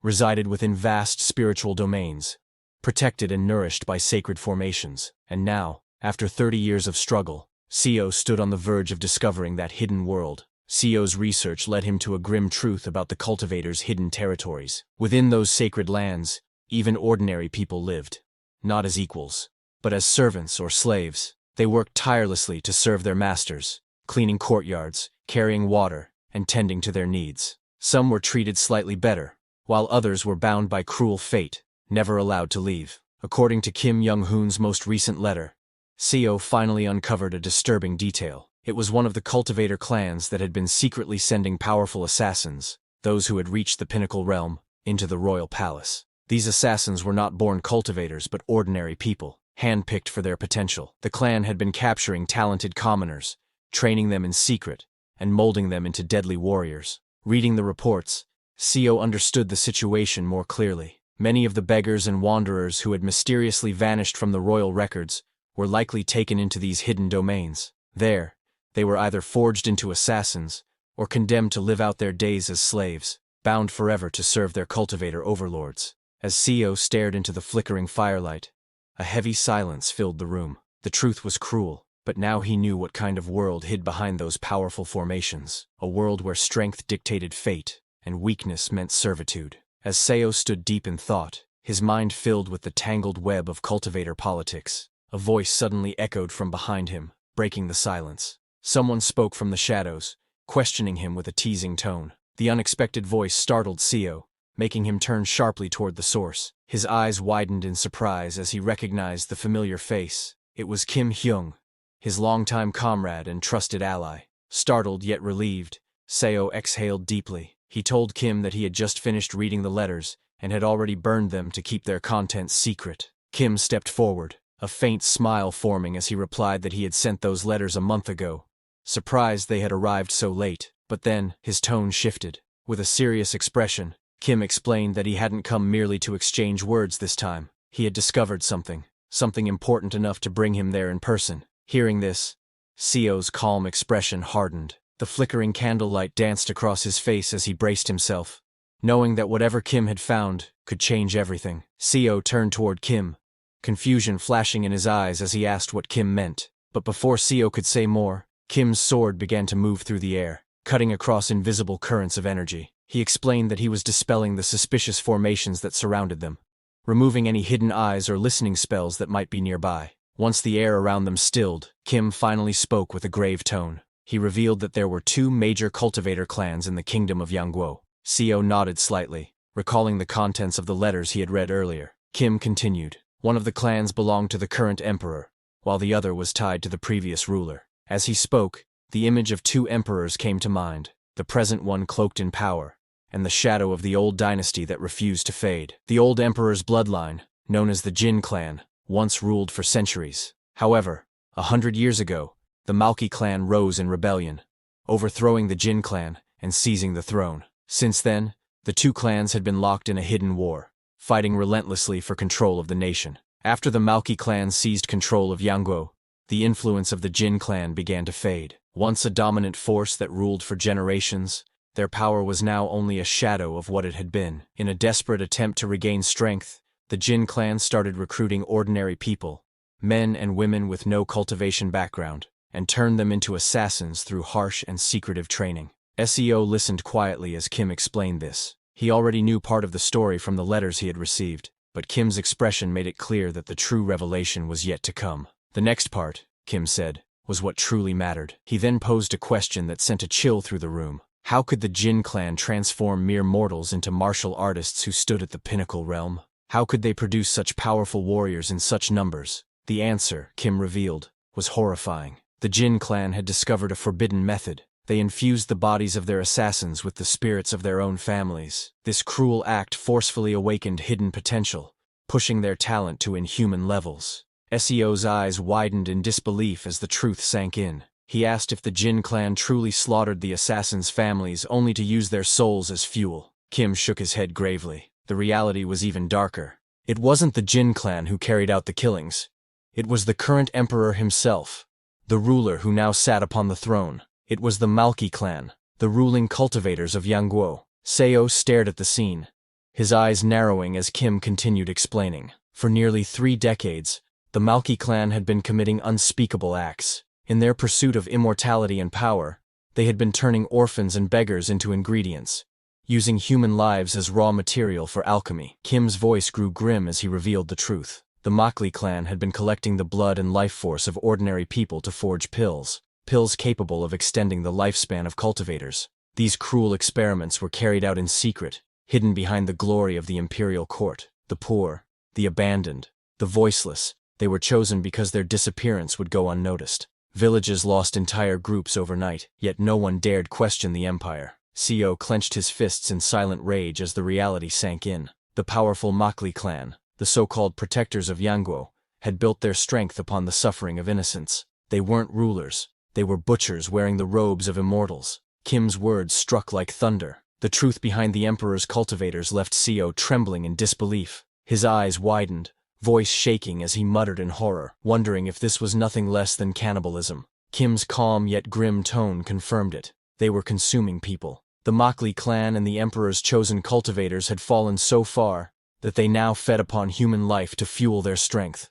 Co clutched his face in despair, unable to comprehend the depth of corruption. These were not demons, nor wicked cults. They were supposed to be righteous cultivators, the ones destined to ascend to the heavens. Yet they had become worse than monsters. Overwhelmed by disgust, he could no longer contain his anger. The realization tore through his heart. The emperor's men, whom he had once served and protected, were nothing but cannibals clothed in sacred robes. Innocent people were being slaughtered under imperial orders, all for power and longevity. And the most painful truth of all, he had spent his entire life defending those very butchers. Co's eyes trembled as he looked down at his bandaged hands. They had once fought for justice, yet now all he could see were the countless sins they had unknowingly committed. His voice cracked with regret as he wondered how many innocent lives had been wronged by these very hands. Kim stood in silence before him, his expression shadowed. He explained how, upon learning of the Makli clan's crimes, the Jin clan had reached out to him. They wanted his help, to strike down the Makli clan once and for all. Co accepted without hesitation. To him, those who devoured others for power did not deserve to live. No matter their status or title, such monsters had no right to rule. As clouds gathered above the imperial palace, Co's resolve burned brighter than ever. The rulers who had built their empire on the suffering of innocents, they would face judgment. Those who fed upon their own people would be erased from this land. Kim's voice carried conviction as he stood before Co, his blade gleaming under the lamplight. He spoke of gathering martial artists who shared his beliefs, warriors who could no longer turn a blind eye to the corruption that plagued their land. With firm resolve, he reached out his hand and asked Co to join him. If the Jin clan reclaimed the throne, he said, perhaps the nation would finally begin to heal from the rot festering at its core. As Kim's words echoed through the room, Co lowered his gaze. Memories of his past lives, of countless failures and betrayals, flickered before his eyes. This moment marked the end of his second regression, a cycle of struggle and loss that had brought him here once again. He realized then why the foundation-building cultivators had once stood against them. Co's heart trembled as years of guilt and regret weighed upon him. Every battle, every sacrifice, and every scar had led to this very moment. His voice broke, but his eyes burned with determination as he finally declared his choice. He would no longer stand by and watch. With newfound resolve, Co agreed to join Director Kim. Together, they would bring justice to those who had fed upon the weak and turned the empire into a place of suffering. That night, under the dark sky lit only by the moon, Co left the palace alongside Kim Young-hoon. They were heading toward the battlefield, ready to stand beside those brave enough to rise against the Makli clan and end their reign of terror once and for all. Co and Director Kim traveled through the night and finally reached a grand manor on the border of Seokyeong Castle. The atmosphere there was heavy with purpose. The air itself seemed to tremble under the weight of what was to come. Within its walls, the most powerful martial artists from all across Yangguo had gathered. Warriors, masters, and sect leaders stood side by side, united by a single goal: to end the tyranny of the Makli clan. Among them were elders from the 4-star 3 demons, as well as representatives from other great sects. More than 10 experts at the summit and pinnacle realms stood in attendance, each one strong enough to shift the fate of a nation. Were it not for the cultivators' overwhelming power, these martial masters alone could have easily changed the tide of any war. Yet even in this alliance, distrust lingered. Some elders eyed Co warily, their voices sharp with suspicion. They whispered among themselves, questioning why a man who once served the emperor had been brought into their midst. To them, anyone tied to the palace was an enemy waiting to strike.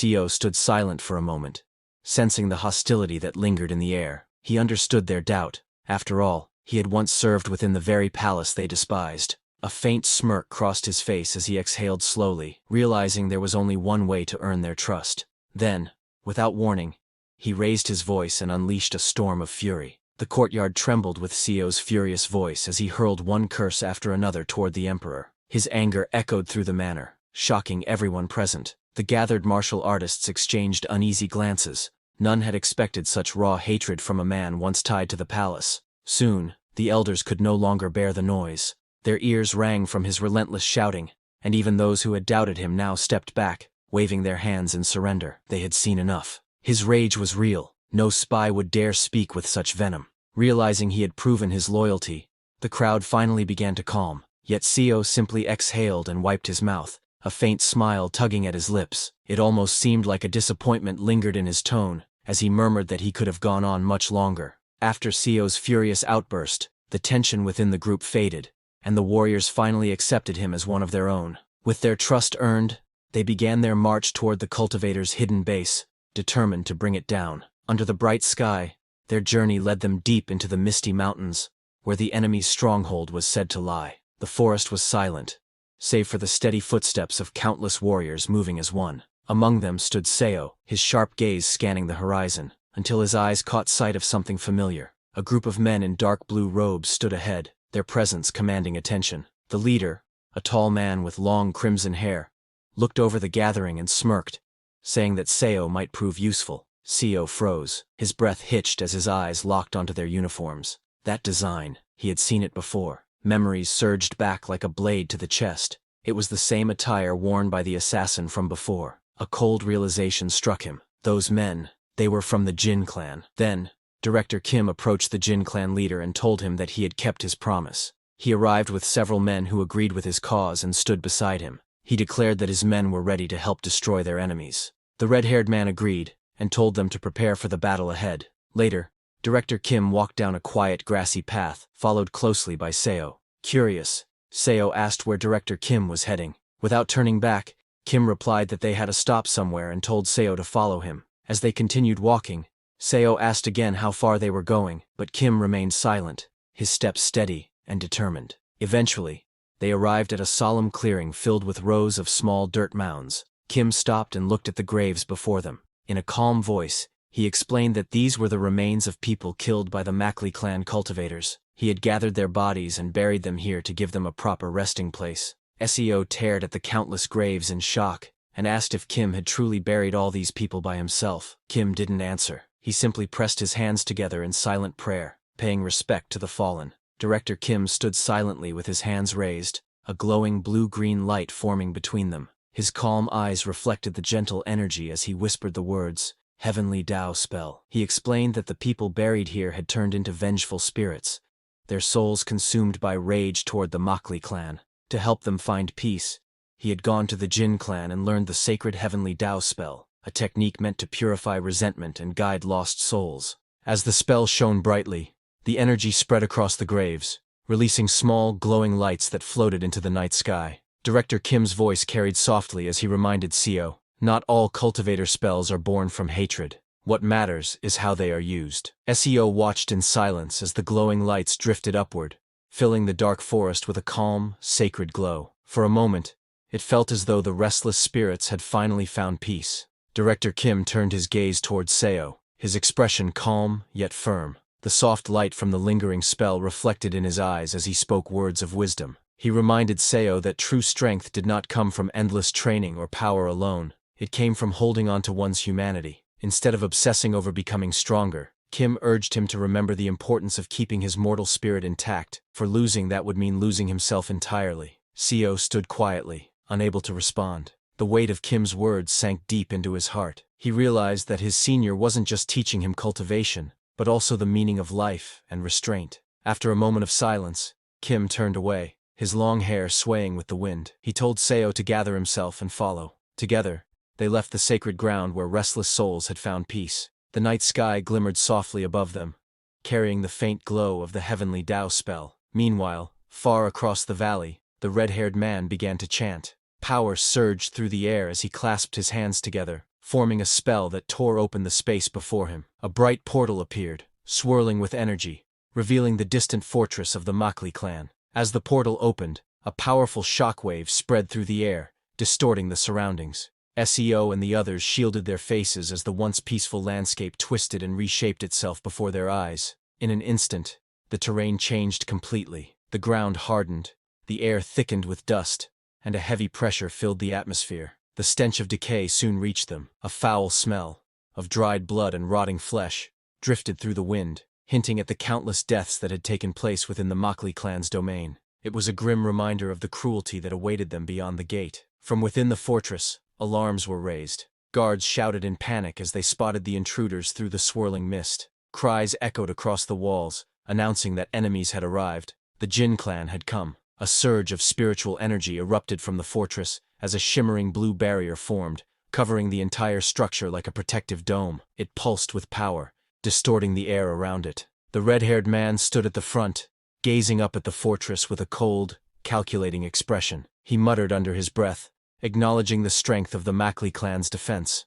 Their formation was indeed impressive. Amidst the swirling dust and shifting air, Director Kim stepped forward. His posture was calm, yet unshakable, and a faint pressure surrounded him as he gripped the hilt of his sword. Those standing behind him watched in confusion. Whispers spread among the group as they wondered who this mortal was and why he dared to act without their command. To them, he was just an outsider, someone unworthy of stepping ahead before their elders. However, the red-haired elder's eyes told a different story. He spoke with quiet certainty, and told his disciples that the mortal who looked ordinary wasn't like any ordinary being. His strength rivaled even his own. The others turned toward him in disbelief, their faces twisting with shock. The mere thought that a mortal could stand on equal ground with an elder of such power was beyond comprehension. Yet, as they looked again at the calm figure before them, just then, Director Kim stepped forward, his expression sharp with focus as he drew in a deep breath. Blue spiritual energy began to swirl wildly around his body,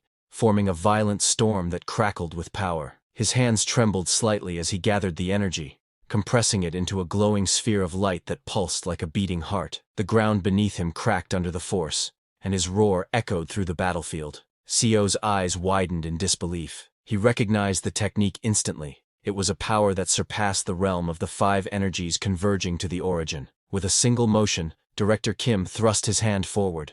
The glowing sphere shot out like a falling star, and his body followed, descending from the sky with immense speed. The blue energy erupted on impact, slamming into the barrier that protected the Mokli clan's fortress. The ground shook violently, dust exploded outward, and the shimmering defensive wall rippled under the force of the strike. Cracks began to appear in its surface. Upon seeing this, the warriors nearby froze in disbelief, their eyes wide as they struggled to process the sheer force unleashed before them. Even the red-haired elder, known for his composure, stood silently for a moment, his expression hardening as realization struck. The barrier protecting the Mokli clan's fortress began to fracture. Bright cracks of blue lightning spread across its surface before shattering completely with a deafening roar. The fortress trembled under the blast, its gates splintering apart as waves of dust and debris rolled outward like a raging tide. But from within the wreckage came a sight more horrifying than anyone expected. Out of the collapsing castle poured countless figures, pale, lifeless, and filled with unnatural rage.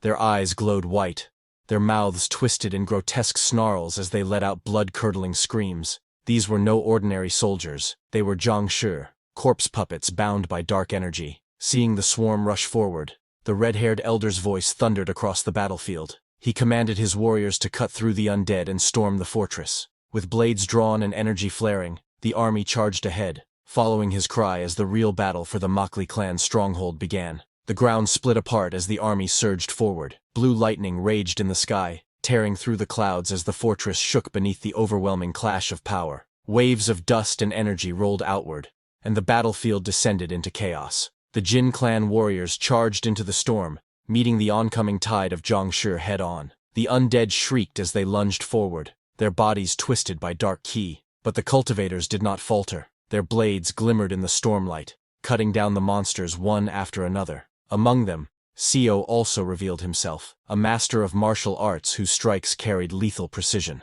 One of the Mokli clan commanders quickly realized the danger. These enemies weren't ordinary. They were at least at the first or second stage of the chi refining realm. He ordered the lower-ranked disciples to retreat and call for reinforcements, knowing they could no longer stop them. From behind the front lines, Seo's sharp eyes noticed something familiar. The uniforms worn by the Zhangshi, the markings on their sashes. They all belonged to the Mokli clan. A chill crept up his spine as his memories from a previous life surfaced. He had seen that man's face before, the very same man who had killed Seo in his previous regression, and to his shock, that man was a member of the Mokli clan itself. A sudden blur crossed his vision, and unfamiliar images flickered before his eyes. His brow furrowed, confusion spreading across his face. Something about what he saw felt wrong, out of place. The thought echoed quietly within him. Why was he seeing this? He found it strange. Those glowing lines weren't just random patterns. They were meant for deliberate attacks, or so he had thought. But as one of the undead Zhangshi was struck and let out a ghastly cry, a realization dawned upon him. Could it be that these dead Zhangshi possessed their own intentions? He wondered if the strange movements of the Zhangshi came from the one controlling them. But almost immediately, he dismissed the thought. That couldn't be the case. If they truly were being controlled, then these Zhangshi should also be capable of using Gangqi. And then, realization struck him. As the undead figures moved in unison, a faint red aura shimmered in the distance. Standing at its center was a man cloaked in calm yet sinister energy. At that moment, he understood. The one behind it all, the one controlling the Zhangshi, was that man. By observing the size and power of the formation, it became clear that the man was no ordinary cultivator. He possessed the strength of at least a one-star Qi refining cultivator. Gripping his sword tightly, Seo prepared himself for what was to come. He ran towards the cultivator and swung his sword with fierce precision, meeting the other's glowing palm head-on. The impact sent a burst of energy rippling through the battlefield, shaking the ground beneath them. Sparks danced between their strikes. The cultivator's face twisted in terror as lightning flashed around him. His body trembled, and his voice broke into a desperate plea. Tears and sweat mixed on his face as he cried out, begging for mercy. Seo seized the trembling cultivator by the collar, lifting him off the ground with ease. His cold gaze pierced through the other's fear as he turned towards a vast courtyard that lay ahead, littered with countless lifeless bodies. He demanded the cultivator, "What is this?" The terrified cultivator struggled to speak, his body shaking uncontrollably. Tears streamed down his face as he struggled to speak, his voice trembling with fear. He shouted desperately, promising to reveal everything if only his life were spared. With panic in his eyes, he confessed, "This is the first step for refining." His words hung heavy in the air, echoing amidst the flames and the scent of death. Seo's eyes glowed faintly, his voice low and filled with disbelief as he asked the cultivator what he meant. The first step? The frightened cultivator trembled before him, his words spilling out in fear. He confessed that the process began by extracting the veins and vital energies of mortals to create origin blood. The trembling cultivator continued to speak, his voice filled with dread. He explained that once the origin blood was gathered, it was handed over to the higher authorities. Those in power would then mix all the collected blood in a single place, beginning what they called the second refining. The process did not end with the second refining. It was repeated again and again for the third, fourth, and even fifth stages. Through each refinement, the mixture grew purer and more potent. From the combined essence of 1,000 mortal lives and their vital energies, a crimson pill was finally created. This pill, known as the revival pill, was reserved for the core formation elders, used to restore their strength and extend their lives, all at the cost of countless innocent souls. Desperation twisted across the frightened cultivator's face as he tried to bargain for his life. He stammered, promising to hand over the origin blood if it would spare him. He explained quickly that the origin blood held immense energy within it, enough to strengthen anyone who used it. His voice trembled as he spoke,